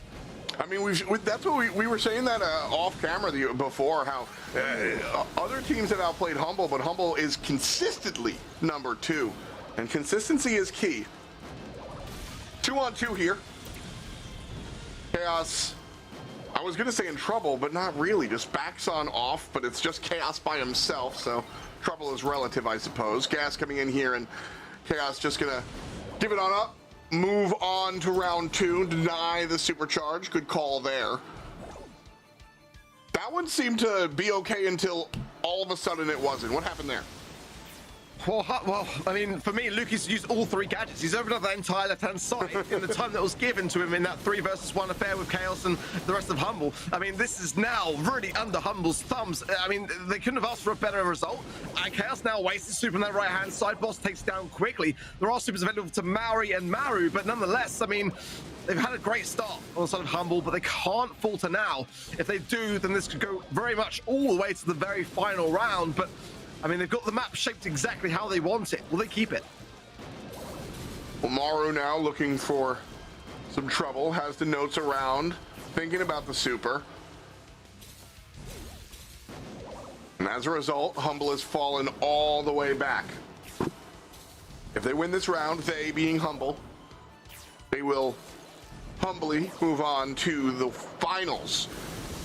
As Ark said, as per usual. Stuck in the middle is Boss Man, and it doesn't matter because Maru falls down, unable to even do the Melody nonsense, but Reply Totem have 2 alive to Lukey's 1, knowing that there's a 3rd round to play for. Lukey walks it down, and semifinals comes to a single round of knockout. Let her rip. I mean, that was incredible for Reply Totem to bring it back. In all honesty there, I thought it was going to be going against them. Hypercharge for Chaos here as well now. And just going to pop a gadget for safe measure there to ensure that his survivability was in check. Semantic going to be just using this left-hand side to just fuel some oil into that super coming in shortly. But look how much oil is already on the map. And both sides now, so much on the line. This is the last round of this series. Whoever takes it makes the grand final. Troublesome, little bit of damage dealt. Semantic falls back and heals it up. Everybody healthy, Chaos half HP. Heals it up. Everybody's healthy again, but Semantic finding a little bit of damage here on Maru, just a little bit. Chaos with the tick. Keeping Boss on this corner is very, very important. Buster Shield popped. And now trying to inch up further. Maru, though, is the first one on the board, taking down their lane opponent. Chaos responds in kind. Boss, the lone man standing, goes down. And just like that, Reply Totem says, no, Humble, you will not be going to grand finals this time around. What a result for Reply Totem. It was a long time coming. 2 months of exiting to SK Gaming in the quarterfinal stages, but not in May. It seems the first month they didn't have to face that team was the month to make it all the way to the grand finals. What a day. I mean, Trav said, didn't he? I've got a feeling. I've just got a feeling. Well, he proved us correct in that regard because, I mean, that went down to the wire, but well-deserved on the side of Reply Totem. Yeah, I mean, this was just a fantastic performance by Reply Totem. They denied what Humble was trying to do over here. They just decided to push forward, and you know, Humble gave them a fight. This went down to the latest it could possibly go down to. Round 3, set 5, like GG, man. So honestly, we said it earlier when we saw the fantastic 5-set match, in the quarterfinals, and we get it again here. EMEA has been such a treat to watch consistently throughout the BSC's existence. But I mean, this is the type of performance that you get a chance to see. Humble, Reply Totem, this is a matchup fitting for grand finals. But only one of these teams actually gets to make it to the grand finals, and it's the Italian organization right there, Reply Totem, that'll make the move. Well, 3 for Semantic and Boss, Lucas 6, but Mario on 6, iChaos on 7. I mean, you know, not the brawler that you'd expect to see iChaos mantle. Let's be honest. I mean, he's normally that aggressor. He'd normally be playing like the melody, taking a step back, and sometimes you gotta do that be a team, you know? Sometimes you got to be able to be that team player to go, do you know what? This might be my favorite brawler. Maybe I'm not going to get all the best plays of the day from it, but if it gets the job done and gets us to the grand finals, I will take that tick pick for sure. Now, the RT as well for Mari, 83 DPS, not the highest, but the 3 kills regardless. Help the team out. And our MVP now, off the back of that last series, surely to come through from event.brawlstars.com, and it is iChaos. And I mean, I was just shouting a lot about the man, and I think I've said enough already, but nonetheless, thoroughly deserved one. You know, just trying to kind of fit in this Reply Totem squad in the best way he can, because it's not an easy thing. You know, when you join an already established, you know, kind of roster with Maru and Mari being the core unit of it, you have to adapt. You have to try to find your place. And I think today, maybe some of the brawlers weren't his kind of strongest, and not what we'd expect to see him on, but he made them work. Agreed. You know, I think that Tick was arguably the most important pick in that last matchup. The way Tick is able to kind of like lock down those tight choke points, you kind of, if you think that iChaos is sort of the star on this team, which I think a lot of people might say that, you want to, even though it's not the flashy character, it's the keystone character here for the composition. You give it to iChaos, he makes it work. And just like that, we find ourselves glancing towards the grand finals. Reply Totem, Eclipsar. We'll be right back. You don't want to miss it. The Snapdragon Pro Series Brawl Stars Championship is brought to you by Snapdragon Elite Gaming, Samsung Galaxy S24 Ultra, Monster Energy, and DHL.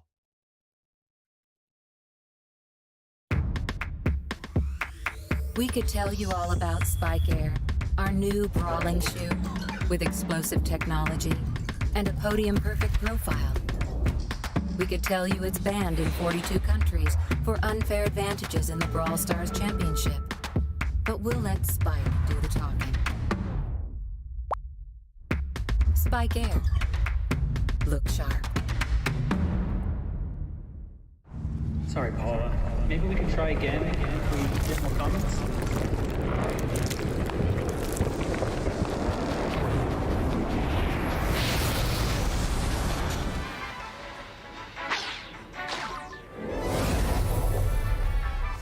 It's happening.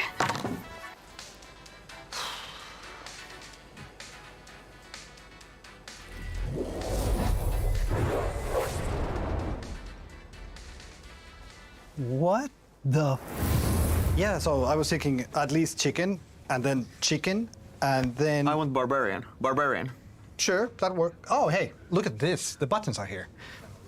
We should maybe... Take it easy. No? Let's take it easy. Oh, okay. Okay. Where were we? Chicken, chicken. Barbarian. Barbarian.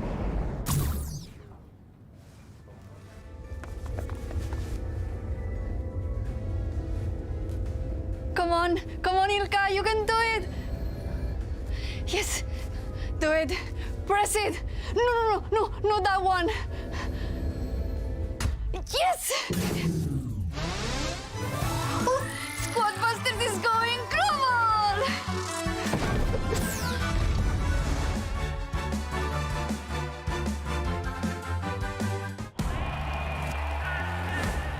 This is the time.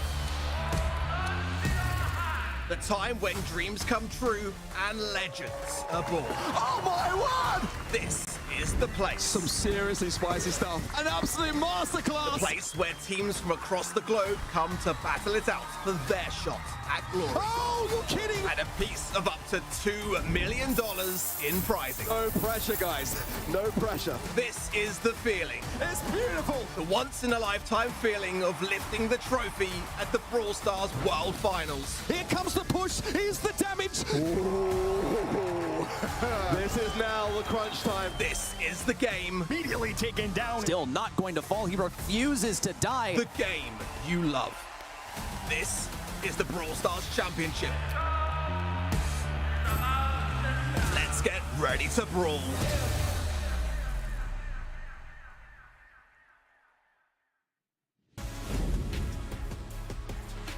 Welcome back to the BSC, powered by the Snapdragon Pro Series. It's your boy F-Dot, joined here by Trav and Ark, also your boys. And EMEA has been spicy as a jalapeno, if you ask me. Even hotter, like a habanero. It's dirty, it's insane. 5-game sets, 5-set matches have been kind of what we've been doing here today, and now we find ourselves in the grand finals. Ark, if we go minute for minute, we've been casting a lot because we've had a lot of these 5-game sets. Now we find ourselves in the grand finals. You know, what are your thoughts so far? I mean, my thoughts are that, you know, this is what I love about EMEA. You know, you just can never, you know, expect the unexpected a lot of the time in EMEA. It gravitates, it changes along the way it evolves. And Eclipsar Esports being in the grand finals with Reply Totem, I don't think that many people would have ever written that script at the start of today. But it's thoroughly deserved. I mean, you gotta you know, admit it. You know, I mean, a great performance from Eclipsar against SK Gaming of all teams. You know, Humble always making that grand finals. Reply Totem today saying we're going to put a stop to that one and give ourselves the best possible, you know, shot on it ourselves. I was chatting to Trav as well in the break, and I thoroughly agree. I think that, you know, from looking at how SK lost to Eclipsar, I think Reply Totem now would have looked upon that and think we're going to ban Max. You know, I think that Trav could be well onto something there. True. Yeah, I mean, Eclipsar certainly a surprise for me. 3 above 1 specifically. I think, you know, Eclipsar, there's a good team. Gugu, Opie, these guys are strong Brawl players that we've seen for a long time. Them beating SK Gaming is probably a little bit of an upset, but seeing the 3-1, I think, is even more convincingly so. Just pretty nuts. And then Humble is a team that has made it to the grand finals every single time, and this time around unable to do so. Reply Totem finally making their move forward. So a couple of surprises despite seeing strong players in the grand final nonetheless. You guys can, of course, go ahead and drop your predictions at event.brawlstars.com. Us, well, we don't have to, we do anyway, because we want to get the good stuff, but this is our predictions here. I have gone Reply Totem, Trav has gone Reply Totem, but Ark, you believe in the dream. Mario's going to hate me, by the way, because we were pushing for a video that I was doing the other day, and I said that was me vote for Reply Totem all the way, mate, you know. And I'm going to go against, I mean, Eclipsar just looks so good against SK. They look so aggressive. I think Trav could well be right. I think that if Reply Totem see through that and draft it correctly, then they could be onto a winner. But I felt like Reply Totem kind of won that last set because Humble drafted poorly, in my opinion, rather than playing better. That's just kind of how I translated things to be. I think Eclipsar looked very, very strong today. I just feel like the energy levels were very high for them as well. I mean, other big storylines to sort of throw it back to the bracket, you know, Zeta Division going out in the quarterfinals. That curse still remains, and we saw as well on Twitter just a moment ago, or sorry, X as it's now referred to. You know, Cubic now going to be stepping away from Brawl Esports. They're going to be leaving Oceanus. I think that's a huge storyline as well that we haven't mentioned yet today. And you know, what's going to lie in store for Oceanus next month now? Because, you know, for Esports, you know, big question marks on them. Roster mania, you know, with now 2 monthly finals left. I mean, there's a lot of things happening today in EMEA. Yeah, it's wild. You know, today I'm leaving OCG Gaming and quitting the Brawl Stars esports scene. Good luck to all this year. Short and sweet and a peace out. won't see you later. And Cubic is a player that's been around for a while. This is kind of a big deal, if you ask me. Certainly something, you know, you're always welcome back, Cubic, but just from me to you, it's been fun watching you. Thank you for kind of doing your thing. As we jump into Eclipsar and Reply Totem, this one's going to be fun to watch as well. We just talked about Reply Totem as they jumped on in here. And so Eclipsar, Gugu, Ope, and Mebius. Ark, you mentioned the energy coming out from these guys. I implore you guys to check out Brawl Esports' Twitter. They showed the clip of what these guys looked like when they won their match. Trav, I'm going to come to you. Yes, it's fun to see the guys hooting and screaming and yelling and da-da-da-da. But talk to me about the on-the-field prowess. What have we seen in server from Eclipsar? You can sum it with one word: Max. That's it wins them games, and genuinely Mebius might be one of the best Maxes I've seen in the game. He just really plays it so well, elevates his teammates by playing it, and not just that, you know, his teammates are playing phenomenally well as well, I will add. Ope and Gugu have been playing incredibly, but the star man in my eyes has got to be Mebius on that Max, and I think that's something that I mentioned to Ark, I think that's something that Reply Totem have got to pick up on, because it's something that SK, it took them too long, and even at the end they didn't pick up on it, didn't ban it once, didn't try and pick it before them, and that's something Reply Totem, I think, watching from the sidelines and understanding how good of a Max Mebius is something that they might try get rid of. Well, Ariva Dare Cheetah Reply Totem here. They've got Mauro and Mori and IChaos. Just got a chance to see them. And this is a team that I've always really liked watching them. I liked watching them when they had Joker, and I was, you know, a little verklempt about Joker leaving. But Mauro and Mori, I think sometimes we spend a lot of time talking about the other people around them. They are such a backbone arc to this team. And today, specifically, I think Mauro and Mori, their duo, have been really showing up on the field. Yeah, I think for Reply Totem, considering the start of the season, today has been a massive lift for them. And I'm so proud of both of these two teams, because like both of these two teams had not escaped the quarterfinals until this month. And now both find themselves in the grand finals for the first time this year. I've got to point out as well, that draft book there, as Trav was talking about why, you know, Eclipsar Esports are winning. It says draft in massive letters, and always got written down there as pick Max every single page. And I love how it seems apparently on that one. But, you know, I've got to say, you know, like, I'm just blown away today with the rise of these teams that have been a little bit behind on those leaderboards. And regardless as to who wins, a victory will be there regardless. I think it's been a great way to see the competition evolve this year. One of my favorite things to see is all the homework done, the drafts, the notebooks, all the actual tangible hard work. It's really cool to see the scene mature, and this is the norm. You don't make it to monthly finals if you don't have a little bit of a playbook, a little bit of a strategy. It's been years since you've been able to just log in and get the wins, and now we're even pushing that even more so forward. And so Reply Totem, they've got Max on the mind, Eclipsar thinking elsewhere. Oh, look at that. The boys are, I didn't even know they were playing in the same spot. That's dope. That's awesome. That's so cool. And I love it, man, I love the brawl scene. Like, just seeing the guys, like, handshaking beforehand and getting ready to play into this grand finals. You know, Eclipsar certainly very hyped to be here. Not exactly something they're used to on the regular. And Reply Totem, well, they've had some reclamation to be done here, Trav, and they're getting it done. So a nice mutual respect to both these teams who are climbing the ladder.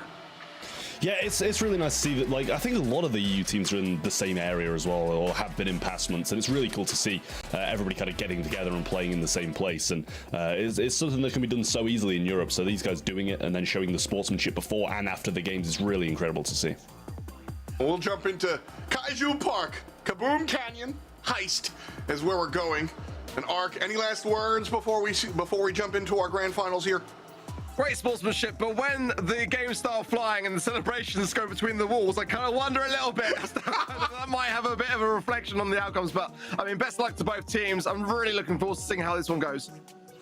Heck yeah, thank you so much for your hard work today, Ark. We'll meet up with you in a moment. 3/4 of the fans have faith in Reply Totem. I think that would be the, you know, expected outcome. The Reply Totem, simply because Reply Totem has been here in the past. Eclipsar haven't always been as high ranked as Reply Totem. But Trav, I think that momentum is real and history matters, but As in America, when we say NFL, we say any given Sunday, and here, that's how I feel about this. Eclipsar has been really, really maxing out today, no pun intended. They've just been really flying high, and they've been playing some of the best Brawl I've ever seen come out of them. So we'll see if it continues into this one. Heist means Colette, no surprise there, and iChaos gonna lock in Piper for the team. Yeah, I mean, when you're playing against Colette, you've kind of got to go for some sharpshooters, and Crow as well. Really good against the Colette, get the shots connected, make sure you know where she is in the bush, and also being able to slow down so your Piper can hit those shots time and time again. And not just on that, you can mark multiple opponents with that poison and slow them all at once, which is a really, really big thing. And if you can get hypercharged on the safe, very, very rare. But if you manage it, then it does so much damage. They're going to add a nanny to the side of Eclipsar Esports. I think that's a really, really nice pick here. Good against the Piper. And obviously you can use that TP up the map, slide into that top left portion of the map, or bottom right, depending on which side you're looking at it from. But it's a really solid thing to have that warp and TP forwards. Eve going to be the last pick, levitating over the water. Some spawnables coming in to help out along the way as well, which are going to be good against the Crow and the Piper. This draft from Eclipsar is as close to... This is a near perfect draft, in my opinion. You've got the Colette for just reliable percent damage onto the safe for sure. You hit all the points with the Nani, and then, you know, even the Eve coming through with the spawnables. I'm less interested. I mean, the water thing is still a bullet point to hit, but it's the spawnables for me. You've got the Piper and the Crow across the way, and the spawnables are certainly going to help this out. This map is all about bush control, and that's what this Eclipsar draft comes with. Reply Totem aren't no slouches. I think they've got strong picks themselves, but if I have to play rock, paper, scissors with this draft, I look at Eclipsar as kind of coming on the high side. That said, this is combination brawn and brains, and Reply Totem are ready to play. They get the first kill, and they get the first damage onto the safe as well. Just a little over 20, now 30% done, thanks to the long-range shots from Mari on the right lane. I mean, they get the first kill, and they get the first 5 kills after that as well, and all the damage too. So it's really nice to see from Reply Totem be able to play. Oh, great tap there from Maru as well. Gugu's going to go forward and actually going to use that little return to sender instead of the TP, which is kind of a little bit unexpected for me. I feel like that's one of the main reasons why you'd use the nanny, and a miss super from Ope is not good in that position. You want to be using that, getting the hits, or using it on safe. Crow's going to jump forward, dealing a little bit of damage to Ope, and finding the kill after the fact is Chaos with that dot damage. Still no damage done to the Reply Totem safe just yet. Maybe is trying to walk on up, not able to make it happen. And take a look, this safe area with all these, with all the grass in the middle, slowly being ticked away by Reply Totem by design. And I think that's a smart move. We're starting to see some work from Eclipsar now, 30% done, but Hypercharge used there by Maru before he's even got that super. Oh, gets it now, and they just drop like flies. It's unreal for Reply Totem to just spring out of spawn. That little bit of speed that he got from the Hypercharge just does so much for them, and add a lot of damage to the safe. There's the Hypercharge onto the safe. Not going to find the most connections, but a little bit more than usual. And now Maru and Mori should be able to finish this safe off, and that's another super miss by OP. I'm not sure if that was intentional or not, because they'd lost the game anyway. Take game 1. Yeah, I won't take any field goal percentage off of that one. I think that was just I'm going to hit the button now, as they see their dreams of game 1 going awry.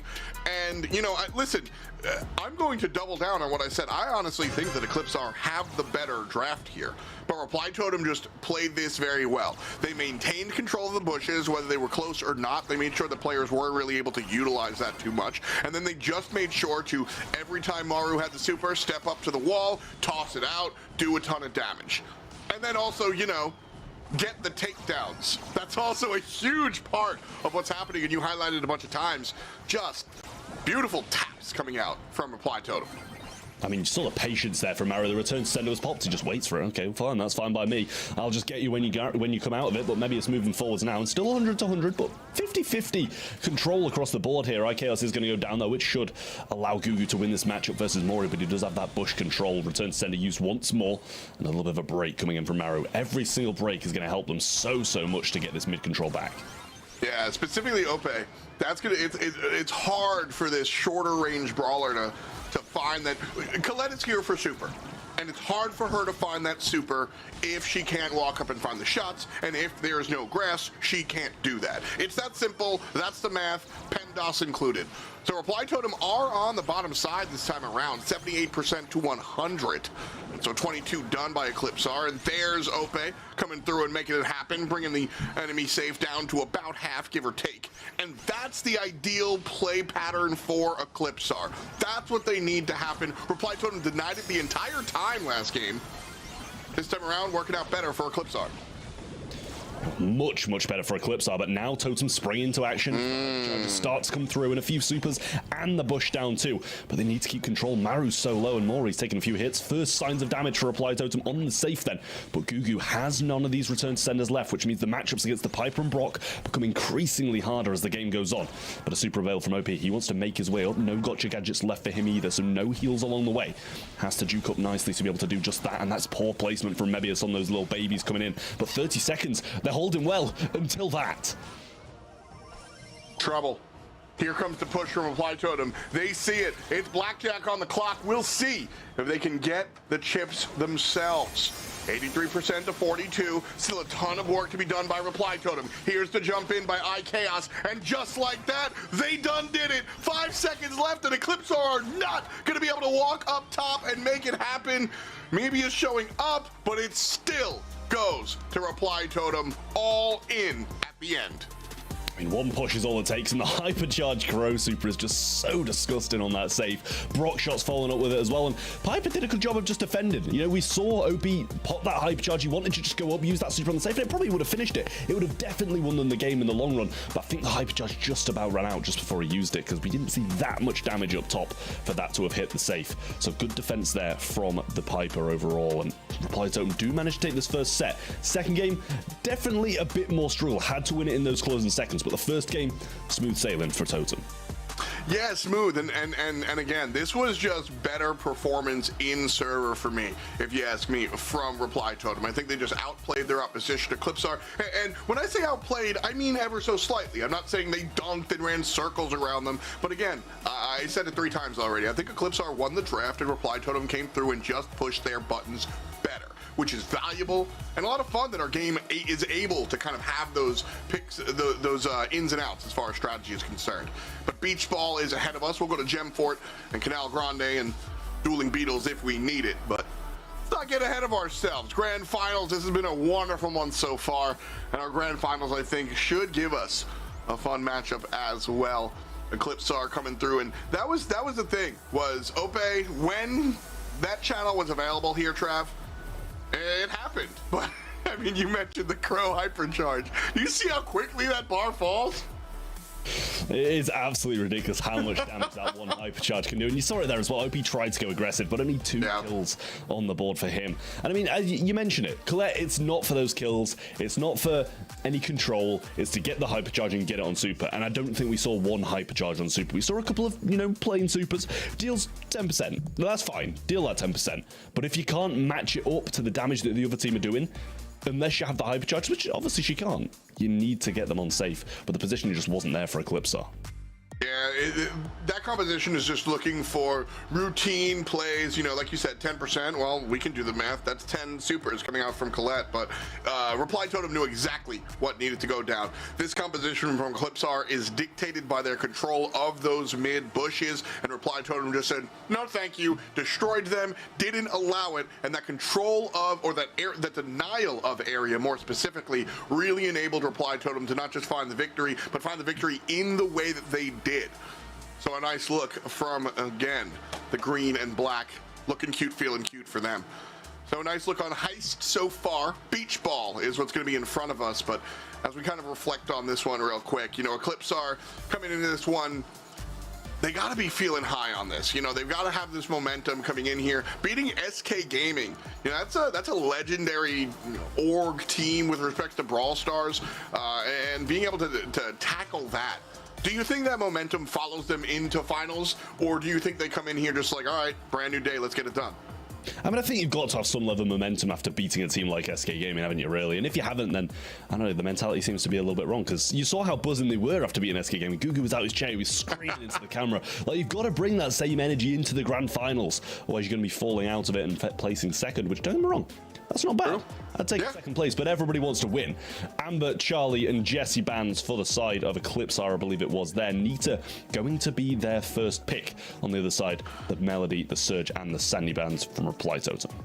I love me some Nita. I am so happy. I used to sit here and be like, you know, Nita's my favorite brawler, and Ready Set would be like, cool, you're stupid. And now with the hypercharge, the bear is big. Oh, you love to see it. More specifically, though, jokes aside, her ability to just provide basically a fourth brawler to allow the team to walk up the map, very, very important, and why Nita is so dominant and so often selected here. So a nice look there. Across the way, Speedy Max and Chaos. Talk to me about the Max in this matchup. I know you wanna. I mean, I like seeing the Max on the Reply Totem side for once, because it's going to bode well for them rather than Eclipsar having it, let's be real. Yep. I mean, obviously it is beach ball, not this map that is in the middle, so won't be the same as playing it up there, but the Griff along with it as well. Piggybank, going to be able to use some breaks, which definitely helps against Anita and also helps against the Buster as well. Stu going to have that mobility no matter what, but if you can deprive him of supers, which, you know, I don't think Max and Griff can do that well, can't keep too much range on the Stu, then it's going to be good. But breaking up these walls is going to be a definite help for Reply Totem, and then sliding in that Spike. Just a versatile last pick. You can't really hate Spike. I mean, you really can't, especially if he's wearing the Spike Airs.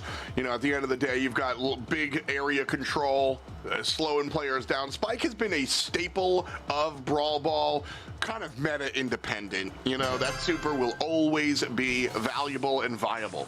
I look at this Eclipsar composition, and I see that two frontliners, and Stu, who's just trying to be the guy. So we'll see if that winds up working out. As Ope is able to step off forward, push the ball forward, and Maori slows him down, but it's an ultimate trade out. Stu, forward, glide. An opportunity for a highlight reel play doesn't happen, and Reply Totem castles the ball on the right-hand side.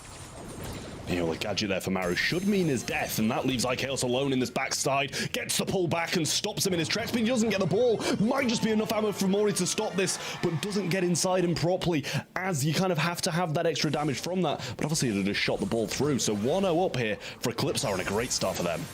10,400 HP on the Buster. Any other character, that's not a goal. Not any other character tanks, you know what I'm saying. So a nice look there from Ope to really just do the math quickly, walking on in. Strong plays out of Eclipsar. Nothing overwhelming, though. You know, that wasn't like a, oh man, Reply got embarrassed. And it wasn't really Eclipsar playing to their composition. They just got it done with a couple of kills. Max gonna hit the gas, though, and this is Reply Totem's opportunity to get out of the corner. Ope stops it with a kill on Amaru. A trade out, but a stop nonetheless. Maybe it's coming forwards now with his Gasser heal. Gets hit hard by Mori there, though, and he's got the super as well. Gugu on the other side has more of the same. Bear available for this defense. Out comes the super, brilliant from Maru there. Gets a lot of work done with that. But the Nita Bear still there on the defense. But Eclipsar backed heavily up into spawn. Nice play from Ope. I really enjoyed that that positioning there, top side, bottom side. Either way, I'm behind. Everybody else in front. Might be a scoring opportunity if Gugu falls. So have to be very, very careful about that. Maybe it pushes up forward to deny the left side. And just like that, Eclipsar gets out of trouble. Still up 1-0, half a minute to go. But Reply Totem have the momentum in this game. Ope falls would be a problem, but Mebius already respawns. That said, he's the only one up. Trav, it's 2-on-1. Mebius is here, but he goes down. And just like that, we're tied at 1. 10 seconds till OT. Yeah, and you've got to think who overtime is going to favor as well. It's going to be the team with the Max and the longer range ball. The Buster and the Nita here. Mebius needs to make the plays happen early before it starts again, but it just clips him with that slow. Ope falls up, gives him the ball too, and there's the super coming out of the Griff as well. Gugu's going to fall down. Mebius still has this null maneuverability, but going forward, I don't know why they're backing up so much instead of taking the fight to them. They're giving them all the ground, and Ope's just taking it just so easily. And now Maru's low. Mebius still got his super here. I don't think he's going to be able to get the ball out. Curveball coming in. Should fall and does, but they've just given up so much ground. I completely share your incredulity. I don't understand why they went out and did that. Shot on goal is bad. Passing up the field, Max going fast, but a hair of HP. So trepidatious in this moment. 22 and counting down. Mari's able to find a kill. Mebius down to half HP and Gugu alive. But here comes the rest of the squad. Slowed, not taken down. Mebius steps forward to deny the kill. And just like that, I think we have a draw. Just about, I think. 2 seconds on the clock, but Reply Totem can't get it in, and I can't help feel like they should have won that in early overtime, to be honest with you, but they're not going to complain about a draw when they were behind in the early game, so they should be getting straight back into it and ready for another game. But I mean, if Totem played like they did at the end of that game from the start, then I don't doubt that they're going to be able to win this one, but Eclipsar just started so strong when they had all the gadgets and the walls were up. Jumping in here. Game number 2. I agree. I agree. I was just as confused as to why we saw the players sort of not go forward with it. Must be something they had seen or said, because from this caster's position, seemed like an aggressive moment to be sure. But either way, 0-all. Reply Totem are up 1 set. Nice cactus drop from Mari to avoid certain death there. And now Mebius being the target of iChaos, and there's the super as well. Stu dashes away. Cute little self-pass from Ope, but unable to capitalize off of it. And Eclipsar are getting away with just taking just enough damage to be forced out, but not falling down until just there.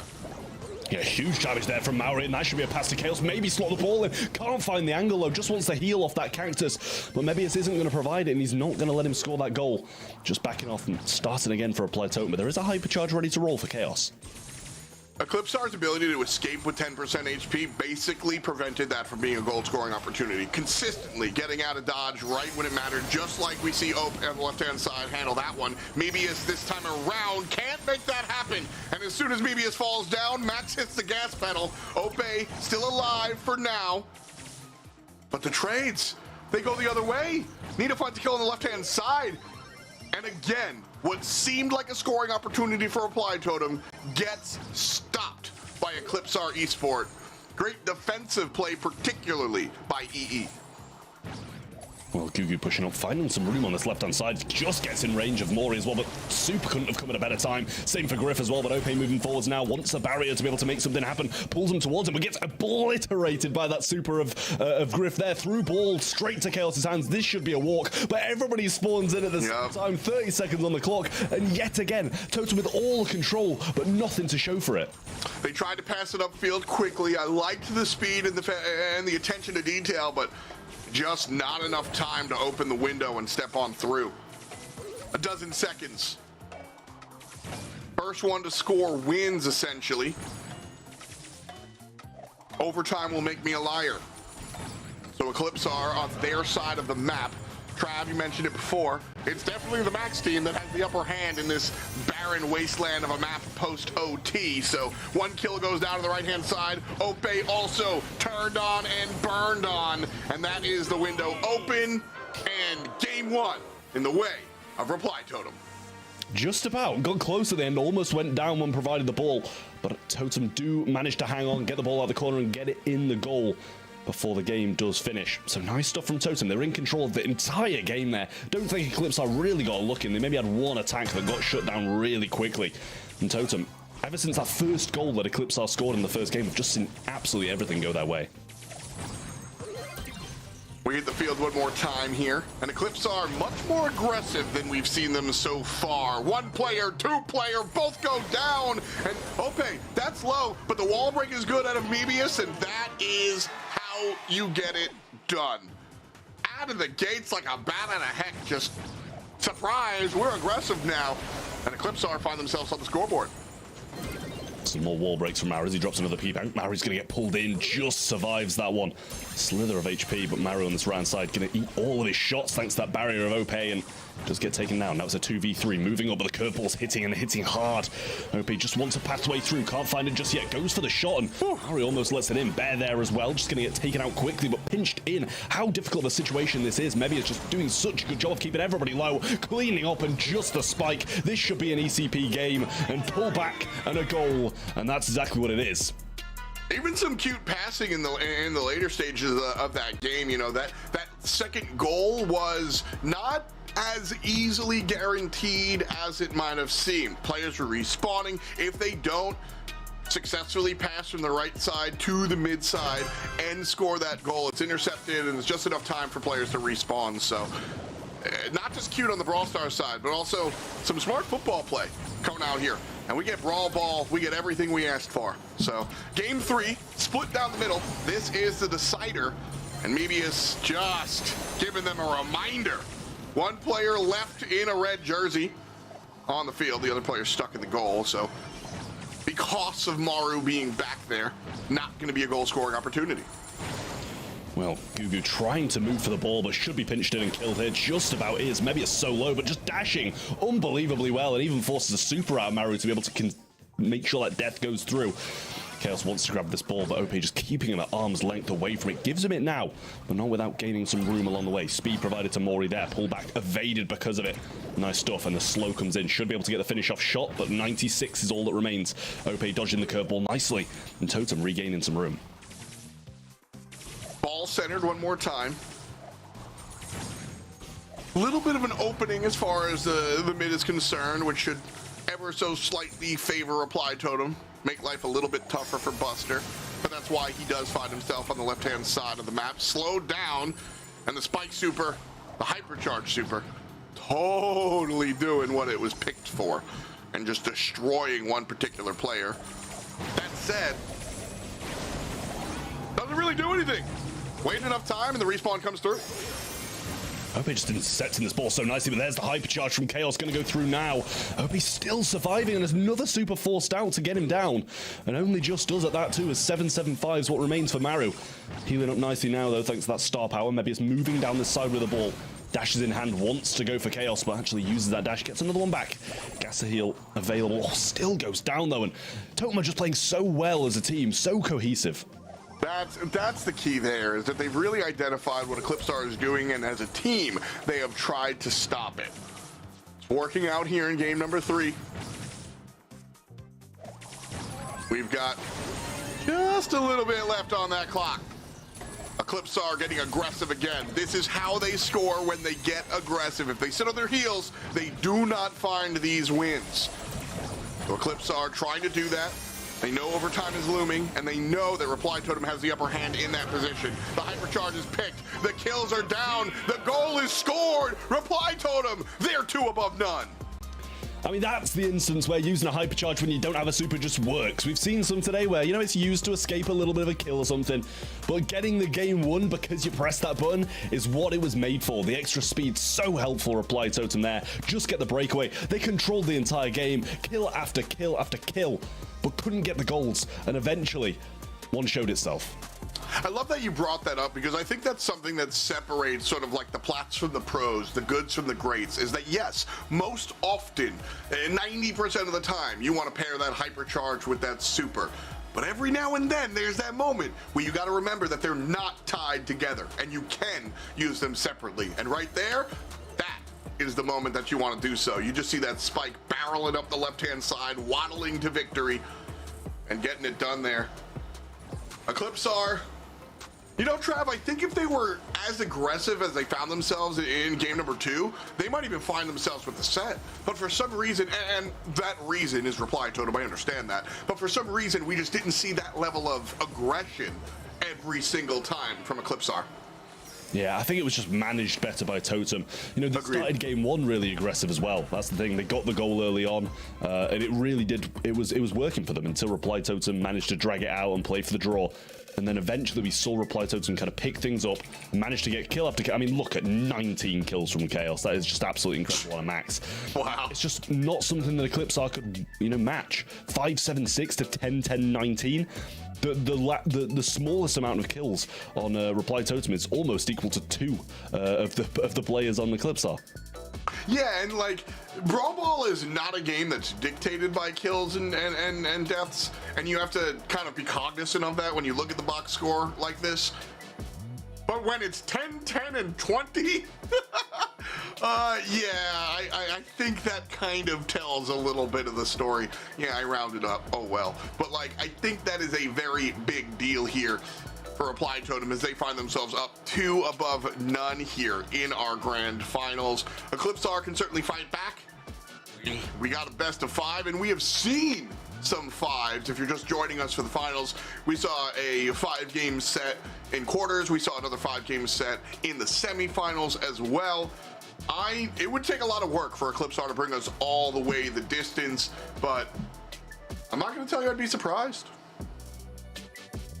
Yeah, it would not surprise me either. I mean, Eclipsar definitely have a chance of bringing this one back, but I don't even think the draft was that bad. I just don't think it really matched up to what Reply Totem were bringing to the table. If they draft well, and if they play as well, most importantly, as they did against SK Gaming, then it's going to be a big thing for them. But Reply Totem, they're just so clocked on to what Eclipsar want. They took the max before Eclipsar could even think about it. And that, honestly, is what Reply Totem won the game with. 19 kills on that max, which if Eclipsar had, they'd have done the exact same thing, and the game would have just been flipped on its head. I mean, I always find that Mori and Maru, they're very disciplined players. Would you agree? Yeah, I'd say so. And I think that kind of helps. It really helps that this gameplay style. iChaos is relatively aggressive most of the time, and having them sort of play a little bit more intentionally, let's say. I'm liking the way that this Reply Totem matches up against specifically this Eclipsar team. And so we'll see how it bodes for them as we jump into the Gem Fort. Bans are out. Eclipsar says no Stu, no Charlie, and no Amber.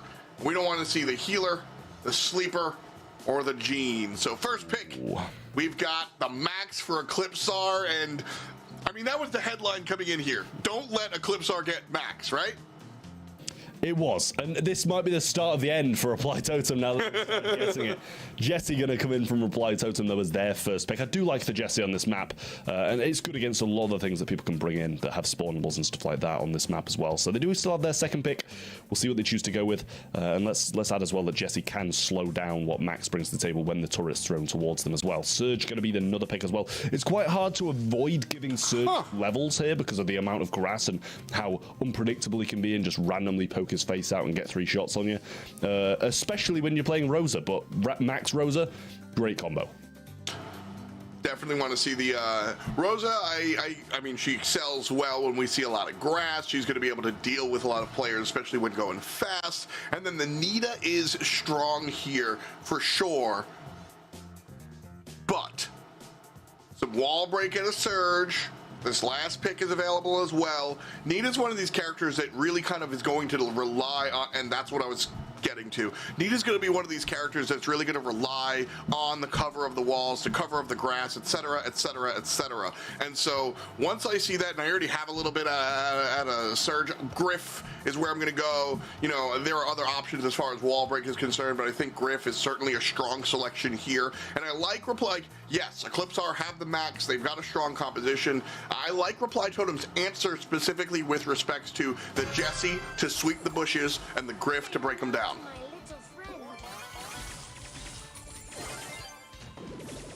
Jumping on in here. Could be Reply Totem's ticket to victory. Eclipsar has a long ramp to walk up, but I think they got their Heelys on. 3-0 so far. The Eclipsar are the ones that walked up first here. And just like that, Eclipsar 5-0. Easy peasy for now. Reply Totem find themselves on the board with a kill from iChaos. Maru's able to level up, and all of a sudden, this is a very scary Surge. Yeah, I mean, when you can get level 3 and stay alive like that, it's really going to be an issue.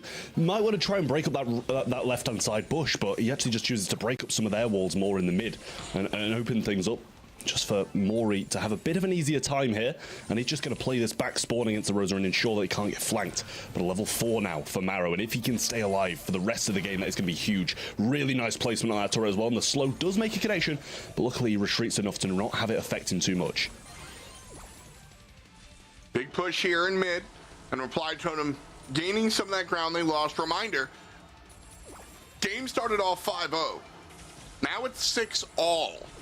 So Reply Totem, and it's funny, they haven't even like locked down this mid. They've just been able to step forward, grab a kill, get a gems to every single time. Eclipsar uses a little bit of max to step forward, and here comes Rosa. jumped on though, does take down Mori, but is traded out. 8-7, so still neck and neck for both teams.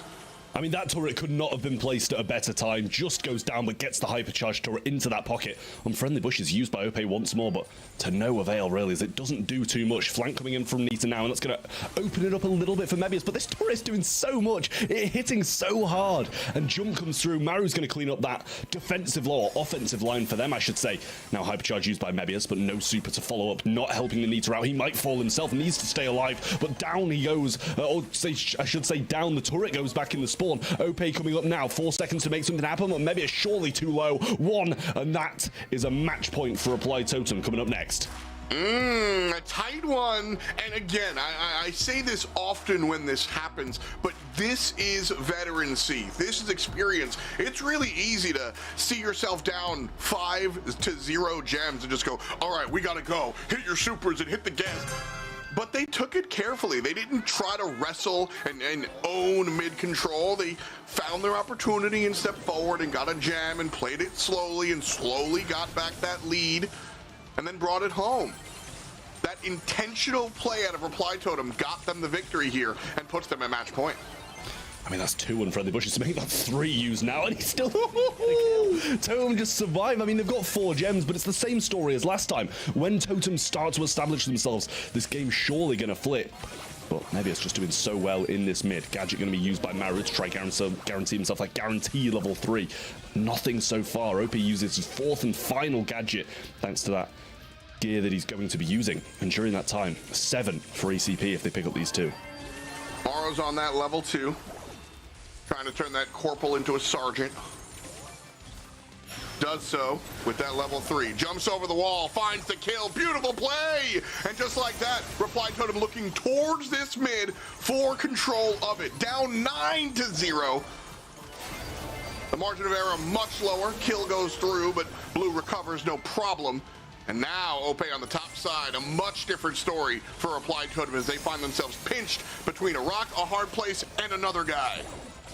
Yeah, I hope he's there, but hypercharge turret back in the dream spot. What? Applied Totem now, and this is the turnaround we come to expect.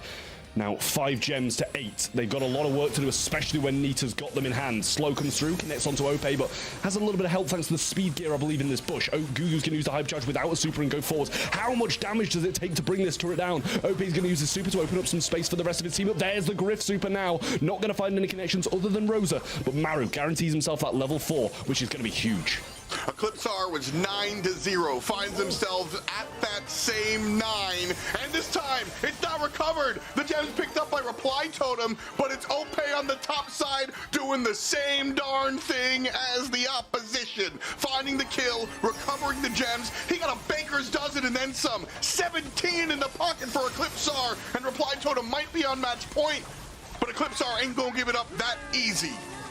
Much better from Eclipsar in that game then. They got too many gems too early on for Reply Totem to turn it around, and they almost did. They got the kills on the gem carrier, but couldn't get those gems back and couldn't keep hold of their own gems at the same time as well. They might have got the opposition's out, but they lost theirs doing it, and OP played that so well, picked his moment. Those gadgets were used really early on, and I was quite worried about it, to be fair. 4 gadgets and barely even guaranteed himself a kill, but whilst he was doing that, whilst he was slowing everybody down, maybe he's already got 7.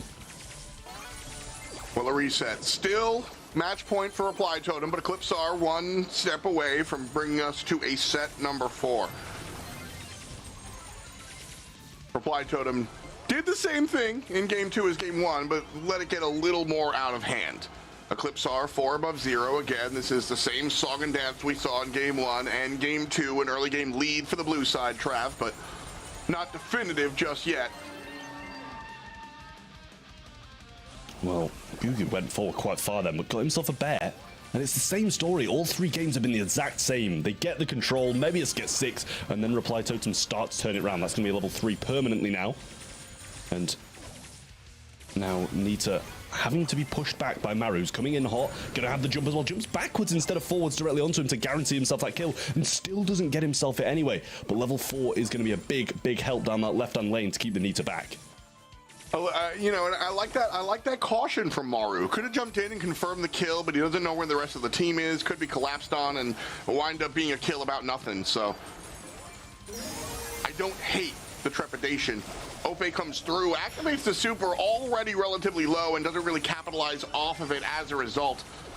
8 above 5. Eclipsar still have the lead, but this time Reply Totem have gotten involved earlier, and that should bode well for them and their fans for sure. Well, a turret available. Might want to throw it into that same spot again to try and keep that back. But here comes Gugu, and that's going to be huge with a big bear pulling through as well. Massive stuff for the side of Eclipsar, and it's all thanks to Gugu, but he's trying to get the reset, but Maru can't get that either. The bear still alive, pushing forwards. 10 seconds on the clock, and Mebius in the back left, providing a speed to Ope, who's going to go forward with a hypercharge. Get themselves set number 3 and bring it back to 2-1. And we've got bonus Brawl Stars, baby. You love to see it.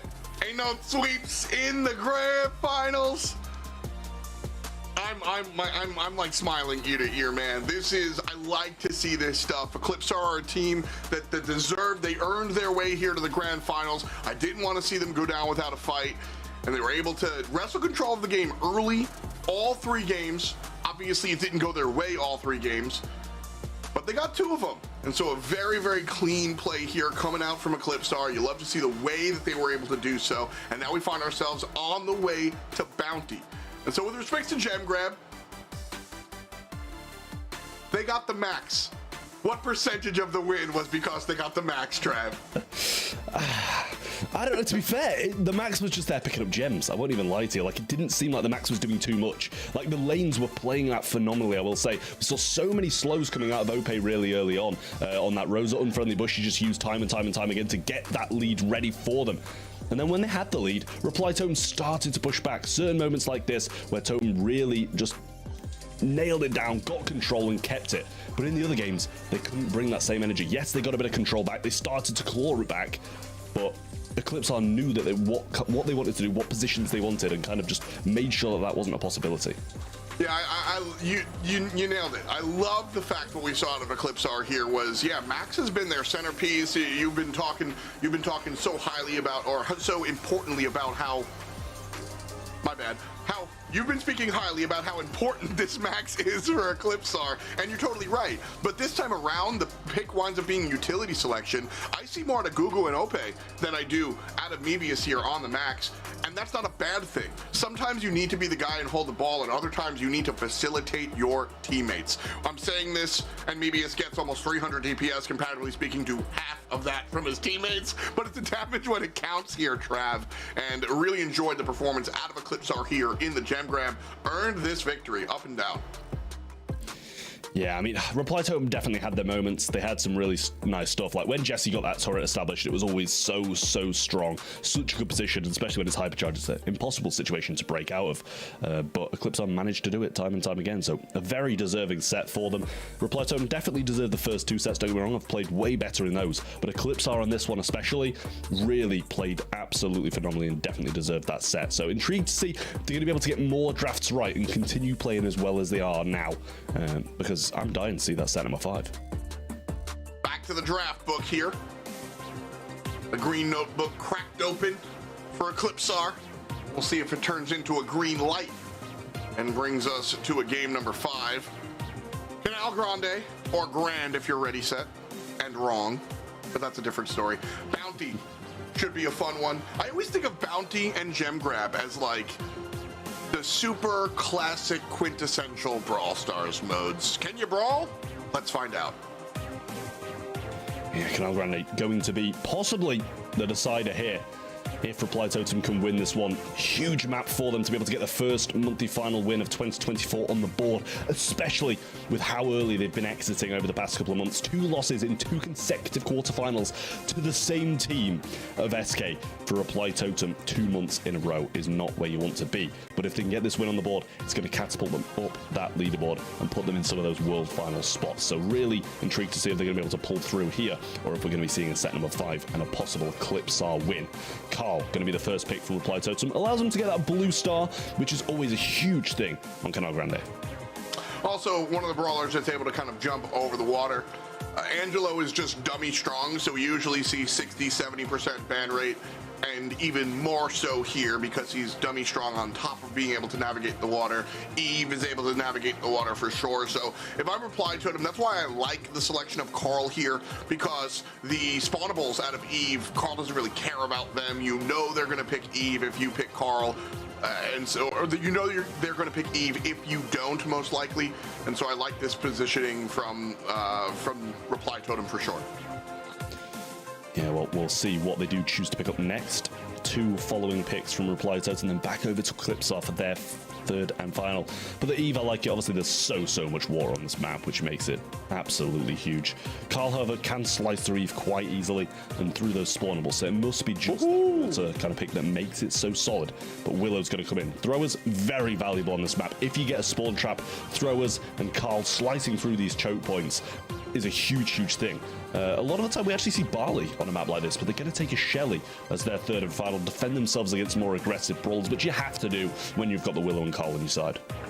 Yeah, you know, Willow I always think of as like interesting tech, specifically on like Brawl Ball or Knockout, where you're able to just make use of that MC, the mind control. But here, I mean, really just, like you said, the thrower is very valuable. So, not specifically about the tech this time. Of course, that's part of it, just a little icing on the cake.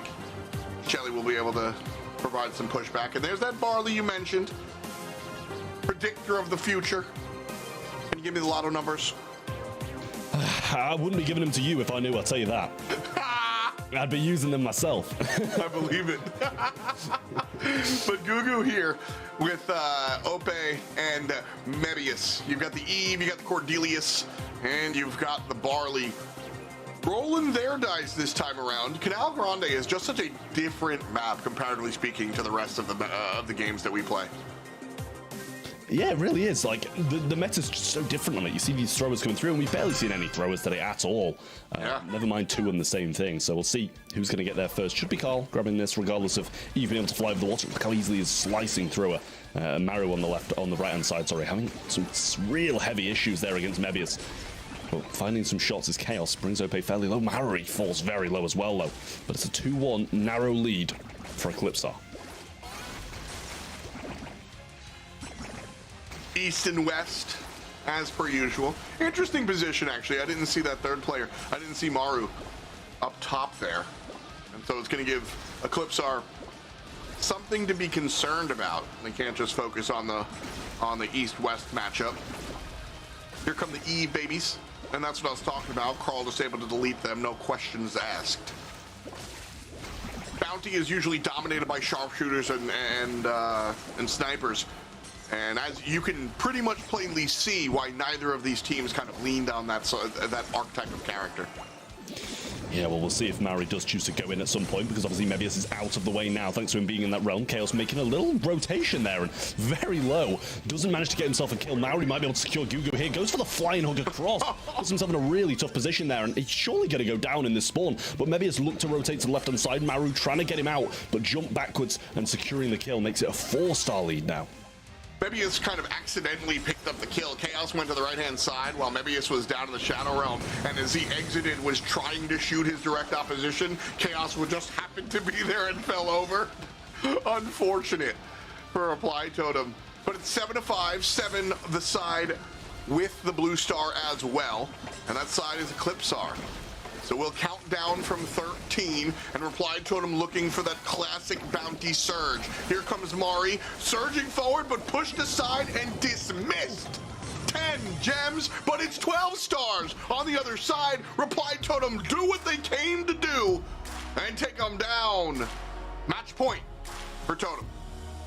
Willow with one shot just wins the game from beyond the grave. Hits 2 of them with 1, and they both burn down over time. That is absolutely huge from Totem. I can't even remember who's playing the Willow, because it done nothing else throughout the game. But in that situation, Chaos just gets them both after dying himself and wins Totem that game, puts them on match point. But to be fair, ECP seemed in control for the majority of it, so I don't doubt that they might be able to bring this one back. Every kill that doesn't win the game doesn't matter. It's about the stuff after the stuff. Kills are a way to enable yourself to find that victory. Perhaps that's a little less true in a mode like Bounty, but All those other missed opportunities don't matter for sure. The misses don't wind up on the scoreboard. The hits do. Reply Totem find them. Blue star in the pocket for Reply Totem. Again, unsurprising. Carl gonna get that every single time. Gugu on the bottom side looking for the pinch. Yeah, not finding it just yet. And by this time in the last game, Eclipsar had the lead back themselves by getting a bit of a trade. But they're playing 3 on this left-hand side, so nobody really hung out to dry like Hamaru was in that previous game. Just playing the right-hand side on his own. Willow just thrown across, making sure nobody's crossing through that pathway. And that's the way to play it. But OP trying to do the exact same thing, but Totem have no reason to go forward and lunge towards them. Yeah, this is real classic bounty. I mentioned it earlier, but before we had the 20 limit, a lot of teams just kind of sat around for 2 minutes, 1 star to none, and then jumped on in at the last 13 seconds was the number. And now, similar, but a slightly bit more aggression here from Eclipsar. And Reply Totem are going to jump on in here. It's the flying hook, going west to east, not finding a kill though. So they'll back off. There is some time to try again. Maru finds a kill though. Still not enough to confirm it and finish it off.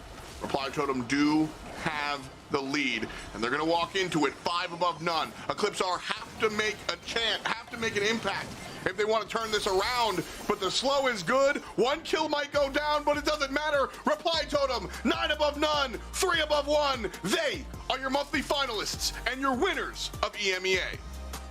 I mean, that was genuinely incredible from Reply Totem there. Just a clean sweep. Nothing happened until 20 seconds until the end of the game, but Reply Totem managed to secure it anyway. You've got to give a huge congratulations to Eclipsar for getting this far, beating SK, who I'm sure Reply Totem probably didn't want to face in the finals, so they'll be thanking them for that. But Eclipsar come in second, but Reply Totem are the winners. I mean, Eclipsar, they absolutely earned their right. They played well here today. I mean, not even being Mr. Rogers here, everybody largely played well here today. We saw some incredible 5-game sets as well. This one goes 4.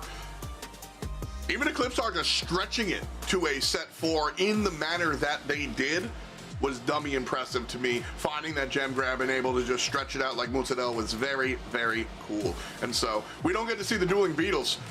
But honestly, I'm not that upset. This was an engaging entertainment finals, and Reply Totem winds up bringing it home. The majority of fans thought so. I certainly put my prediction on there as well on event.brawlstars.com, Trav. I really like what this Reply Totem team brings, and Chaos and the guys are certainly making it happen. Yeah, I mean, they've had a great day today, they really have, and they thoroughly deserve to do it in 4, like you say. I'm not too sad that we haven't seen that set number 5. I'm glad that it got extended to set 4, because ECP 100% deserve to win that gem grab set, but Totem definitely deserve to shut it out here. Brilliance. Look at this play from Chaos. It was across the map, hits them both with 1 shot, and then burned down after he dies as well. So that is absolute brilliance from Chaos there, and overall, really, really nice plays from Reply Totem across, and Maru just putting the nail in the coffin here. Super, getting the shots through the clay pigeon, following up with the super, and just finishing Eclipsar off. What I really liked here, you know, that final sequence of set number 4 was the respect that Reply Totem gave to Eclipsar. I mentioned it, how classically, when you're looking for that last kind of punch to win the game and they can't counter punch, you go in at like 11 to 13 seconds because you kill them, they don't get a chance to respawn, and there isn't a second chance opportunity. But Eclipsar has proven to Reply Totem that they might actually win that engagement. And so Reply Totem went in with 20 seconds, 21 seconds on the clock, knowing that if they messed it up and were unable to convert, they would have a second chance. And that's exactly what wound up happening. The first engagement from Reply Totem went Pete Tong, and Eclipsar was able to find that victory. And then Reply Totem hit him the second time with time waning down, and Eclipsar lost it. But that respect from Reply Totem to give them that extra shot was very, very cool. And the respect from the fans to give Maori MVP, well, it's the same thing. It's very cool. Maori certainly performing excellently well here. Trav, what a great player. Long-time Reply Totem jersey wearer as well. Yeah, I mean, I have to say the same as I did last time they won. Mori 100% deserving of this MVP, but any member of Reply Totem could have won this MVP vote from the community. But Mori, a huge congratulations to him and a massive congratulations to Reply Totem for being the champions of this month. You'll have to see it. Congrats to Mari. Congrats to all of our fans that got just as much of the W as the victors, because we got a good show to watch. And congrats to Ark for getting to hang out with Trav. I was going to say, 'cause there's not more predictions. No, thoroughly exciting stuff. I mean, well deserved. Reply Totem absolutely phenomenal this month. You've got to say it. I mean, you know, that first set as well, why I felt Eclipsar had comp realistically on Heist, and just the Reply Totem still shut it down. And I think now it should be, I think, maybe 1 point behind Zeta Division. I mean, they are literally just now boosted up that leaderboard as a result of today's performance. Again, started off with ladder skill down the bottom side of the bracket, and then Humble really was for me where, you know, Reply Totem were able to catapult their way forwards in that 3-2 victory, which went all the way to the final round of the final set. Honestly, but Eclipsar Esports, I mean, you know, that upset against SK Gaming was massive for them. I've got full confidence in that next month they're going to use that as fuel realistically here, because I mean, for both of these two teams in the grand final, it was their best performance to date, and I think that says a great deal about this region. Crazy to see Zeta fall out in the quarterfinals. I also do want to give a shout out to ladder skill. I didn't predict them to win for sure. I also didn't expect them to find the little bits of shine that they did in that quarterfinals versus Reply Totem. The 3-0 doesn't tell the tale of the tape for sure. So, Ark, you mentioned predictions, so let's go ahead and see your predictions there, homie. I mean, mine were just as bad. That was just an easy segue. Look, how does the best of us, guys? And all I can say is that if we have an interview, I'm fortunate in my position today that that's not going to come back around, because I did say to Maru that I was going to be rooting for them, and I've just ended up instantly regretting that decision to go against it. But if he was watching the VOD, mate, you know, it happens, mate. It happens sometimes. And you were right, and I was wrong, and I'm the first to admit it. Always good. All in good fun. We love you, Ark. But this is what the squads look like as a whole. I highlighted the top 3 when we started today. SK, Humble, and Zeta were neck and neck, separated by just a couple of points. Well, Reply Totem's in that conversation now. 250, 240, 222, and 221. Any given, depending on Saturday or Sunday, the way the schedule foils out, this is it for EMEA. These squads coming in next month and the month after that, there is no game that is not a must win. If you are in this top 4 for EMEA, Oceanus, Eclipsar, Foot, BC, these teams still sort of kind of have a chance, but really, it's this top 4, Trav, this is spicy, and this is neck and neck. Every game must win. I mean, 3rd and 4th, 1 point between them. That is just absolutely crazy. And another big thing we got to touch on is that Oceanus. You know, Cube announced it, and I saw Oceanus as well. Already announced that he's leaving the competitive scene. So not just Cube, he's already had confirmation with that organization. So you've got to question what's going to happen with their spot. And obviously they're going to want to keep it. The 2 players remaining. So who's going to join them? That's the biggest question I want to know. Facts. Before we say goodbye, final words, Ark, from you. Just incredibly exciting stuff. I mean, imagine if that 1 point comes back around, by the way, that divide between LCQ and World Finals. I don't want to jinx it, but maybe I just did. I just cannot wait to see how these leaderboards form and develop along the way. It's just that region where you can't predict the outcomes unless you travel yourself. Not me, for sure. So much fun here today. Thanks so much for joining me, guys. And thanks so much for joining me out there in Chatland. My co-commentators holding it down. The folks on the sister stream as well. Teddy and Spoo bringing home the good stuff, as well as all the people pushing the buttons backstage. Tomorrow, we've got a couple of more matchups as well. South America going to be continuing the very next broadcast, 12 p.m. BRT for the SA Monthly Finals. I'll be there. You're going to be there. I know you're going to be, because I'm telling you to be, and you don't want to miss it. Event.brawlstars.com. We'll see you on the BSC, powered by the Snapdragon Pro Series, tomorrow and every time after that. Peace, and much love to you. But can they find the kill? That's the thing. A fly hook from Lenardi by 4.